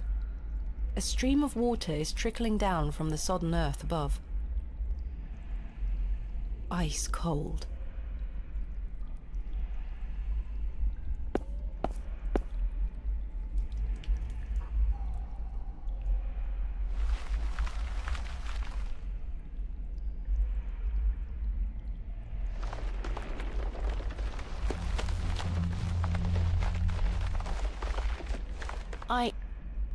Am I dreaming? The wheat is firmly rooted. I can't pull it out.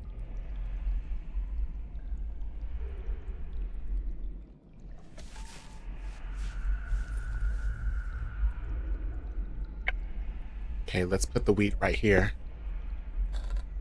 It fits. Now where are we gonna get a whip? The roots? These roots are strong and tight.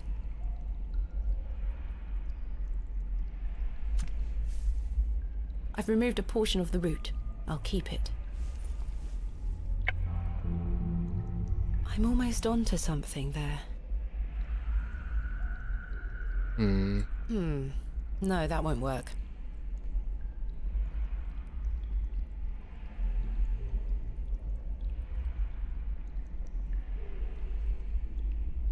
These roots are strong and tight.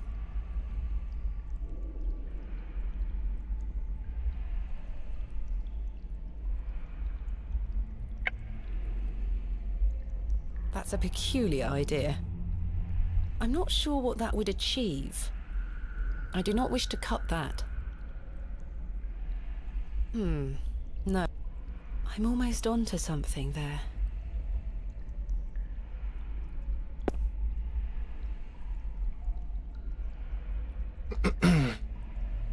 I don't need to take more.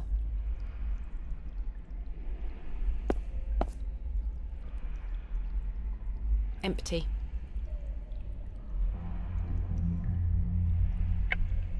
The curious length of root is strong yet flexible. I would think you would put it with this hand. No movement there. I'm almost onto something there. That's a peculiar idea. I've already managed to open the box. No, that won't work. I don't need to take more.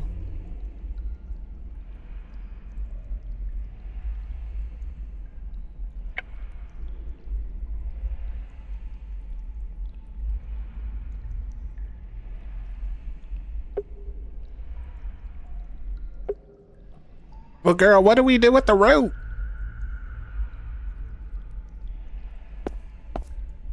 There's nothing inside these.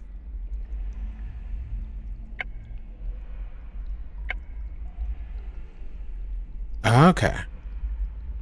The crank. It's a little crude, but I believe I've fashioned a whip.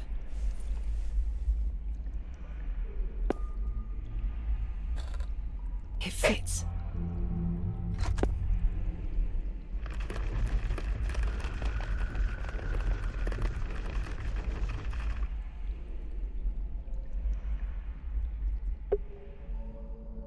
Oh, shit.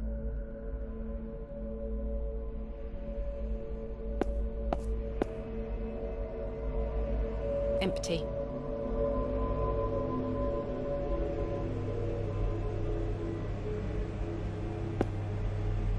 A thick, greasy substance is oozing from the broken pot. I haven't the faintest idea what it is. I don't wish to touch it.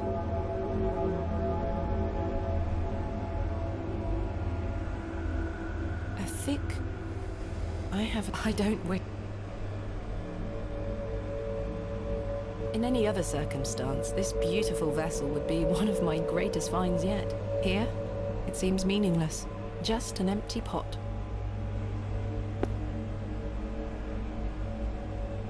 It looks like an object could be placed here. A goat. I shan't go near it. What in God's name?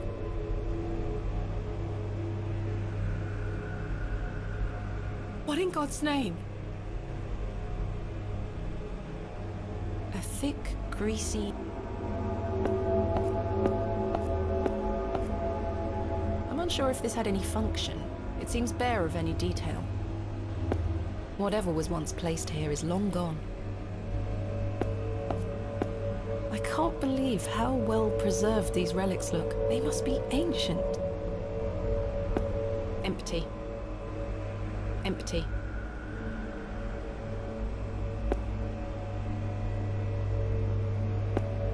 The man is presenting a small, rounded object.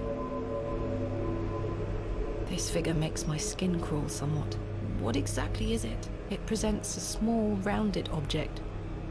This figure presents a remarkably accurate depiction for something that must be so ancient.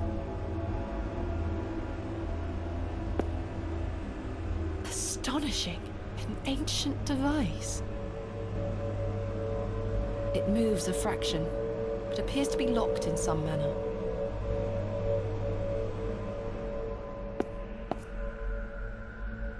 I can't move it an inch. It's heavier than it looks. There is a thin slot set into the front of it, not unlike a piggy bank. Ah, so we gotta offer it something. Goodness me. Cat? Herbert? It's Herbert! What madness is this? What on earth are you doing down here, you silly cat? Did you follow me? It looks absolutely starving. There is a queer heat emanating from the stone. The statue bears no moving parts or secrets, it would seem. Wait, something is hanging here. Ew. A writhing mass of serpents carved from stone. On the reverse side is a thin, notched shaft. Perhaps a key of some nature. Okay, Herbert, stop all that mowing.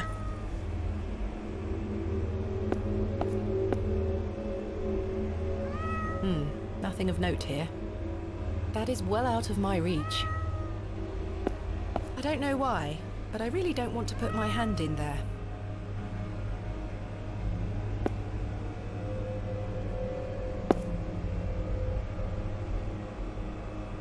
It's too wide to fit.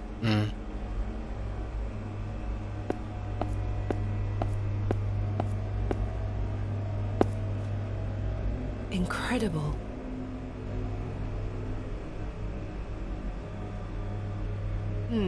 I can't move it. There's an inscription on the base. Eloios.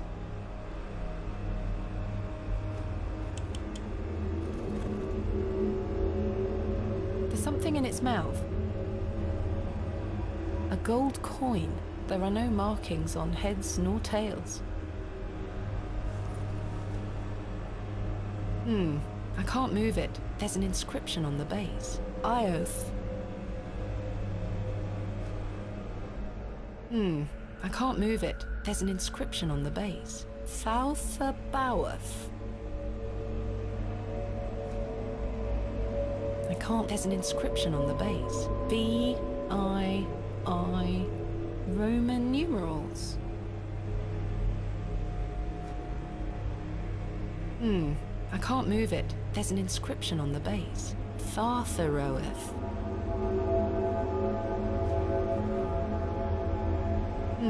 There's an inscription on the base. Sauriel.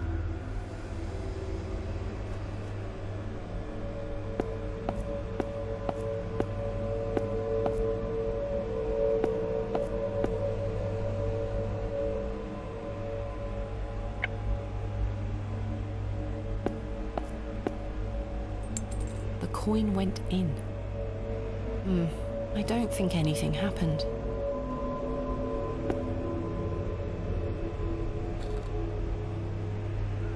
A thin rod with tiny notches along the shaft. The head is adorned with an Ouroboros.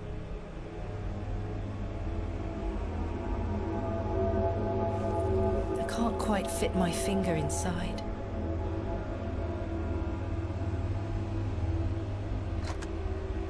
It fits. The rod doesn't seem to fit here.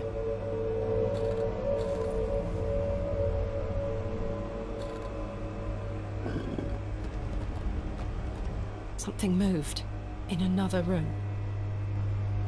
God.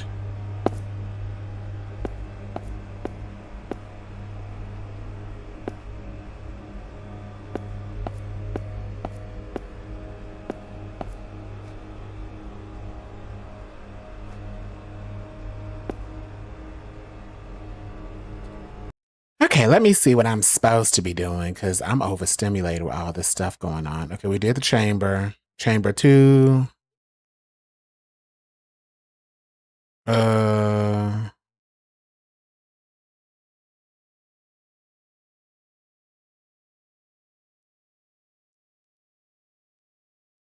Hallway, use the pot with the black substance on the right. Go through the door in the back. Okay. Hold on.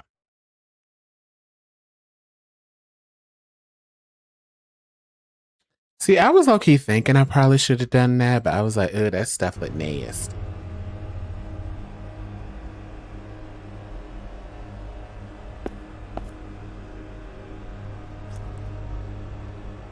I've scooped some of the greasy substance into the pot. Hold on, let me get my phone.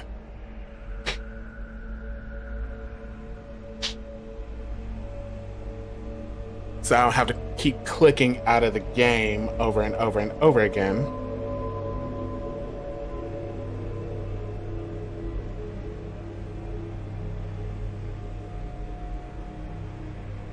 Y'all, I really am curious as to what the hell is going on down here. Okay, it says... What is that? My God, a severed hand is locked in a death grip on the handle. Who did this belong to? Ghastly. The fingers are icy cold. I've managed to pry it off. Ooh, girl, you got a hand. Keep it? Oh, you took a hand. Oh.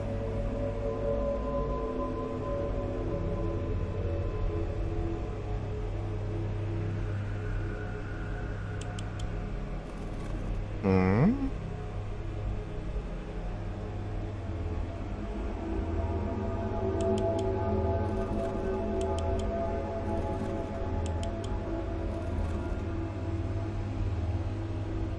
Is jammed. It won't budge.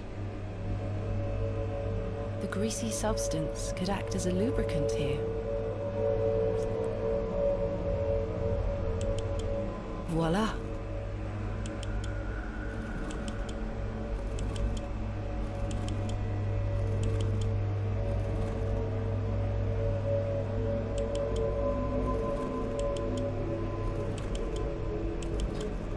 Oh, Lord. They all got to be looking at the head in the middle.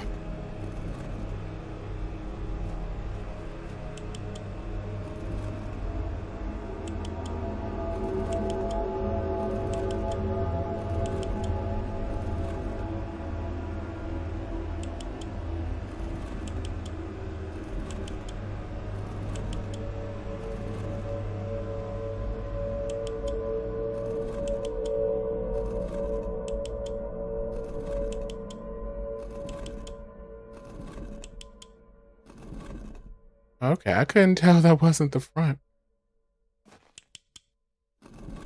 Okay, hold on.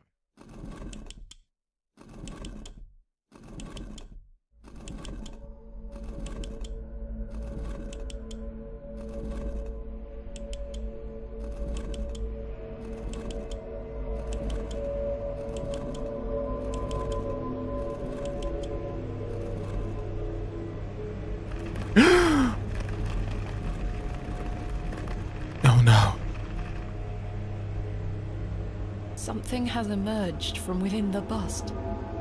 Well, a curious object. I'll keep it.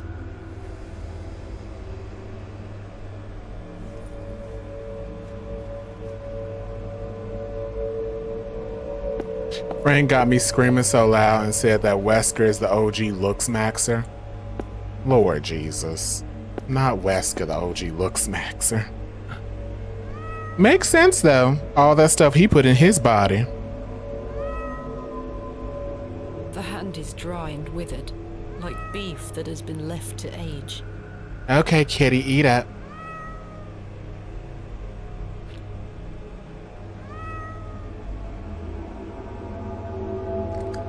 Ugh.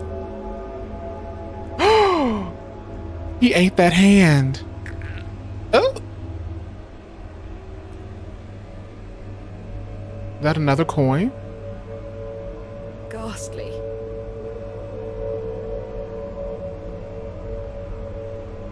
A gold coin. There are no markings on heads nor tails.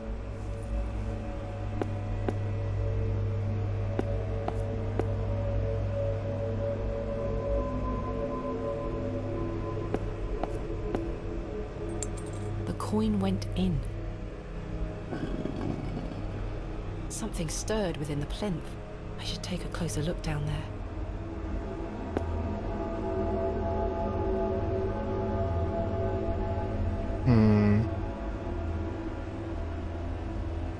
Oh, this. I didn't even see that. Characters. Perhaps Greek in origin? They are protruding out from the plaque. Perhaps I can push them in some manner.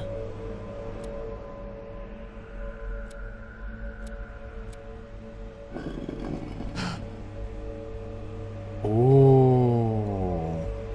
This must be important.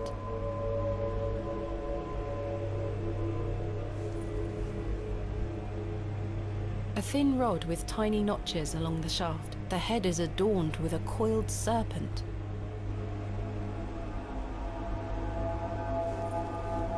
Okay, so we got that.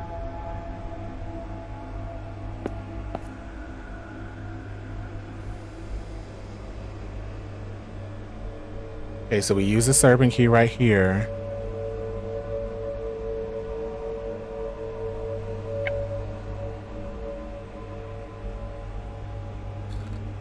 Okay. That's in the right place.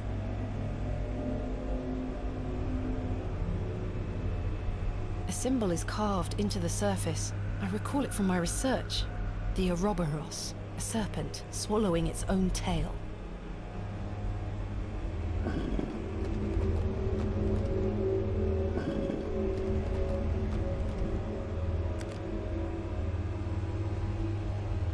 Uh-huh.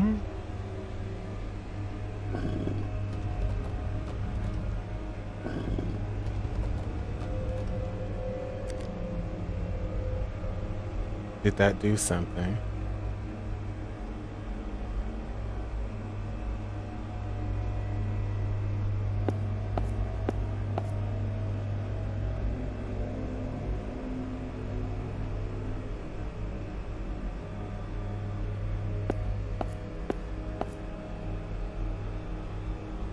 Okay, it said turn the inner one.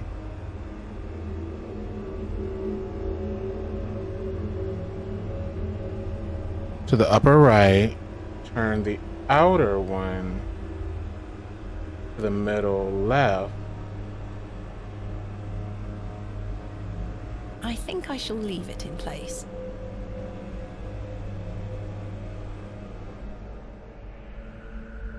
Oh, we gotta go to... Oh, chamber 3. Okay, never mind. So it was a different one.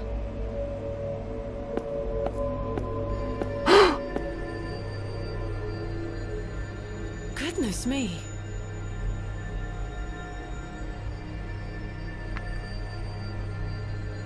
What in God's name?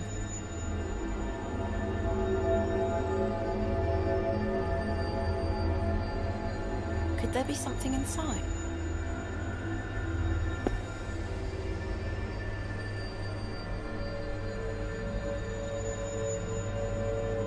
What's this? Ah. A piece of stone carved into the shape of a crescent moon. It must be important. That thing we see on the floor.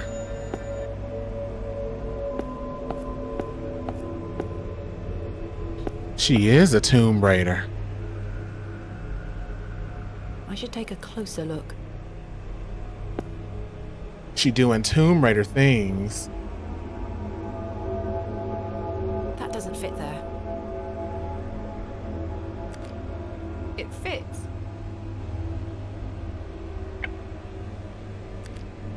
It fits. It fits. Why do they look like Sailor Moon's moon compacts? Oh. Oh, it's gone.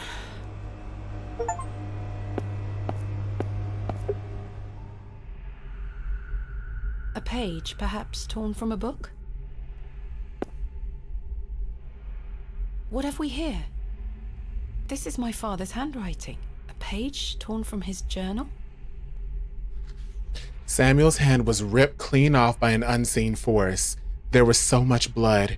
It remains to be seen if Saxnot was the perpetrator of this shocking act. He's a sturdy lad and he'll live, but he's shaken. I'm shaken. Mr. Shoulder, however, seems very keen to push on. The man is positively chipper. He's right, though. We do have a job to do, and by Jove, we will get it done. What the hell? Saxnot. Karja? Sarja? I have no idea what it means. The soil has hardened into a thick casing. A serpent's head is carved into a small inset.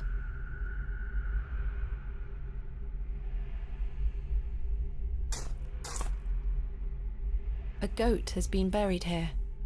My God. How gruesome. A horn has broken away from the skull. I'll take it. Oh my God. That is crazy. What a hideous sight.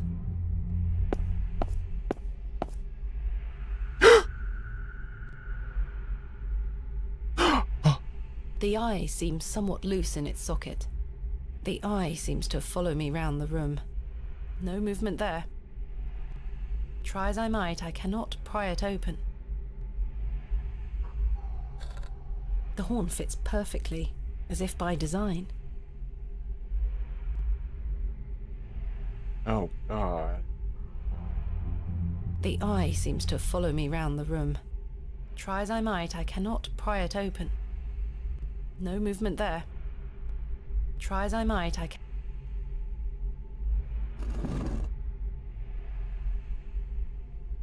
That is the man in the dream. No movement there. Hmm.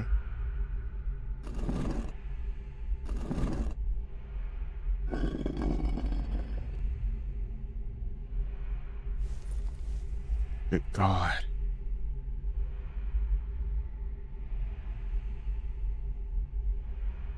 If I can just wedge the knife under here... Got it.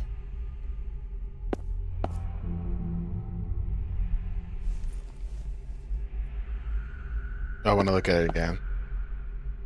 Is that blood? Oh. Perhaps I can find a key for this. The key doesn't seem to fit.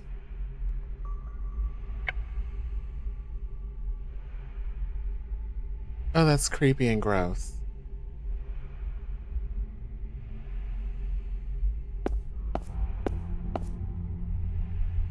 A small round niche has been carved into the side of this slab.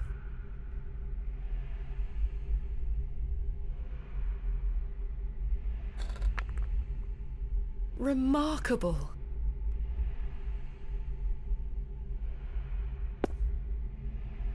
A keyhole.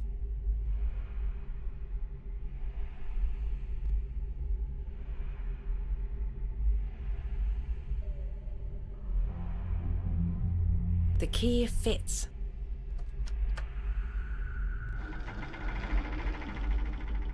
Sounds like a mechanism creaked somewhere far above me.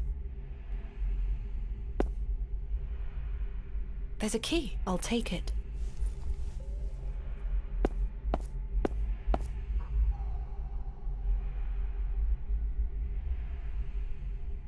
It fits.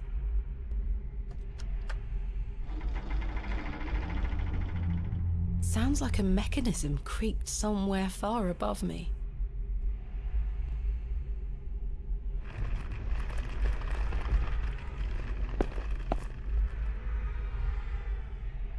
What a horrific racket. Oh, no. It is well out of reach.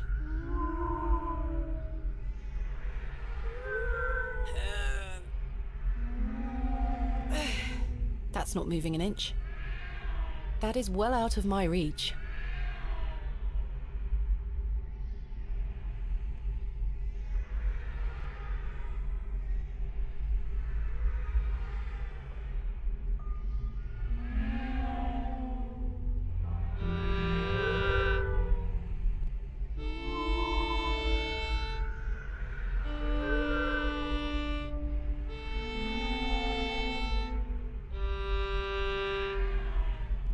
I was not going to figure that out on my own. I just want you to know.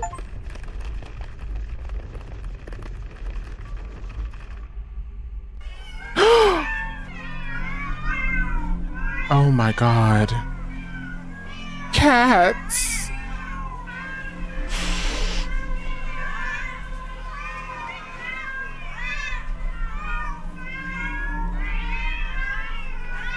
It's all just hogwash. Oh.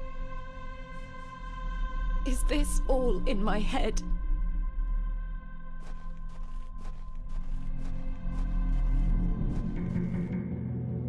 A crescent moon. An eye. It is rather unsettling. A sun or star. Oh.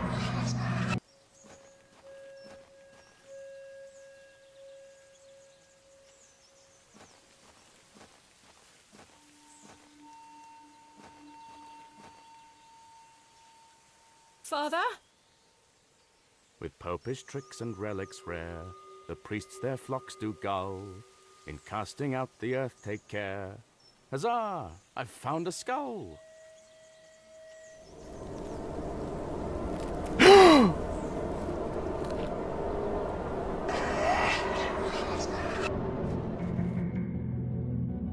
An array of stars. The palm of a hand. I think these are clouds.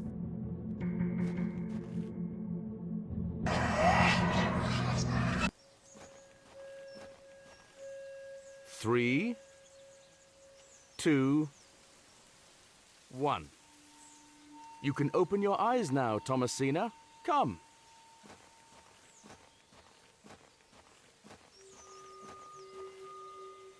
Are you ready for your first excavation? Father! Capital. Make sure you remember everything I've taught you. I have a feeling you might find something special. Can you hear me, Father? Is it really you? I'll be watching from the steps, my little bird. Good luck!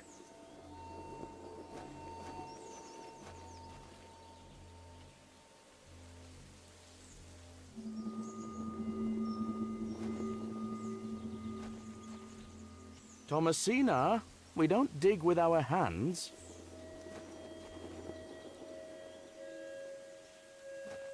I remember this.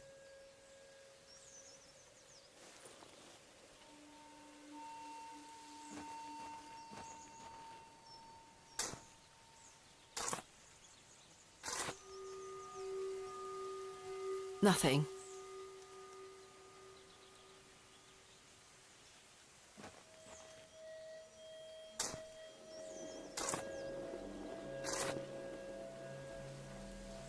Nothing.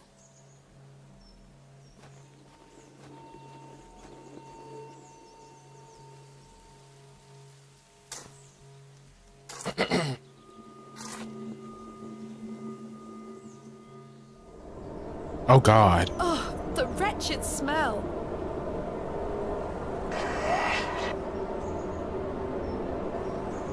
What is the meaning of this? Father?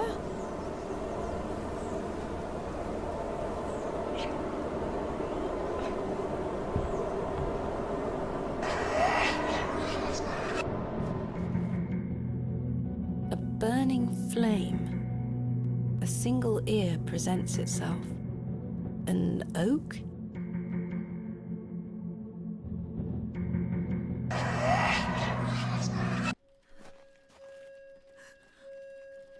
Mother? She looks devastated. He is awake.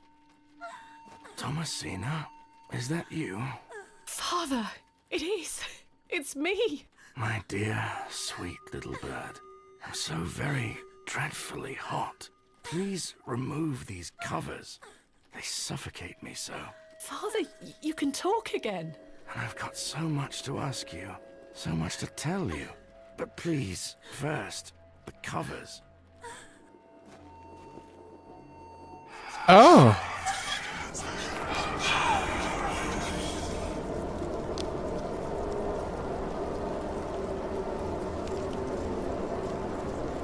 Father, your body.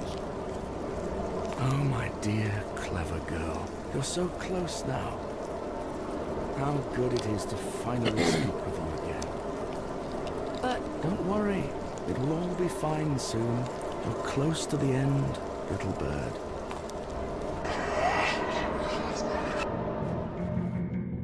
it looks like a rolling sea or river. It almost looks poised to speak. A crown.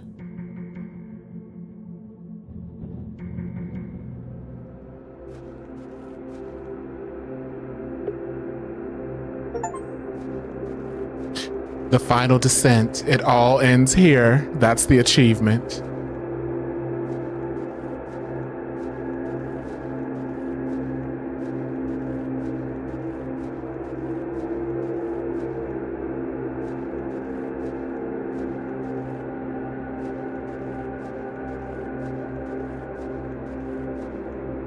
My God.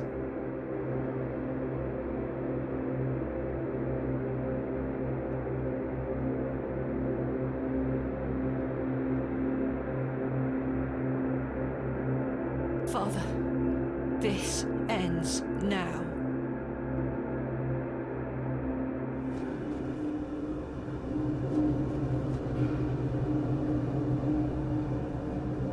Soil. There's something here, in the soil.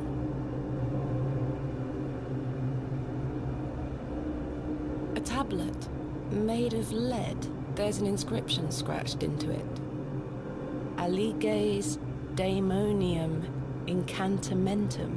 With mine blood shall thou be bound to the earth, and only with mine blood shall thou be freed. Is this what Saxnot was referring to? My father wrote this? I know what I need to do.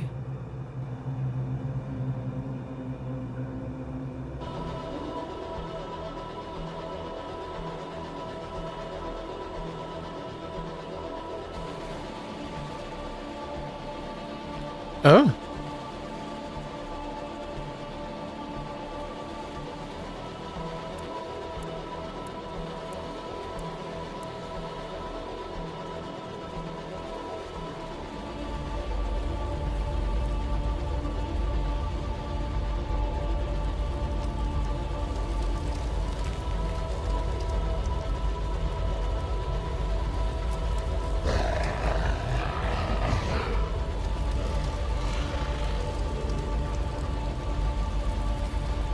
Still scarcely believe what I saw looming over me in that Stygian chamber.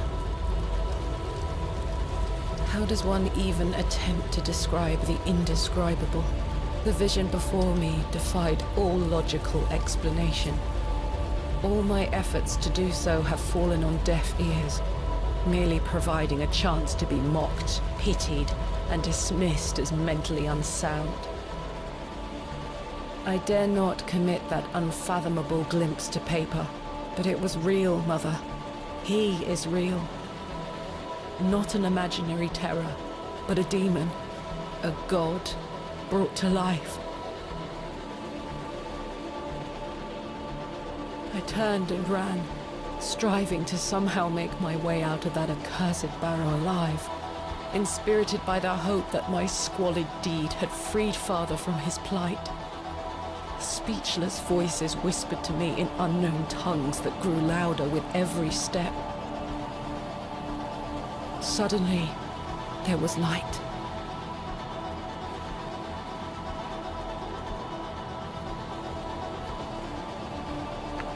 Damn, she fell. I saw him too. That night I saved your father. Ever since then, I've felt his corruption growing within me. It grew stronger and stronger as he raged against the incantation that bound him beneath the soil.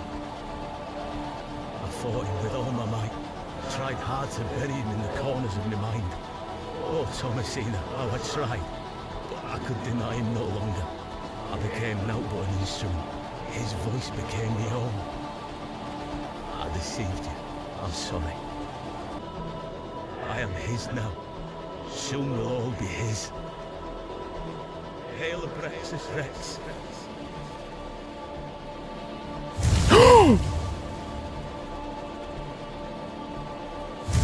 Oh!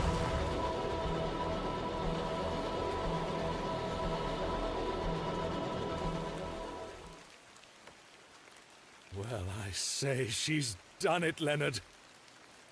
Your lordship, I believe she has. My dear Miss Bateman, there is a God about whom you know nothing, because men have forgotten him. We call him by his name, Abraxas. Welcome back, Master. Come, Leonard. We must await him at the chapel. Aye, only there shall he be complete.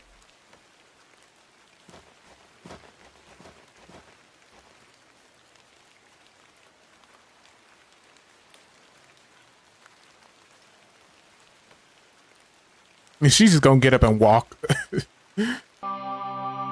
The seventh day, Vindicta.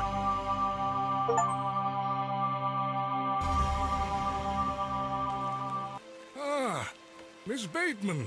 Welcome back to Ticehurst House. It's been quite some time.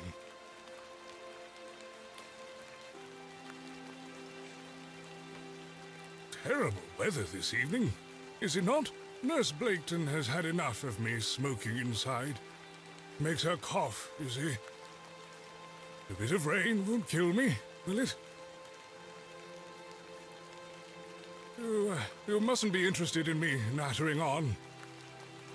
Give my regards to your father.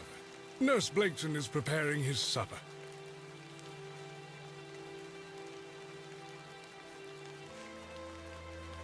You look pale, Miss Bateman.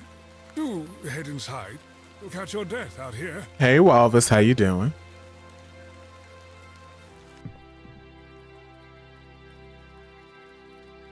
Can we not click on anything? Huh? She taking her time the way she walking. She is in a big dress though. Oh! What the hell? Oh! You're about to get off in an hour and a half. Cool.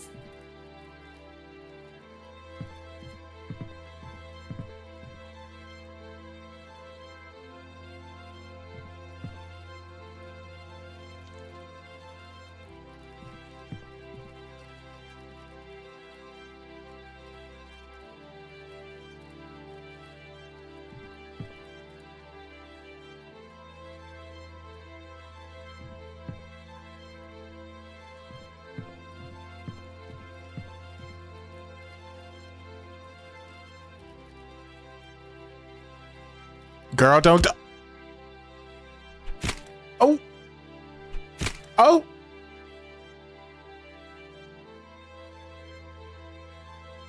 Six months later.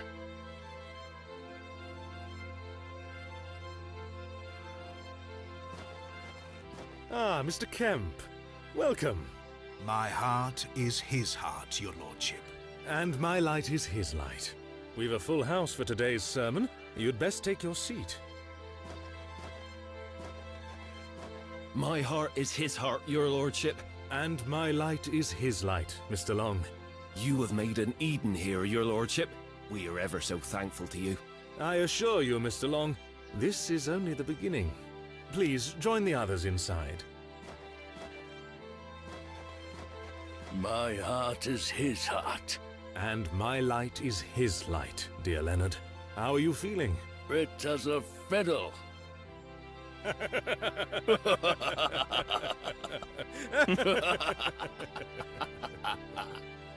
After you.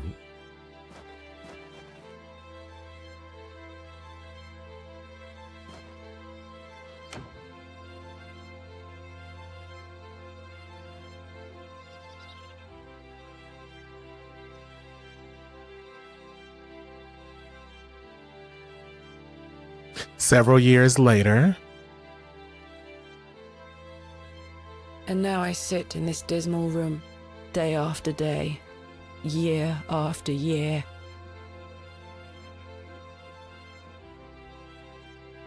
imprisoned and committed with seemingly little hope of redemption. Well, I mean, you did kill your father. You have chosen not to visit me, and I understand that, I do. Indeed, I've had but one visitor, Arthur Tillett. He comes to see me once or twice a year. Aww. A loyal and decent man who tried in vain to warn me of the wicked plot concocted by Lord Panswick and Mr. Shoulder. Thankfully, Midland Railway accepted his transfer request. He and his wife were able to leave that damnable village several weeks after my excavation. Oh, so that's some good news. It feels like an age has passed since that fateful night at Ticehurst House. But finally, you have my full account.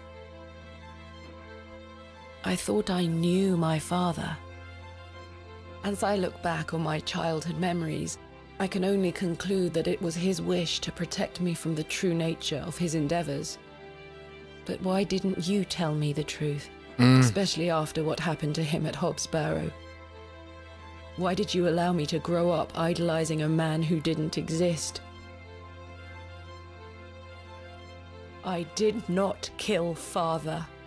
Oh. It was he that guided my hand. She was in possessed. thrall to that most malevolent force. Abraxas. I beg you to understand.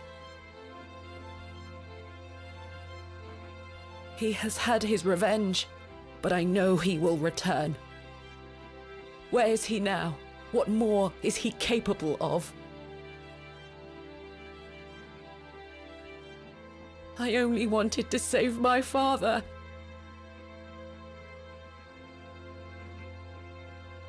Oh, Mother, what have I done?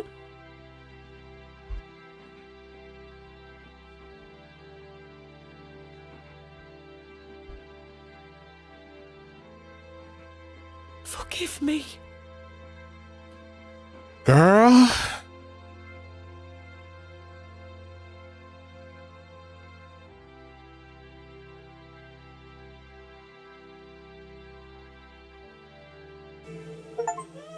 Sorry, you guys, I just got a package.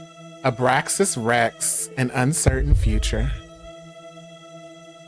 Now they wrapped it with CVS pharmacy tape. Well, everyone, that was the excavation of Hobbs Barrow. She killed her father because she was possessed by the god. You want to know what's crazy? I actually like that ending. I don't usually like downer endings, mainly because I feel like a lot of downer endings are there for shock value. But that ending checked out.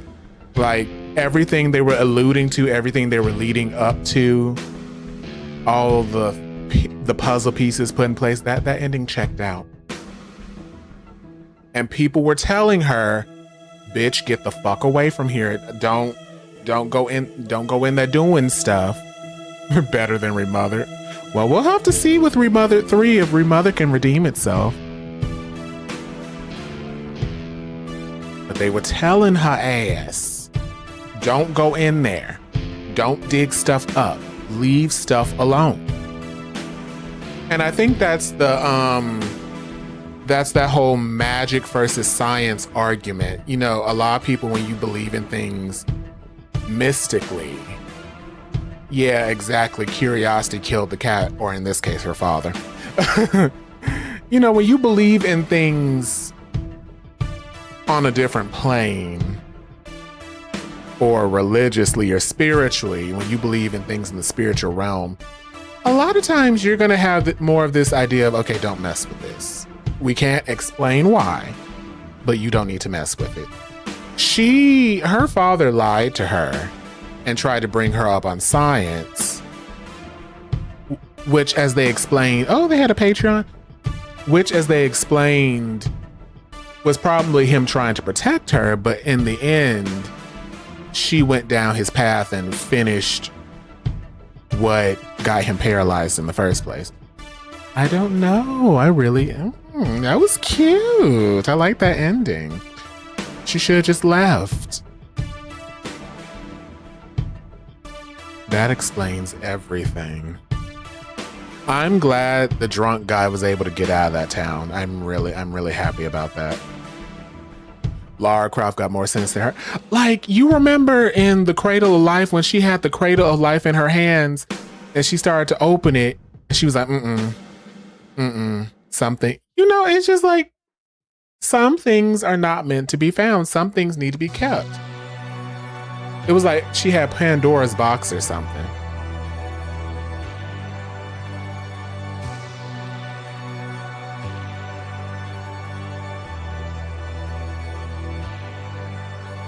And in a way, it's a bit disrespectful to unearth things that were buried to a certain extent.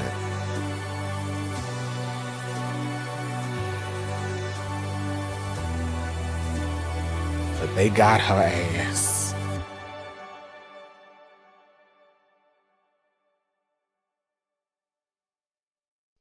Survival Lore 2 and Rise of... Thanks for playing the Excavation of Hobbs Barrow. That was so fucking good. Cloak and Dagger games. We're gonna see if they got some other games though. This was cute.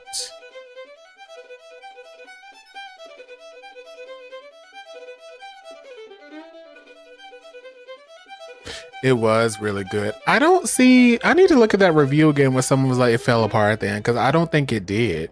It was a downer ending. And if you just, I don't know, like I said, I don't like downer endings and I fucks with that. I fucked with this one.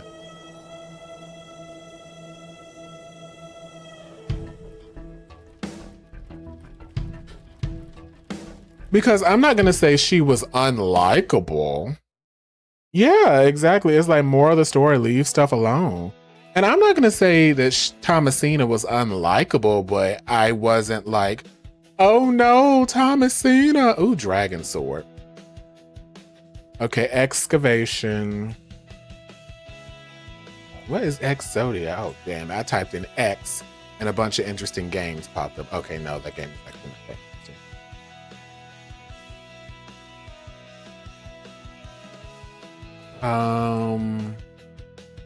What was that review? Well, they got quite a few games. Is this a football game? Ooh.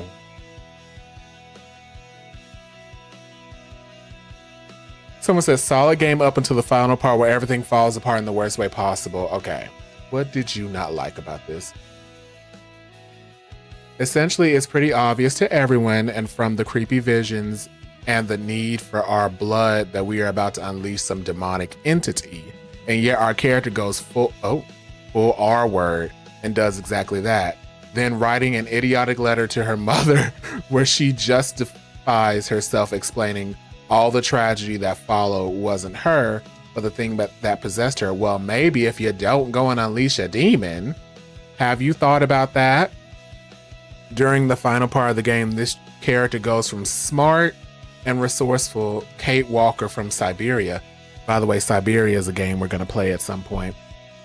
I need to get the remaster, but we're going to be playing Siberia at some point. To a dimwit from some trash horror movie, and the worst part is we are forced to watch this idiocy unfold without any control over it. Play it only if you can enjoy the ride up to the point. Don't care much for the end. Okay.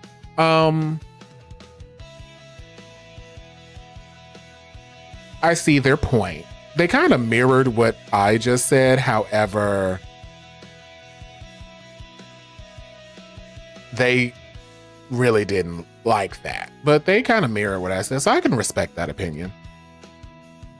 What do we rate it? It kind of reminds me of Jennifer's Body. In a way, yeah. I would give it...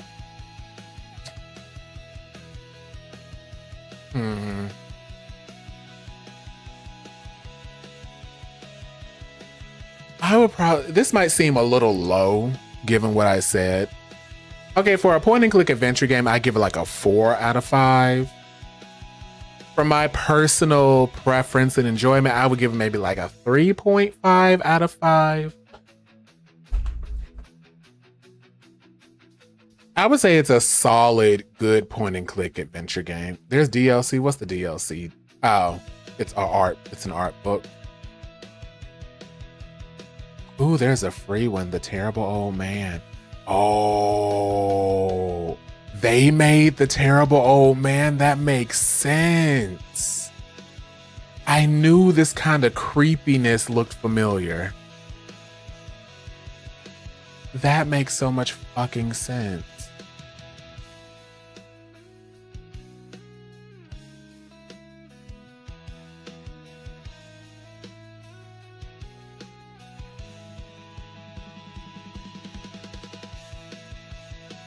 Gonna add that to my library. The Terrible Old Man. I knew this looked familiar. These are some good developers. But yeah, I fucked with that ending. That was good. At least in mine.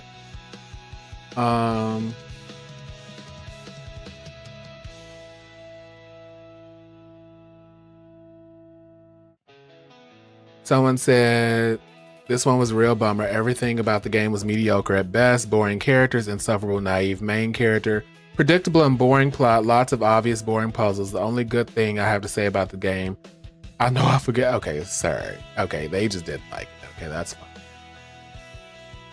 But for the most part, really high reviews. Some people just really didn't like that ending though. But the ending made sense. She was blowing off everybody that was warning her. They said, ma'am, go home. Please. We don't like visitor. And she fucked it up. Now they're a cult.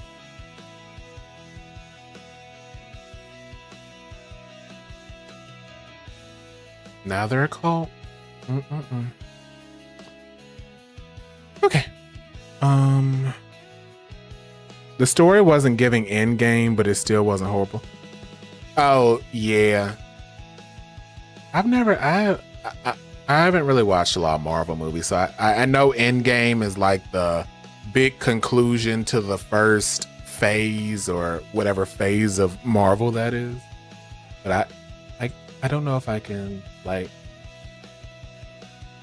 I don't have a frame of reference for what all it does, is what I'm trying to say.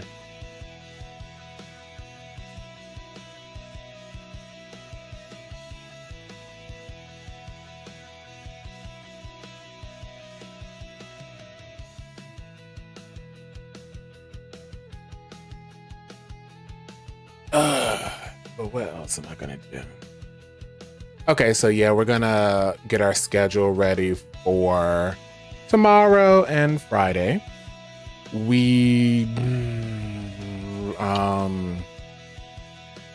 else are we doing? We're gonna play the second chapter of the Starshine Legacy game tomorrow. Friday, we might start Mass Effect. I'm thinking that's what we're going to do on Friday. We're going to start Mass Effect. So that's the two streams you can look forward to. And then to, Thursday and Friday. Also tomorrow, Bolin has a new episode coming out on his channel. So that's going to be fun. Also, if you haven't seen it, Glitch and I have collaborated on Reanimal. Let me see if I can put that as what's going to pop up after this stream ends. Glitch and I have collaborated on Reanimal, so be sure to watch that stream.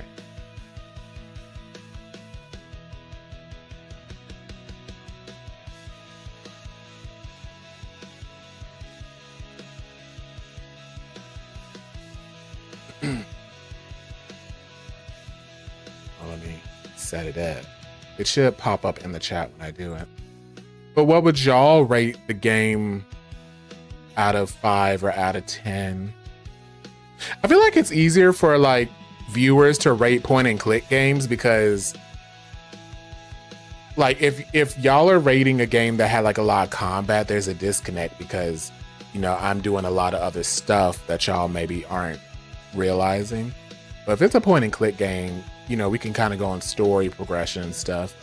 So I feel like it's easier to ask viewers what they were raped this game.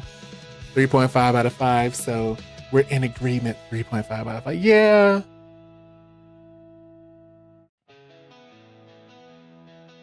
Like, I didn't really care about Thomasina. Like, I didn't like want bad on her, but you know, I was like, okay, girl, whatever. Okay, that just happened, girl. You should have stayed the fuck up out of there, girl. But you wouldn't fucking listen.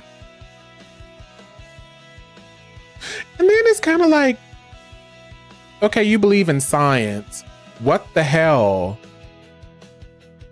about going up in there was gonna save your father if you believe in science? So clearly, to some extent, she was believing in spirit, you know, some spiritual beings. Oh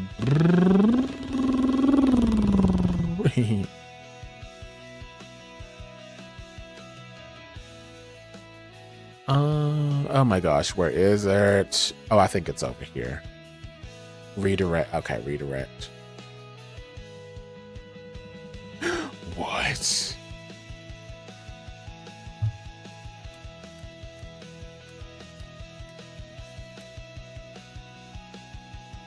Say it lacks common sense. Mm-hmm. Wait a damn minute. How is this gonna tell me that a certain video can it only redirect to other streams? Like what I did the other day with Ty. I mean, if it could only redirect to other streams, I guess I could redirect to Ty.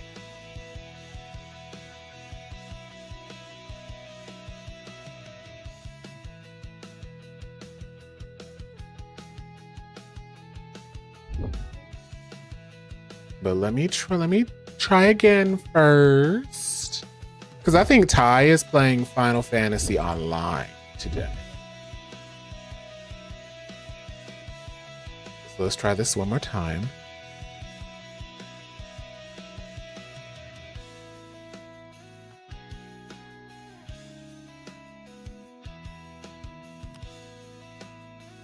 Okay, I think it only redirects to other streams. So we are going to, I think Ty has a live stream schedule. He does. 6 p.m. So you probably shut up. So let's do that. Yep.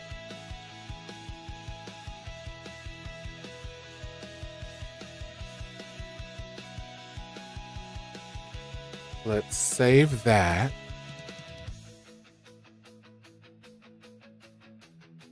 That change has been saved.